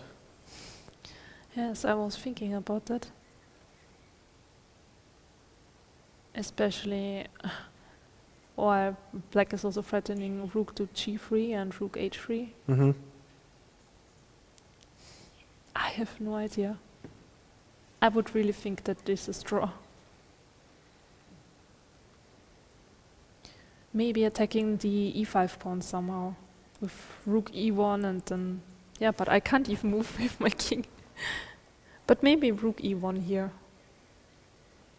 And if you go for rook g3, then king you have f2. king f2, yeah? Yeah. Okay, then I'm winning. Yeah. If you give me that pawn. So maybe rook e1 makes sense. I'm just thinking what is going to be our next move if I play something like rook c2.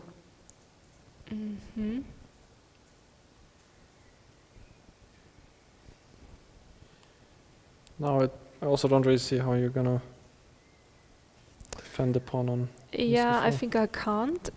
Maybe I have to go for rook e2, you take on c4, and then I play king f2.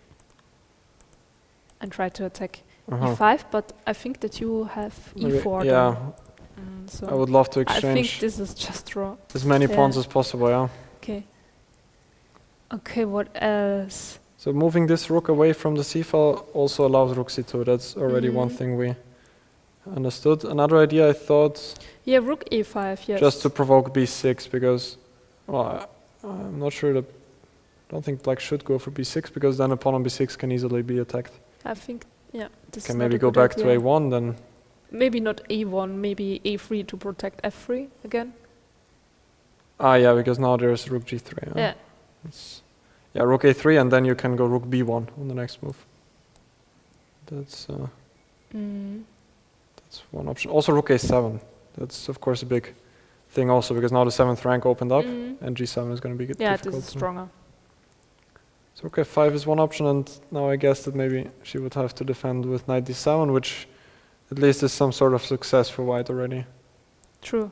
Yeah, this is a good idea. And yeah, rook a3 is on the board, and it's Kosteniuk's move. So I suggest we go on our last break, since all of the players still have some time left.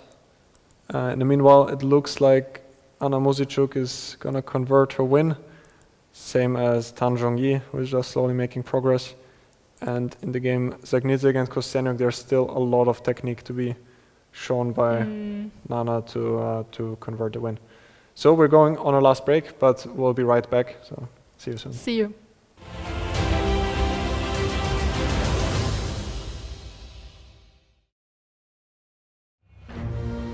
London, a city of intellect, intrigue, and infinite possibilities. In the heart of the city that gave us the greatest detective, a new mystery unfolds. Not of crime, but of calculation. This June, London plays host to the FIDE World Rapid and Blitz Team Championships. A battle of brains, where speed is the weapon and teamwork is the key. Grandmasters, wild cards and legends will join forces into mixed teams for the world titles that will be decided in seconds. Rapid, Blitz, London. The game's afoot. Think you have what it takes? Assemble your team and register now to be part of this chess story that will become chess history.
And welcome back, ladies and gentlemen, to the broadcast of the FIDE Women's Grand Prix last leg in Austria.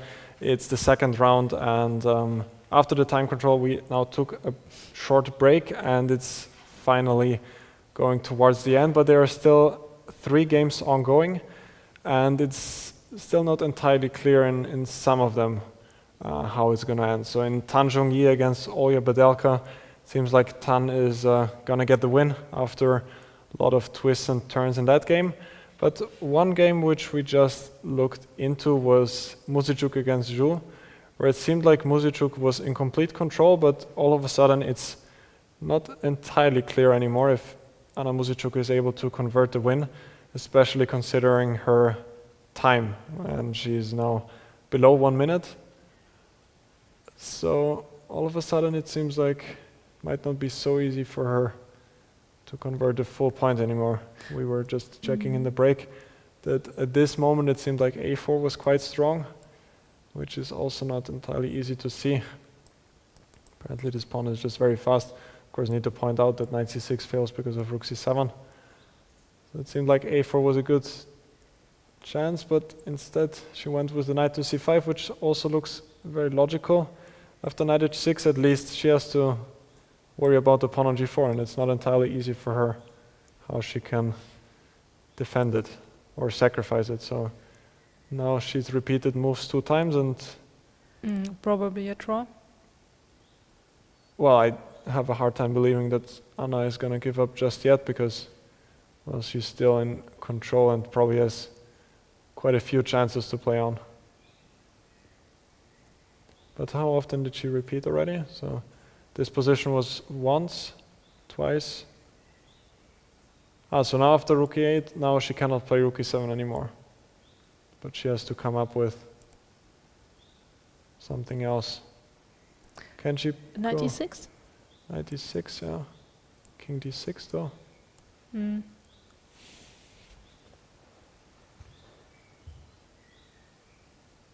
She played king Played to king d4. King d4.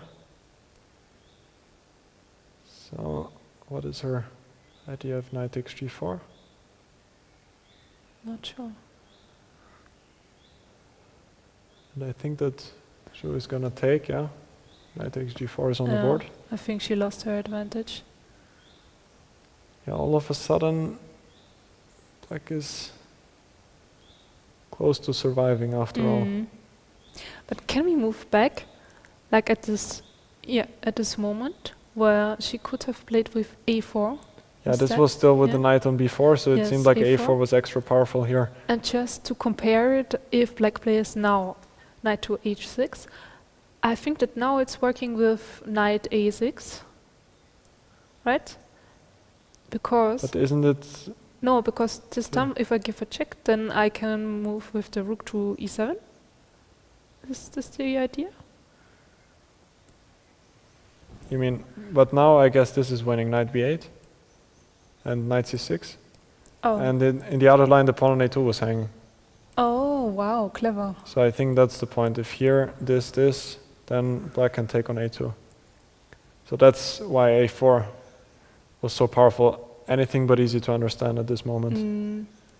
Actually, the Wow. point of a4 is maybe, of course, also at some point to push this pawn, but also that the pawn is protected. Yeah, and here Black really has no moves left. I mean, maybe knight to e7, Some is possible, but but then I guess you e5. could also bring the knight to c5 once again, or knight a6. Because the Yeah. only active plan is actually to bring the knight to h6.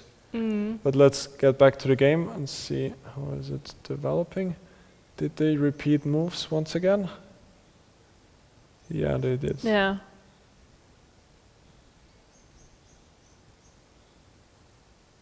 Yeah, I think now they will make a draw. So she repeated one more time. Yeah, what else? I mean, still, the worst case, White can also take on a7 and then go knight e6 and still try to press that endgame. But this will probably not be enough to win like this. Let's go knight e6. Take on g7. Still, White's king is more active, but material is equal, so I don't know. Black should probably be able to make a draw here. She went for knight d7 with not much time on the clock, that's for sure. Knight d7 check, king c8. And check on b6. And I think that now she actually has to repeat. Yeah, I mean now She there has is to no other go way. Knight b6, king b8. And then probably knight d7 back. Yeah. And the knight is on the wrong side of the board. Ah, she took on g7. Ah, that was her idea. Okay. So now the knight Wow. is attacked. Only thing is rook d7, which is probably... Is this rook and game draw? No, it's lost, right? that's actually another Wow. nice chance for white.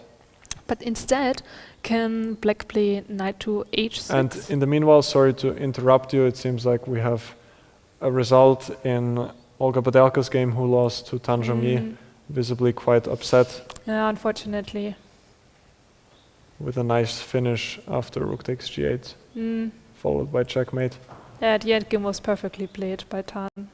Yeah, so again we had this moment in that game, in the opening stage, where Olga went for this very interesting plan with queen f6, and then followed up with knight g4 with ideas with rook f3, and here Tan made this quite shocking decision with queen d2, and surprisingly Olga did not go for this very attractive sacrifice on f3, which turns out to be actually crushing white with the idea knight ce5, which was probably missed, and it's also not entirely easy to see. The point here was that after check, taking on g4, there was this move knight f3, which was ending the game. And after that, it was not entirely clear anymore. Still, black was not worse, but in the end of the day, Zhongyi's play prevailed, and she was able to win in an endgame. Once again, we saw this sort of poor bishop on this poor French and Caro-Kann bishop sort of being the issue of the game. And in the end, Yeah. Tan was able to win. So in the meanwhile, I'm still curious how... Yeah, what's Shu the is best gonna- reply? Is it knight h6? Well, knight h6 is definitely an option, but I would... Yeah, knight h6, also knight e5 seems quite natural. Yeah. The knight h6 just trying to Yeah. take the pawn on f5. So if you're Seems pretty giving a good, and check, then king g8, yes. King B8, and sorry, yeah. I'm assuming that white should probably go for the repetition once again, because, Because you can't protect the pawn. well, I could try this maybe, and king c5.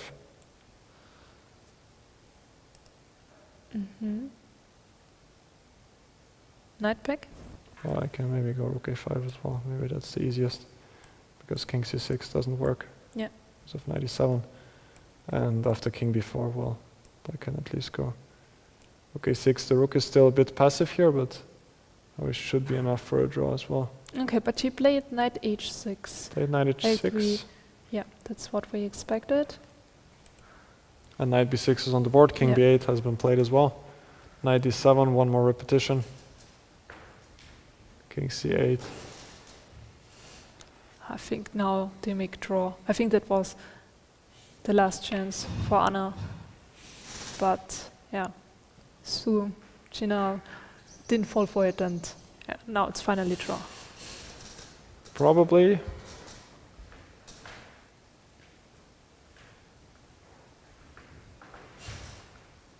Still, she might try this move rook g6, because still I don't think there's any risk involved for white. Yeah. Like after takes and king c5, you're gonna probably win Yes, you're right. this pawn for sure. So and white king is still a little bit more active. Of course, with the time situation, it's also a bit risky to play on.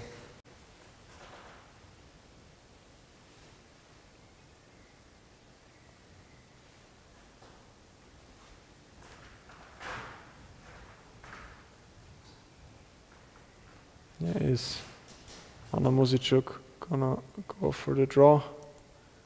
Or is she gonna play on? Probably she's going to play on.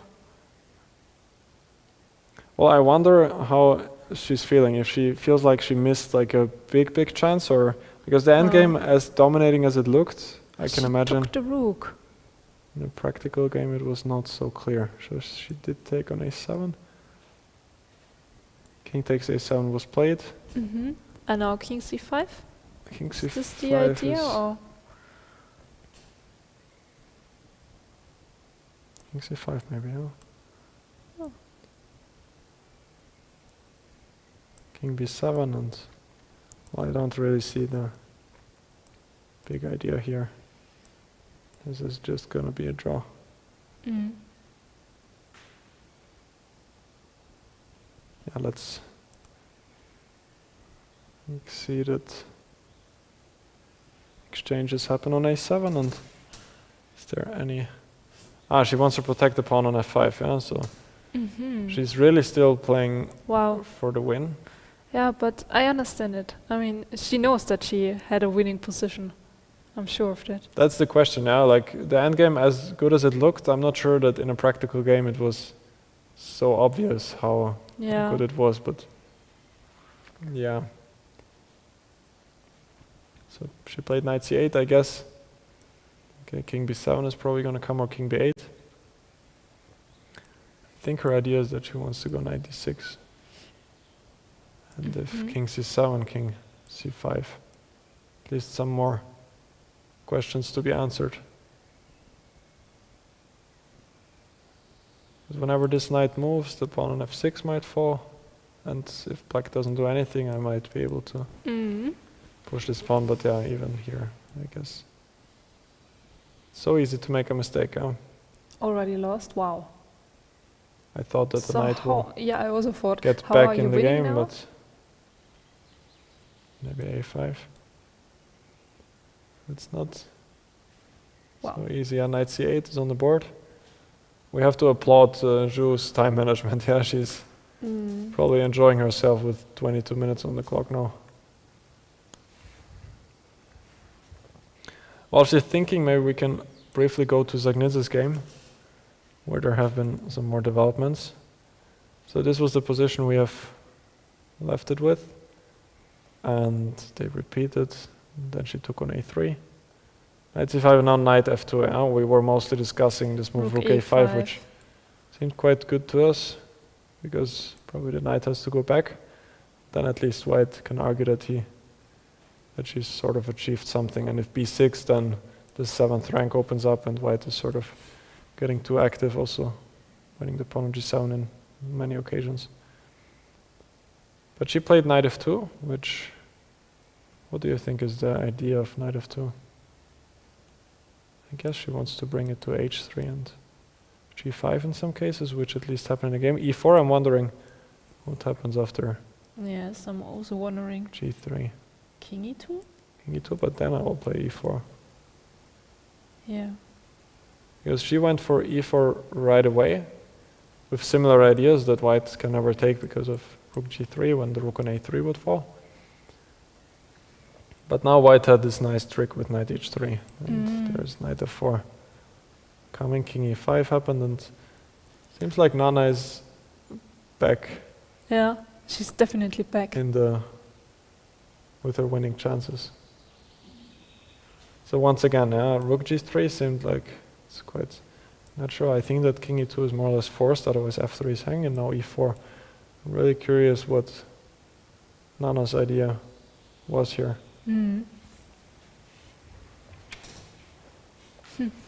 Because now I don't really see what white can do about the idea of taking on f3. Or maybe she wanted to go for rook e3. Oh yeah, rook e3. Because now black probably has to give up the rook, and this is not any good. Yeah, again, if you exchange the rooks, it becomes much easier for. And instead, what white should black play yeah, here? that's a great. King f5. King f5, fe4. Yeah, I have to go to e5, right? No, then also check maybe. Maybe go somewhere else, but then again fe4.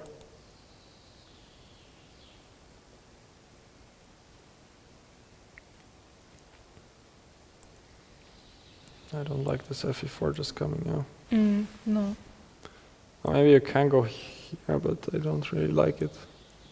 You know, even here fe4 might be good enough. Okay, so what's the move for black? Yeah, that's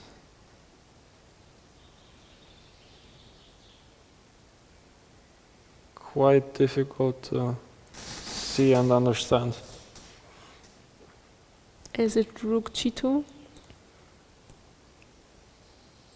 So now after fe4 you can take with the knight. Yes. Yeah, rook g2 And is nice. if you're attacking my rook, then I play a rook h2. King f1 also maybe you can go. Yeah, rook h2 you can do. Yeah. Okay, yeah, so this is how you make draw. Oh, yeah, but I understand why it's really complicated. Yeah, rook e3 is still Yeah. quite unpleasant to see, and rook g2 is not easy to spot. Yes. Okay. So yeah, she played e4 right away. Now the knight came to g5. Knight takes f3 check, king d6. Still not an easy conversion at all. Yeah, still I would think that black has made some progress, exchanging pawns. Yeah, you're right. It's interesting that now it's better for white again. Well, I would say that the pawn on f3 was probably one of the big weaknesses. Mm. So I think white can be quite happy getting rid of it. But at the same time, as you're arguing, once more and more pawns disappear, then it's going to be at the same time more and more difficult to actually win the game. So, in the meanwhile, Zhu still seems to be figuring out the correct way to the draw in that endgame. It's very impressive how Anna Muzychuk still keeps on the pressure, even though it's quite clear that she, as you mentioned, missed out on a bigger chance earlier. Yeah, but finding all these ideas in only 30 seconds per move, it's impressive. Yeah, yeah. So king c7 was played. Okay, now I'm threatening rook g3, so what is white planning? Well, with rook g3 I can always go king f4 as well. But maybe I will just start with king f4, that's one idea. Check with the knight. I was intending to get active somehow, but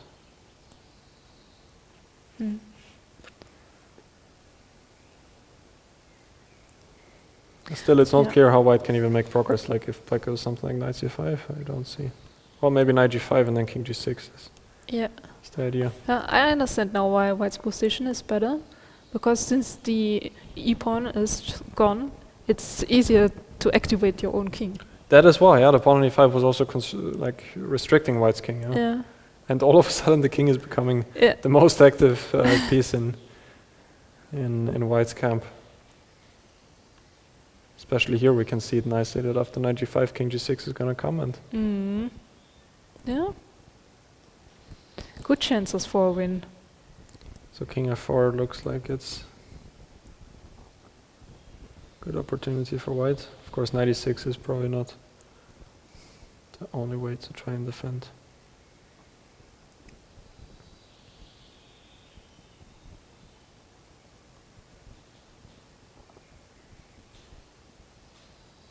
Both players around 5 minutes, so we're again approaching the final time trouble in round number 2 of the FIDE Grand Prix.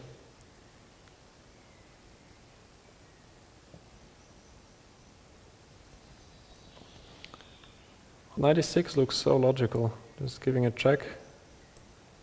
But after king f5, well, this is coming. And she did play king f4. Yes, king f4. It's very logical.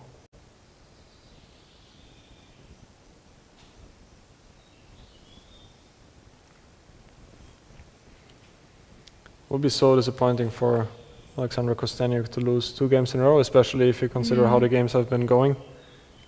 Yeah. Yeah, she is such a great defender. Like in both games, she had really troubles after like opening and early middle game. Yeah, yeah. But then somehow she always figures out something. She it's got so out amazing. even on top in both games, but then due to some 2 or 3 small inaccuracies, it just all of the work and effort she put in before holding those bad positions just Yeah, Work such on. things are really annoying. If you get many chances and then still you're losing in the end. Yeah, absolutely. That's like the most painful thing that can happen. And she will figure out something. I think she will still surprise us again. I certainly hope so. It's not easy to come up with a move though. It's also not clear what white is actually playing on the next move. Maybe knight g5. Knight g5? Did she make a move? No. Not yet. So knight g5 is a threat. I was wondering after knight e6, king f5 if I can go something like bishop d7 here.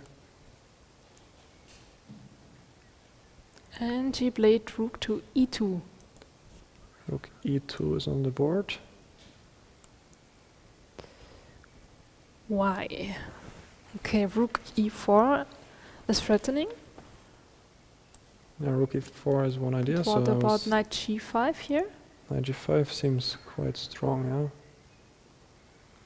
Also curious what happens after rook e3, yeah? Just blocking the e file. Oh. What am I and wondering? here Ah, knight is- e6 is there, yeah. Which is a nice that idea. was her idea, see? Yeah, knight e6 and then I have to She give, got you. I have to give back the exchange, yeah. But knight g5 looks quite powerful. Because you're also avoiding knight e6 check for good. And also e4 and everything. Yeah, and king f5, king g6 once again is Yeah. probably And now I'm gonna- threatening rook to e3. Yeah, now rook e3 is also one idea. Still, if rook f2, I don't know where the king is going. Maybe now via h5. Some cases.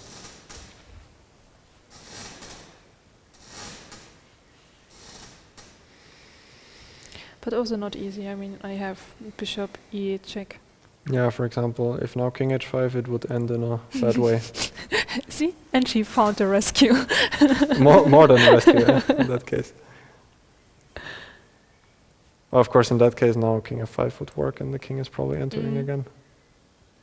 I think that there have been some developments in the last, Oh yeah, true. in the other remaining Let's have game. a look to the knight Also, end Nana game. just made a move. If we can just see, yeah, it was knight g5 as Yeah. expected. And in the meanwhile, Muzychuk's game. So we left it off around here. And Anna went with the knight to d6. Now king c5. And Zhou went for d4, which D4. is a committal decision. Still, we were not entirely sure what else to do because knight g4 was one of my suggestions, and actually a5 was winning. So maybe knight g8 is also not going anywhere. Also a5. And I don't see anything else.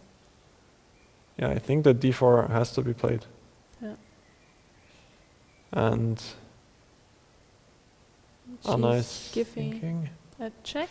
Yeah, so what I think we're gonna see is like a 2 versus 1 in some case, that those two pawns are gonna disappear and white is gonna win the pawn on d4. Yeah. And then it's gonna be a, b versus c, which should be a draw, but still white can try to cause black some inconveniences. So I think that king b7 probably has to be played. Knight f6, for example. Well, maybe more accurate is just to take here and knight f5 and king c3, and now we're gonna, or king c5. Then we're gonna get this sort of endgame. Still not so comfortable for black to defend it, but of course objectively it's a draw.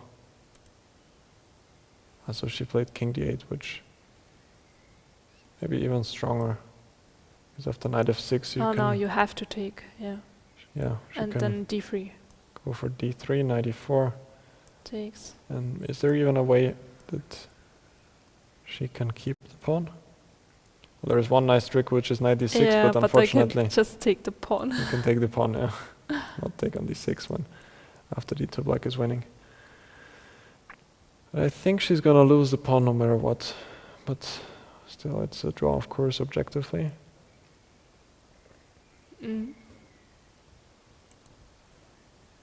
So I think that's what we're gonna see here.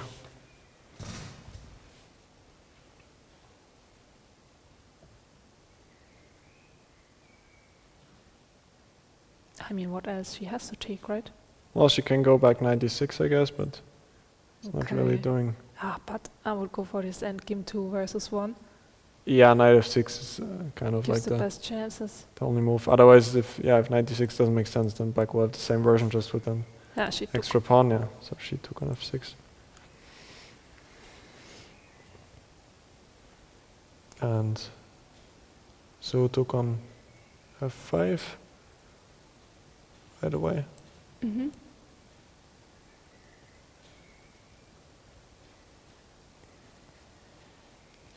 Yeah, now it's maybe even not so easy to win the pawn. Mm.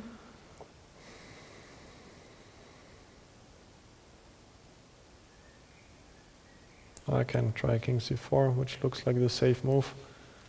And King e7. just one question: can't you take on c6? Ah, Or- here, huh? Yeah, or is that's- it risky? That's actually a good question, because she went 94, but I mean, this could be really risky. I'm just asking. king c6, I wouldn't play that e3, one. knight e4. Ah, well, there's at least knight d4, knight b3. Ah, now. yeah, okay, you have this. Okay, Yeah. no, then I don't go for this. So she went for knight e4, Mm-hmm. which is a nice move, just prophylactically stopping the pawn from advancing any further. But 30 seconds for Anna Muzychuk. Yeah, but it's still not so easy for black. Yeah, black has to be precise to hold the draw. I'm just... Well, king c7 looks quite logical, but in the worst case, white can also just try to advance the pawns a bit, b4, a5. And at some point it's going to be quite unpleasant for black to keep on waiting like that. Hmm.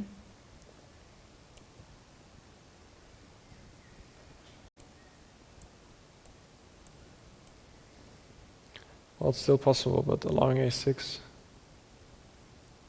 Well, maybe now you can always go for d3 and king c4, there's king b6. Or knight d6 now even, probably. So, seems like it's not clear what white can even do Why not king c4? here, yeah? And then knight King c5 Ah, and then you can pick up the pawn and knight at least, yeah. b3? Yeah.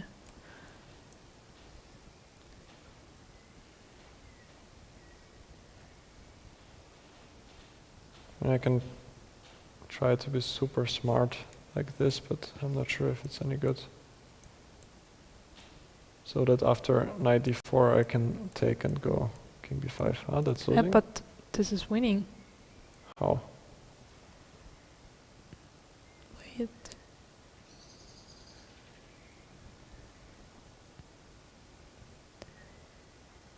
King e5 c5? and then a6 Ah, you have a6, yeah. and That's then the I move I can missed. take and king d6. Yeah, exactly, yeah. a6 I have to take and And then I'm on a this one's Schlüsselfeld. I don't know the English words. Do you know it? key square, I guess. Ah, key square. Yeah, makes sense. Exactly, yeah, those endgames are winning because king c6 and white has the opposition. So still some tricks left. Zhu is thinking maybe we can switch to the other game one more time. Dzagnidze is seemingly making progress and provoking some weaknesses. So this was the position we saw after rook e2. She went knight g5, rook h2. King went to h3. Rook d4, I like this move, just yeah. protecting everything on the fourth rank. Nice. Looks nice. G6. Now it's Now Dzagnidze's probably move. the other rook will come into the game. What about rook e3? Yeah, rook e3 is a nice move. Is that Ah, and she also played it, yes. what she played? Yeah, she also did go for rook e3. Yeah. Yeah. Now I really believe that white will win this game. The pieces are very Yeah. active. Like once the pawn on g6 falls, then it's over no matter what. And I'm not sure if black can actually hold on to that pawn for much longer. Mm. She went for bishop d7 check. King g3 is on the board. G3. Yeah.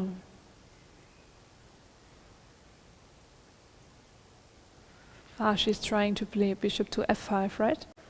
And protect this pawn. Yeah. For example, bishop f5 now might fail because of some nice trick like h5. And if gh, I have a double attack. Double attack of.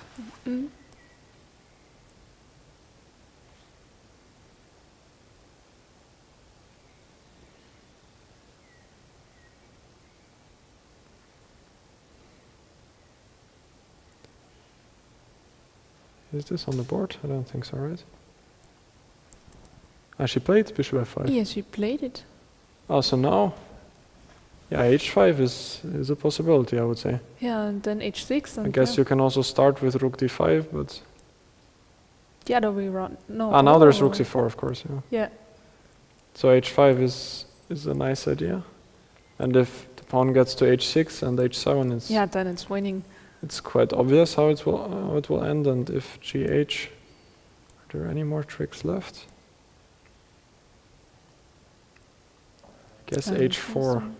h4. Because if king h4, then I can take and the knight on c5 is protected.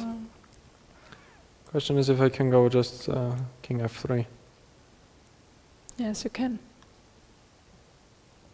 Yeah, now it seems like there is nothing left for black. I'm curious to see if Nana Dzagnidze is gonna find this cute little trick with h5. And after h5, taking on h5, is it also possible to take the other rook? Ah, you mean rook e5, yeah? Yes. And then I keep c4 protected? No, it's not good. The only question is why. Well, there are ideas like this. Oh, yeah. Now the rook is hanging. Yeah, true. But I think she made a different move. Ah, so she played rook f4, yeah? Just playing it safe. Yeah. I mean, still nothing wrong with that. Just that h5 might have won a little bit faster. But as we have seen just now in our analysis, with h5 you can also make some mistakes. Exactly, yeah. So there was this nice trick that after rook d5 there was h4, and now white has to be precise with the move king f3. She played rook f4 and Bishop moves back. bishop went back to d7. Now I'm just... Rook f6. Yeah, I think that might be another way to throw away the win with rook c4. Oh, yeah. And then there's rook g4. Yeah, okay, and then I'm losing also the h-pawn. Ooh. Yeah. Yeah. It remains complicated. I think that white probably has a couple of ways to improve the position even further, but maybe rook d4 back is the best move, and then trying to hope again for and this. now go for h5. But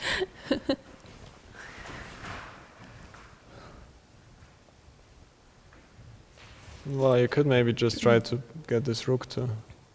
She played knight to f3. So, yeah, that idea is also nice, just to get the knight to e5. Can we have a look at the other game? Yeah, there have been some developments there. Yeah, so we will get the before mentioned endgame. So she just gave the pawn because anyway at some point it's probably gonna get lost. And that's another defensive task. Which I'm pretty sure that Zhu is gonna manage, but don't be fooled by the evaluation bar, because those endgames can definitely be lost as well, even on the highest level. So king b6, knight d3 is on the board.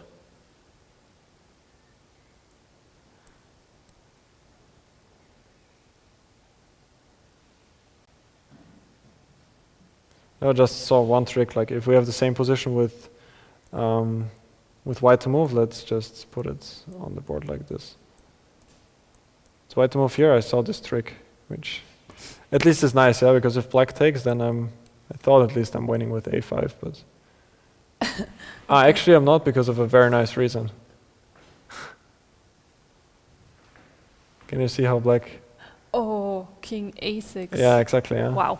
Because king a5, this is what I was hoping for, king c5, and now black is in zugzwang. And after king c6, king a6 is winning. But actually king a6 holds the draw, and now king a5. So that's quite beautiful. Yeah. So black is probably just should stay like this. I wouldn't go c5. It's just putting the pawn in danger, and white is going to try to push b4 and a5, I think. c5 is not even possible. Oh, is it possible? Just king to d5. Yeah, king d5 right away is... then you're losing the pawn. Yeah, just in general, c5, even if it works, it's probably not such a good idea because the pawn is always weak. So she's probably gonna wait. I think she went knight c7.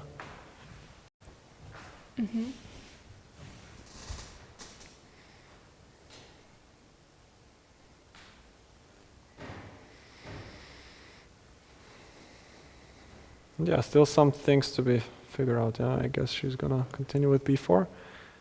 And meanwhile, let's jump back. In Dzagnidze's game, the knight came to e5 and now bishop e6. So at the moment, knight takes g6 is still a bit too early, since after rook g1, white is losing the piece. But instead, Rook f6 makes sense. she wants to prepare with rook f6, yeah, bishop f5, and now h5. can I go h5? Still there's knight e4, so Oh yeah, it's still not possible. Always these tricks. knight e4 is an issue here.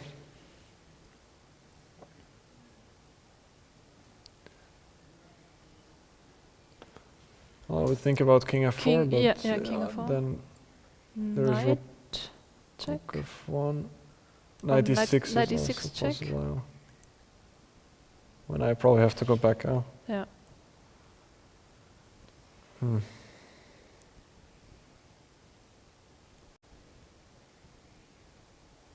And less than 1 minute for Dzagnidze. Yeah. And sooner or later she's probably gonna need to make a concrete decision, which, as far as I could see, she was already avoiding here by not playing h5, because I'm sure that she saw the idea with h5, but just thought that playing it safer is probably easier. Yeah. Which I can totally relate to, but at some point we're gonna need to make a decision. I think she played h5. Did she go for h5? It looked like. Yeah, she went for h5, and now it's the check. Now it's back to equality, but well, equality is... Can I take and play h6? Yeah, that's one option, so equality is still not entirely there, huh? Yeah, knight e4 is on the board. I'm wondering what she's planning now. h6, maybe rook probably, h1. right? Well, h6 or hg is also one possibility, but after hg I would be even worried that at some point you can sacrifice here and make a draw like that. She did take hg. Really? So if And what happens h6, after h6? well, I Because could rook always h1 go is not g5 working. perhaps, Yeah. and try to stop the pawn like this.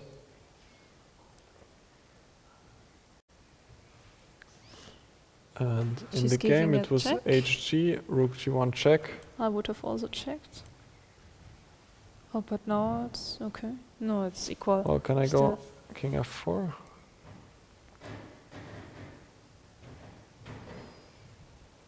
My idea was this, which I thought is at least a very nice trick. And black cannot stop the pawn. So I guess that king f4 was played. But is this a draw maybe? Yeah, and she wants for and she goes for it. This is a draw. Oh, yeah, the black king is too Well, close to the yeah, pawn, if right? rook g6, then you can take and go king c6, followed by king c5, And then b5. and then Wow. black is in time for See? b5. And again, Alexandra rescued herself. Yeah, here. that's incredible. Wow. And if knight g6, I thought, hang on, it's not so easy yet. Rook c1, knight e5. Ah, wait, I can just go to this endgame again now. Yes. And again, king c6, and it's the same story as before. Wow, so Nana that's played a h5 at the wrong moment. Huge upset, yeah. H5 was... But here it's really not easy, I mean, how to proceed. Yeah, knight e4 is a big threat, and if king f4, we said that that knight e6 probably doesn't... But Ancient still thinks that it's completely winning for white, so there must be something. Yeah, I mean, I guess you can move What with if the rook. we introduce rook f7? Yeah, that's what I just wanted to suggest. And then h5. Does it make a difference? Yeah. Yeah, now it's winning. Only one move is different, and the whole outcome of the game is completely... But now the check with the knights. Yeah, exactly. It's And not really a after threat. knight e4, well, it's still not entirely easy because It's not. king f4, there's rook f1, which you need to But just worry about, but back. maybe you can go back. Wow.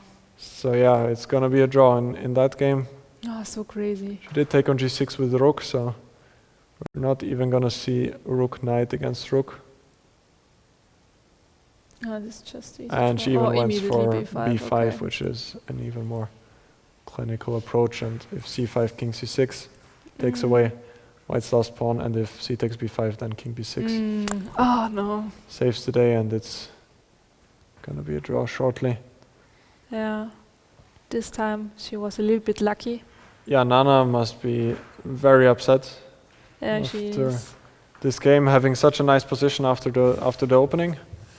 And then, even though Alexandra fought back brilliantly with this exchange sacrifice, in the end game Nana managed to secure a winning advantage. But then, as you said, Yeah, one move too early. exactly, and Alexandra showed her one of her biggest strengths, which is defense after all, Yeah. and was able to secure half a point. Yeah, well, it happens to everyone, someone. Exactly, yeah, even to the best. So that leaves us with only one last game left, and it's none other than Anna Muzychuk against Jiner. And still Zhu is suffering in this endgame.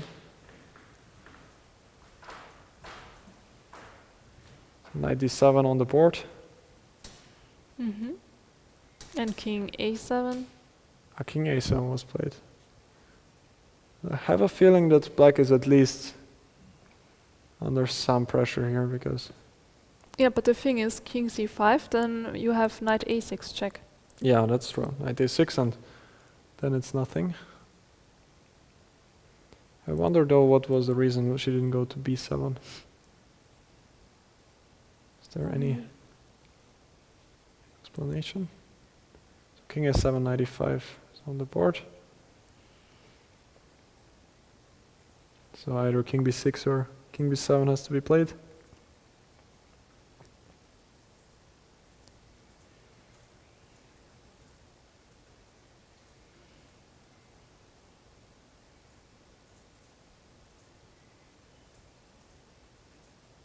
King b6 is on the board. So now white gets even the chance to get a5 with check in, but the black king is just gonna go back to b7. And there's always this knight a6 idea. Yeah, as you said earlier, king c5 never really does anything because of knight a6. Yeah, but without king c5, there's no progress. So, do you have any ideas for Anna? Well, yeah, she's not playing a5 just yet, which is a good decision when it comes to pressing these sorts of endgames, just keeping your opponent in the dark for as long as possible. But finding ideas for white is not so easy. I mean, No, but she has an idea. She wants to play a5 and followed by knight d8 that would be one So- way to... to win, yeah. Yeah, exactly. Yeah. But okay, of course, Suchina found it. She went knight e6,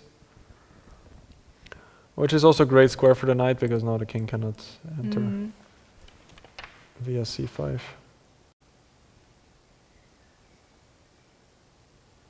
Knight d6, or No, not. She's still thinking.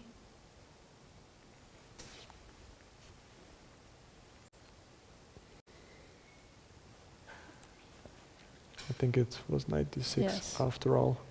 Knight d6.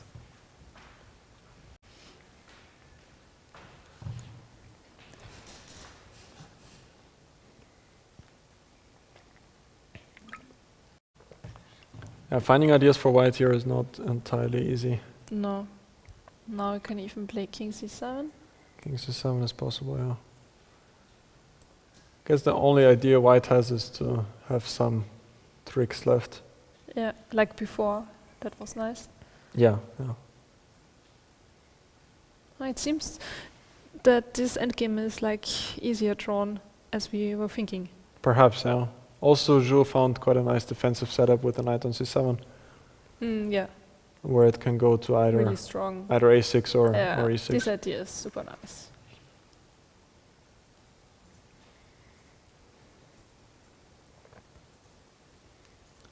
I can try putting the knight to c5 though. I don't know.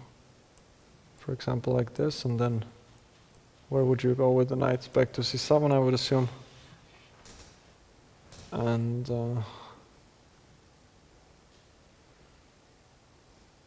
yeah, it's difficult to find any real ideas here.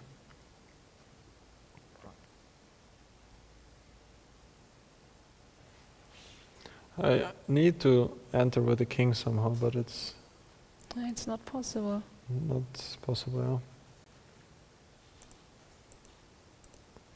Because again, this knight a6 is just quite annoying. And if a5, king a7.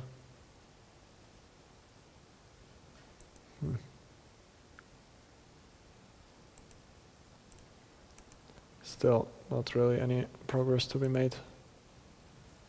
So she did go for king c7, knight f5, and king b6 back.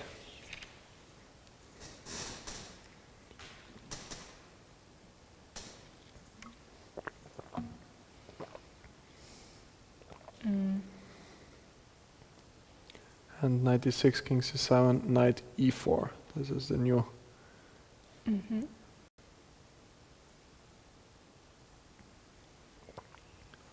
The new idea. Possibly trying to get the knight to c5.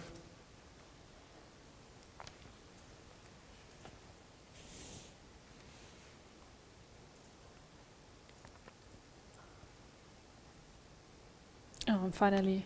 Finally, e5. she played a5, and the king is probably going to a7, if I would have to guess. Yeah.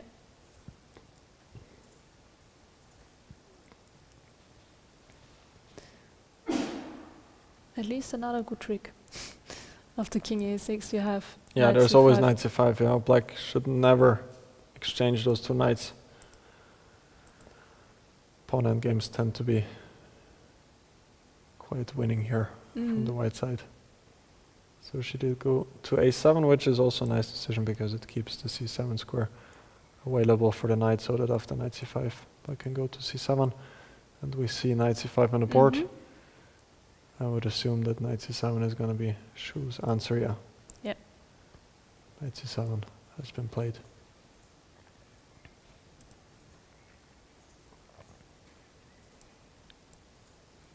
And now finally king d4, for example.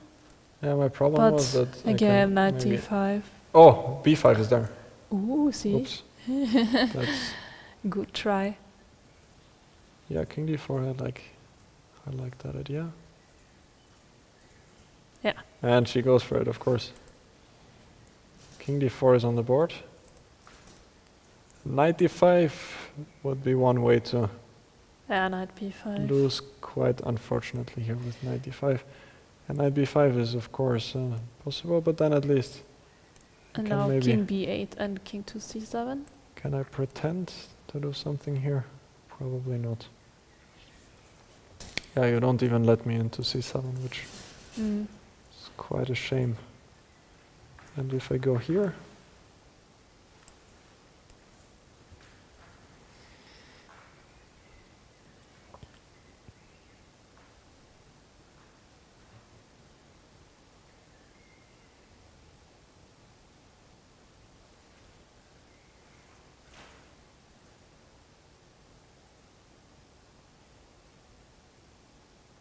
Still some small questions which white can ask, like knight c3, knight e6, king d7, of course. It's gonna be a draw, but yeah, black is in time to pick up the pawn on b4. But still, if you're in Zhu's position, it's not as comfortable as it is in our chair. Yeah. And king d4 is a nice find by Anna Muzychuk, because once you have those threats running in with the king like this, you often tend to panic. Yeah.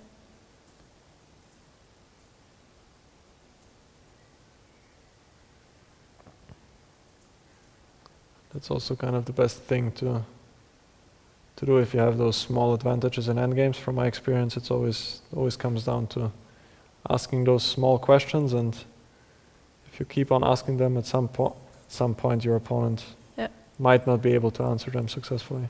True.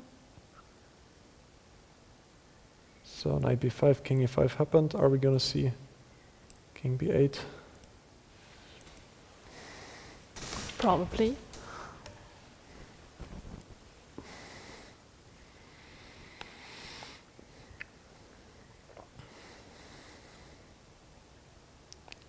So we spoke about percentages today. What do you think is the percentage for a draw here? 80%. 80% draw, yeah? And 0% that black will win now. Even today, I think that black has a 0% chance of winning. Yeah. Or like 0.1 to be generous. Yeah, 0.1. Just in case.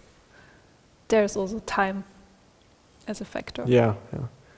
But I think 80% is reasonable. So there is still some small possibility left that we're gonna see. Yeah, they are playing now more than 5 hours. More than 5 hours, intense pressure, both down to less than 3 minutes.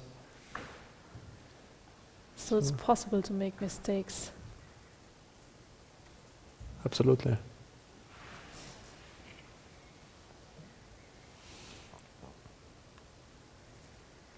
Is there another defensive setup other than king b8, king c7? King b8 looks...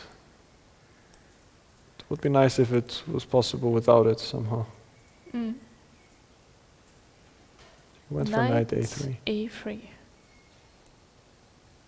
Yeah, you know what It's losing. what I said earlier. But why is it losing? Oh, king d6, and if knight here, I'm gonna go here. You can protect. Then king b7. And I'm gonna put you in zugzwang maybe, like this. Not like this. Not like this. Maybe I have king a6 now, with knight b4 to come. Oh yeah, good trick. Okay, so this is on the board now. It's gonna Wow. It's so exciting. White. You were right. Something is going to happen. Absolutely, yeah, knight c2 is on the board, so Anna has to go. How amazing is this?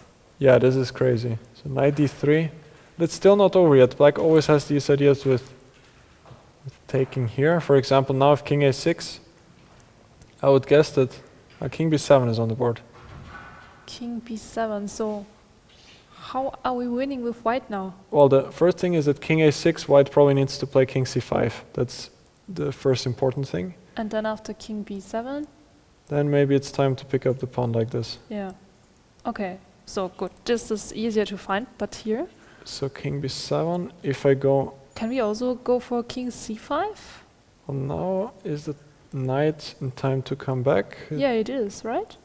But you don't have checks, right? Yeah. Because this square is taken, and if...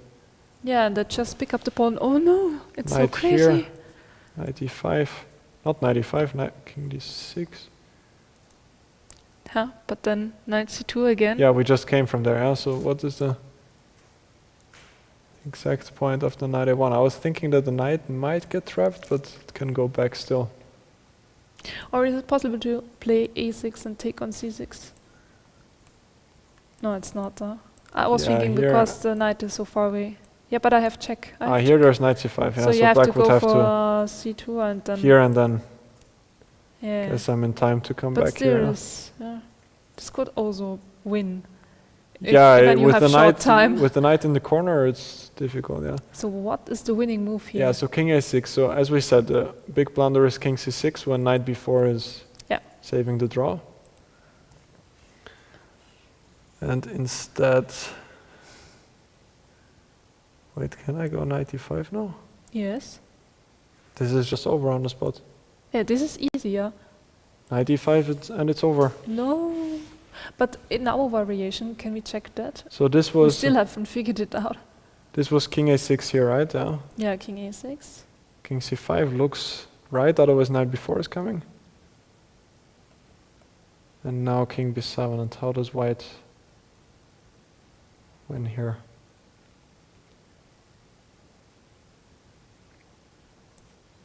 Wait, is this also possible here? But we just tried it. We did? No, we didn't.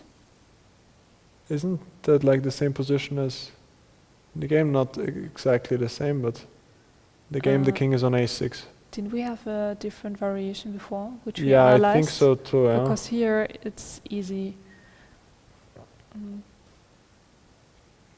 Knight a3, king d6. No, I think it. I'm not sure what we had before. It was. I think it was king a6, king c5, king b7, and somewhere the knight was on b1. Yeah, I think now we had knight a1. Yeah, that was. Oh yeah, no. That was the question.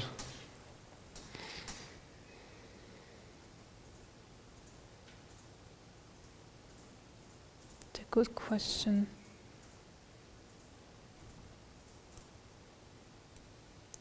Thinking about this, but it's probably not a good idea. Bring the knight to b3, but I think I should go back. And so knight e5, knight b3 is not really convincing. Black again has some ideas taking on a5. It must be king d6. And if I move back with the knight? But now king d7. And it's... No, it's not. Yeah, again king a6 is here. Oh no, it is king a6. Yeah, I always forget this one. Oh, this is So me. knight a1, this is like a study, I think. Who is white winning here?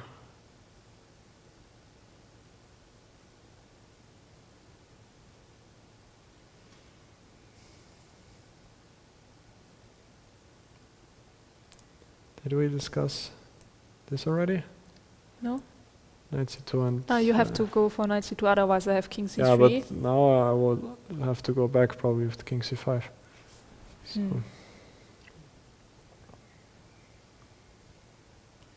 this is difficult. And yeah, so knight a1 was probably a better try, and we just cannot figure out what is the I think we have to cheat. right win. Yeah, I think so too. So It is king c4, knight c2, and now knight e5. that's pretty Okay. crazy. And then king c5 is going to come in the next move. And And what then about king c7? King Just c5. not working. Okay. So yeah, going back king c4 and then knight e5. That's not easy to spot. Okay.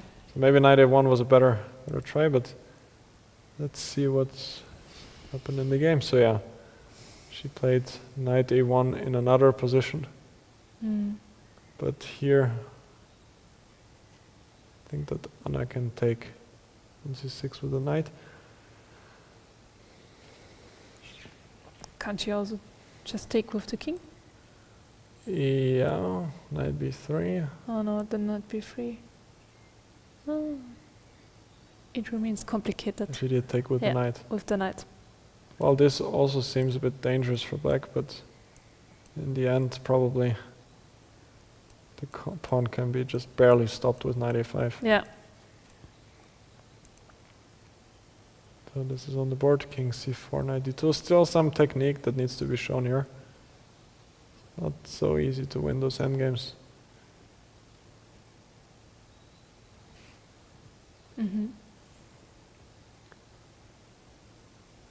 Apparently king d5 might have been a bit stronger, but for that I think you need to see that king b5, knight d4 works. Oh, yeah. Well, it's not so hard to spot, I guess, but king c4 is also logical, just attacking the knight. Knight d2, and she played the move king d3.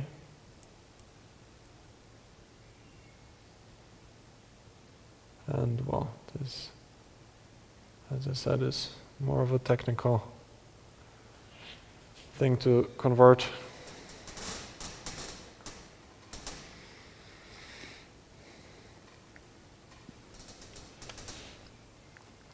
So shocking turn of events, yeah. As we said before, the endgame is So many turnarounds this time. is a draw, but yeah, always need to be careful in those events.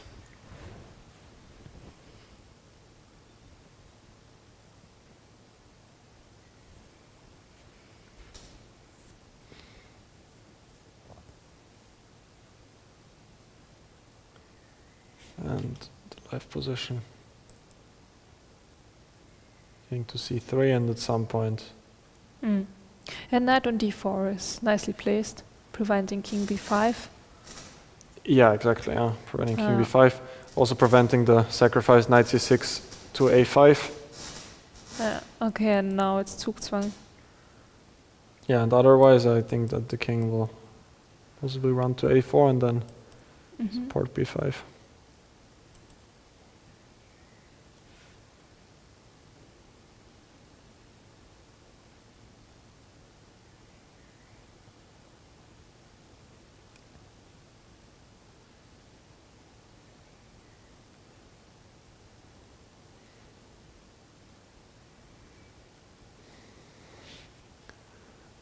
I wonder what Zhu is feeling right now. Must be so disappointed escaping this bad endgame, and then... And especially also yesterday, it was like the same. Yeah, Having a it's drawn such- endgame and then losing it. Such a heartbreaking start towards this tournament.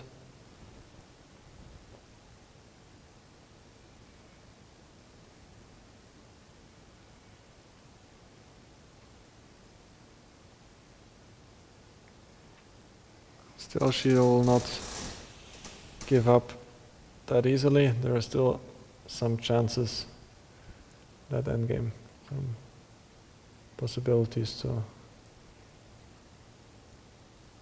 maybe sacrifice the knight for 2 pawns, or even some stalemate ideas sometimes. Yeah.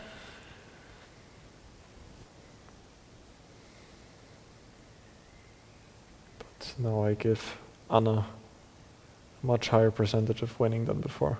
Yeah.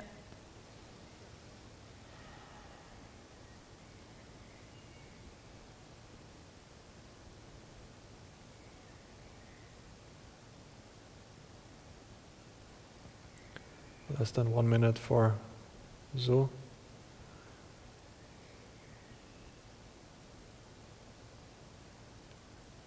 I don't think she wants to move the king just yet. So, as we can see, Zhu moves the knight to f7. And now I think the easiest plan is to bring the king to a4, and it's also played by Anna Muzychuk.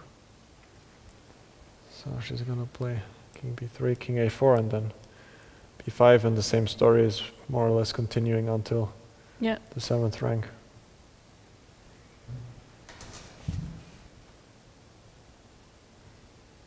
So Zhu plays knight d6. But after king a4, I'm not sure what she will do.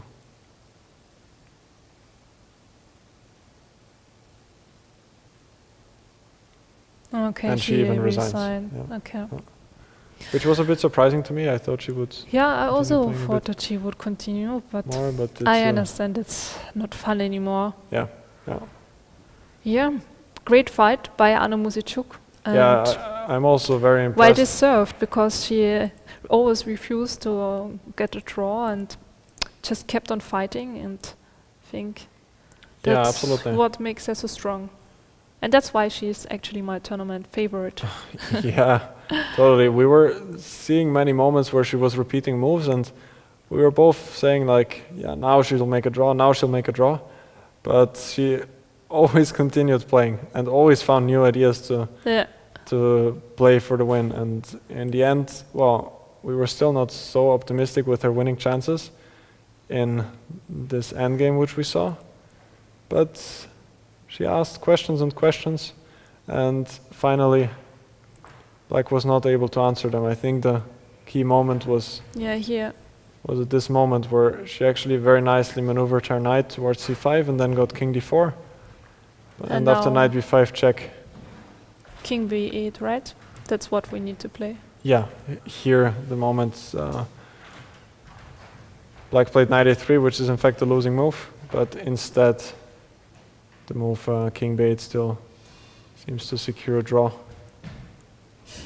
With the point that after king e6 there's king c7. But yeah, you don't really want to even allow the king coming to e6, so I can already understand Yeah. her way of thinking here, that you don't really want to allow that, but here probably there's not really much more progress to be made. And after knight a3, the king finally marched in, and now there were always threats to take the pawn on c6. After knight b7, now knight c5, king c5, king a6, and in the end she won the pawn on Beautiful c6. technique, yeah. Yeah, absolutely. So yeah, we are done with round number 2. We have 3 decisive games for today. One of them is Zhongyi against Olga Badelka, where Zhongyi won in the very end, which was a bit unfortunate for Olga, since Yeah. well, she had a very good chance, especially in the opening stage. Let's just go back there. It was around here. It was around here where after knight g4, queen d2, she had a very nice chance to take on f3 here. And gf3, queen h2, where I think we're already discussing this line for the 5th time for today, Yes. but simply because it's so beautiful. Need to show it again, that here after queen h3, king e2, queen g4. In the end, Black is winning because the queen is hanging and there is the threat of knight h2 here. And after that it was just yeah, very complicated, but in the end Tan won in a nice fashion in the endgame, even though Olga still had quite a few chances to save the draw. What was your overall impression of this game between Nurgyul and Mariya Mariya Muzychuk? was pressing, but then when she decided to go into opposite colored endgame, bishop endgame, then yeah, I don't think she had big chances. I mean, g5 maybe somewhere in, but Yeah, not exactly. easy. Yeah, we were saying that the position looked quite promising around here, where she still had the bishop pair, but then later on she gave it up by taking on c3, and then with the opposite color bishops it seems a bit harder to actually be able to break through. And later on they settled for a draw. Another decisive game was between Lela and Vaishali, which I think was quite a nice one by Vaishali. I mean, she was sort of cruising out of the opening already, and even though objectively she gave back the advantage in some occasions, still in the end she prevailed because it was very hard to defend still the position. Yeah, I think we were mentioning around here the knight on e2 was very strong. Yeah.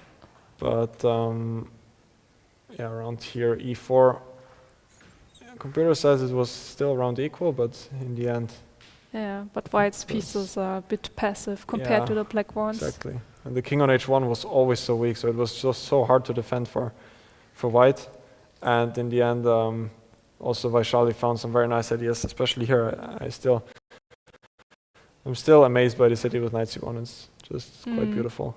And in the end, she won the exchange, and then after that, it was quite easy. Yeah, the last game we can maybe mention is, which was also quite shocking, Dzagnidze against Kosteniuk. And in that game it looked like Dzagnidze was at least, well, the opening stage was very complicated, but she was also better there. But what really was interesting was then the endgame stage, sort of after the time control, when well, Dzagnidze was an exchange up, but Kosteniuk asked questions and questions, and it was not so easy to convert. I think one point where we sort of saw the forcing win was when she activated the king, and there she had a very nice tactic, I think. It was at this moment, right? Yeah, h5. h5, yeah, with the idea that after g takes h5, there's rook d5 with a double attack. But even here, you had to see that after h4 check, you have to go king f4, because king takes h4 would run into rook takes c4. But instead, she went for rook f4. And after bishop d7, she rerouted the knight to e5. Actually, we're just seeing now that apparently g5 is a chance to save a draw. We didn't even see that before. I guess the point is rook g1. And you need to give up the pawn here because h4 runs into checks, which True. didn't even see. Yeah, right. So yeah, it was a draw in the end, and I'm just getting the news that we have an interview with the surprising winner, the final winner of the day, Anna Muzychuk. So please, Milan. Thank you very much. Yes, it's been a long and intense day here in Austria at the final leg of the Women's Grand Prix. And we're joined by one of the winners, the final winner, as Felix said, of day 2, Anna Muzychuk. You just had a very intense and complicated game with Jiner. This is a race between, both of you are the favorites in this event. Both of you are in the race to win the Women's Grand Prix if you perform well. First, let me ask you, how are you feeling after such a tense game? Tired, but if you win, then everything is compensated. And going into this match, obviously both Zhu and you have the greatest chances at this event to win the Grand Prix and to qualify. Has that changed in any way how you approach this game?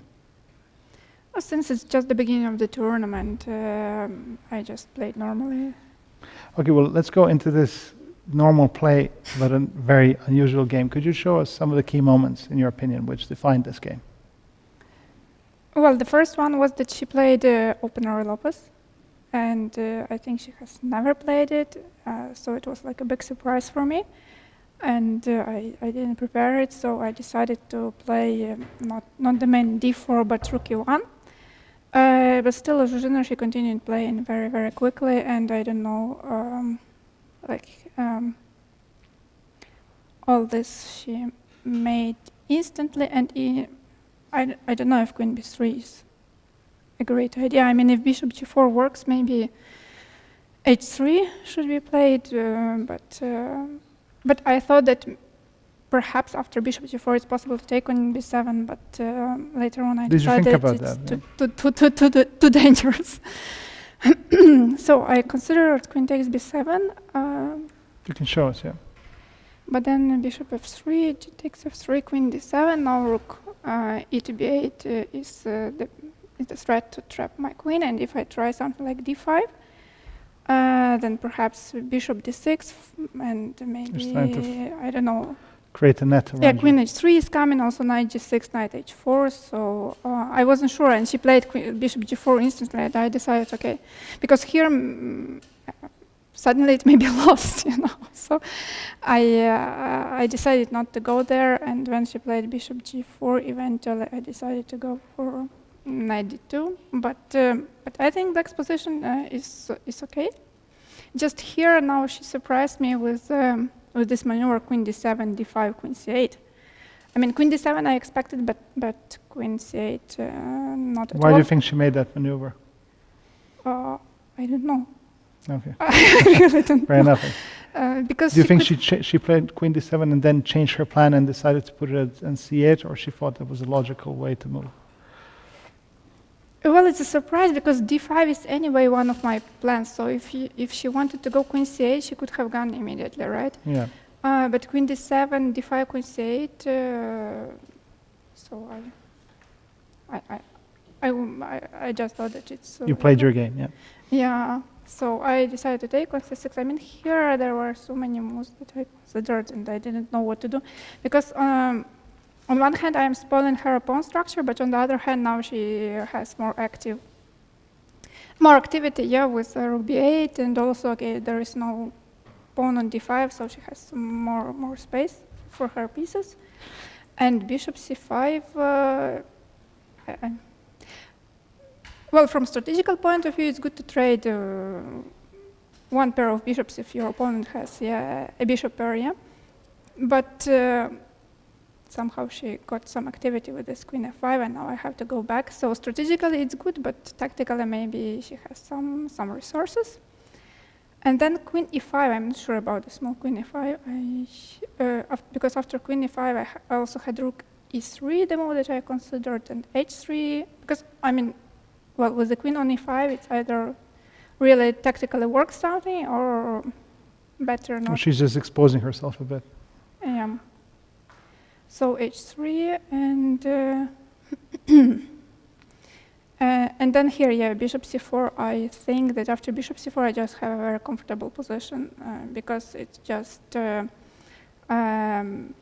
temporal, yeah, sacrifice. So I play rook e1, and then I get the pawn back, and then I have like a better pawn structure, and also the bishop on d5 is like... Just as you were heading into this position, I noticed in the beginning that she was playing really fast, and she kept looking at you as you were thinking about your moves. She kept looking at you, and obviously now you're in a position where it's quite obvious to you and to her that you came out better and are quite comfortable. So the tables have turned.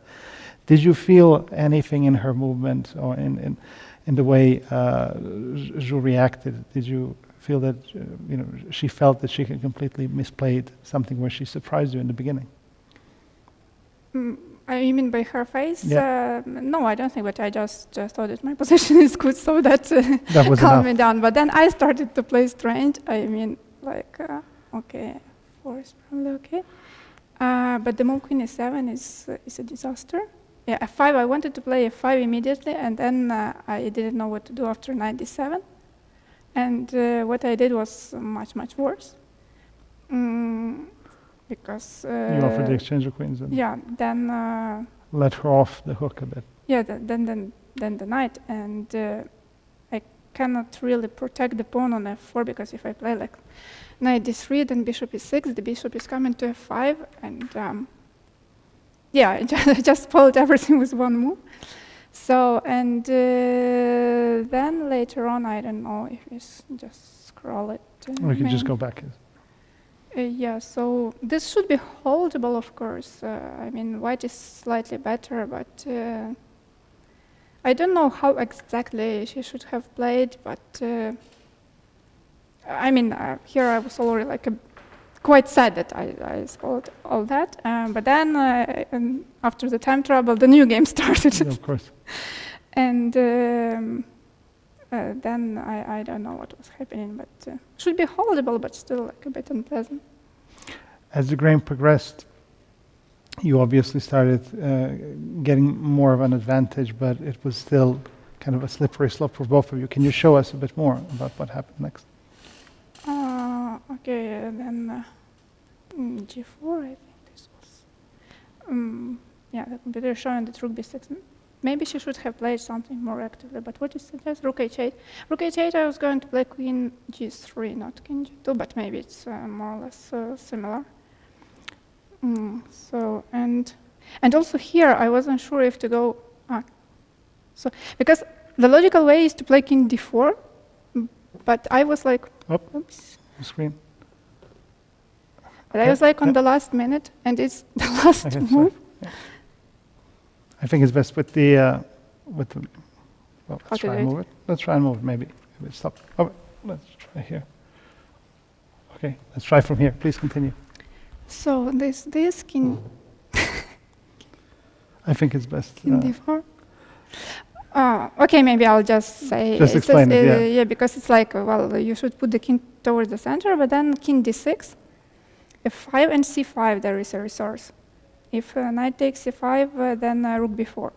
And I even thought that maybe king d4, d6, f5, c5, king c3, and still threatening rook e6 and everything. But then some rook c6, f5, then c5 doesn't come with a check, but the king is more passive. Yeah, and as the game, let's just go a few more moves further. So obviously your advantage increased here, and you gradually pressed down. Yeah, and on then your I opponent. missed it again, yeah? Yeah, so do you want to take us to that moment? I Actually, I'll don't hand it over to you if you want. Mm. There you go. I think we're So maybe I had to play a4. Yes, I had to play a4. I don't know. Okay. So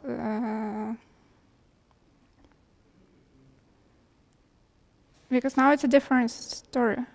Okay, yes, here was a nice idea that if king b6, then a5 wins. and then And if rook a5, rook b7 and b4. So king b8, and then, okay, I was just down to 1 minute, but I decided I have to play, because if I don't do anything, then it will be strange. So I repeated a couple of times, and then I don't know where I finally... So, and then king d4 takes...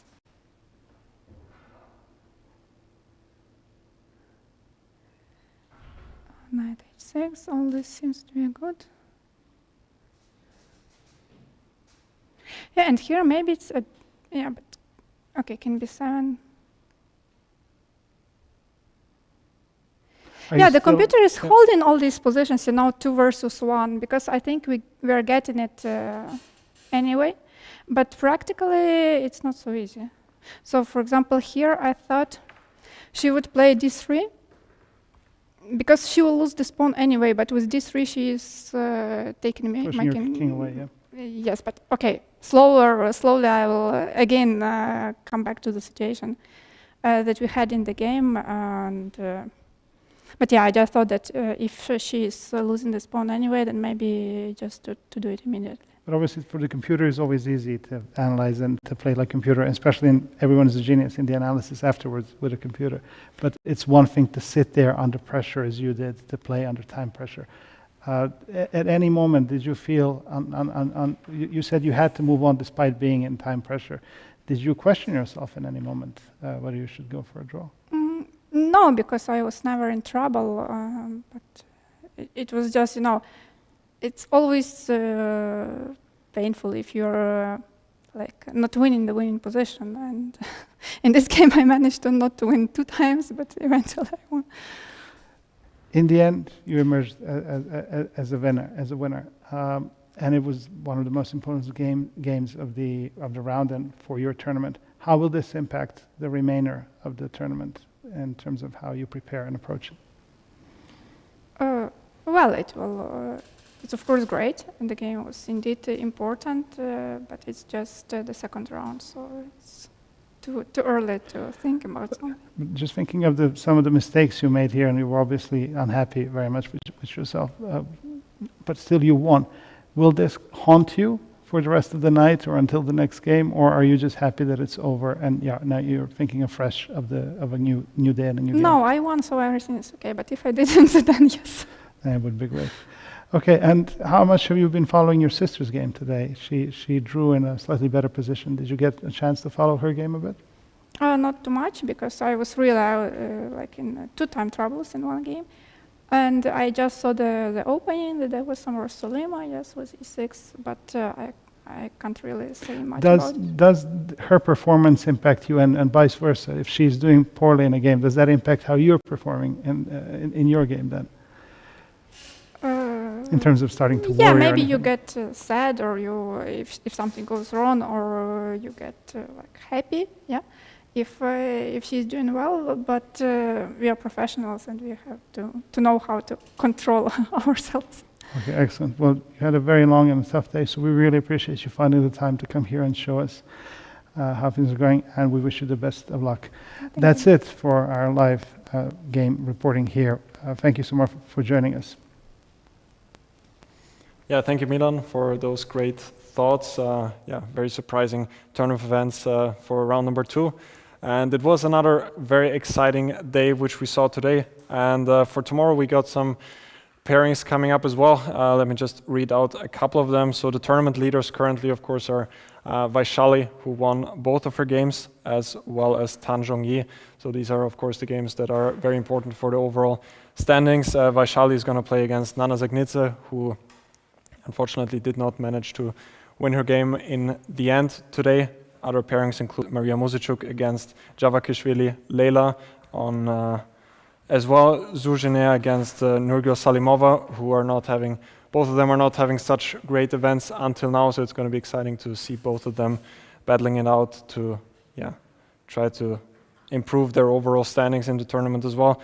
Apart from that, Olga Badelka, who had quite a painful loss today, is going to face off against Anna Muzychuk in tomorrow's game, and the final pairing is Alexandra Kosteniuk against Zhongyi. This game, of course, is also quite important for the overall standings since, well, Zhongyi and Vaishali are trying their best, of course, to keep on their winning streak since they won both of their starting games. So that was the broadcast of round number 2 of the FIDE Grand Prix in Austria. I hope that everyone has enjoyed the show, and that's it for today. So I hope to see all of you tomorrow. Again, the round start at the same time, 3 p.m. local time. So have a nice rest of the evening, and we will see you tomorrow. Welcome to the most prestigious women's chess tournament, FIDE Women's Grand Prix 2024-2025. The final leg of competition is taking place in beautiful Austria. Watch daily video broadcast and see how the best female chess players in the world conquer chess peaks in the Austrian mountains.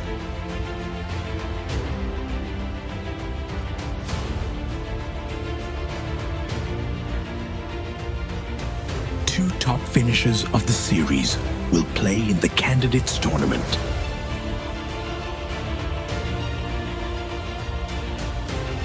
Join us every day from May 6th to May 15th on the FIDE YouTube channel.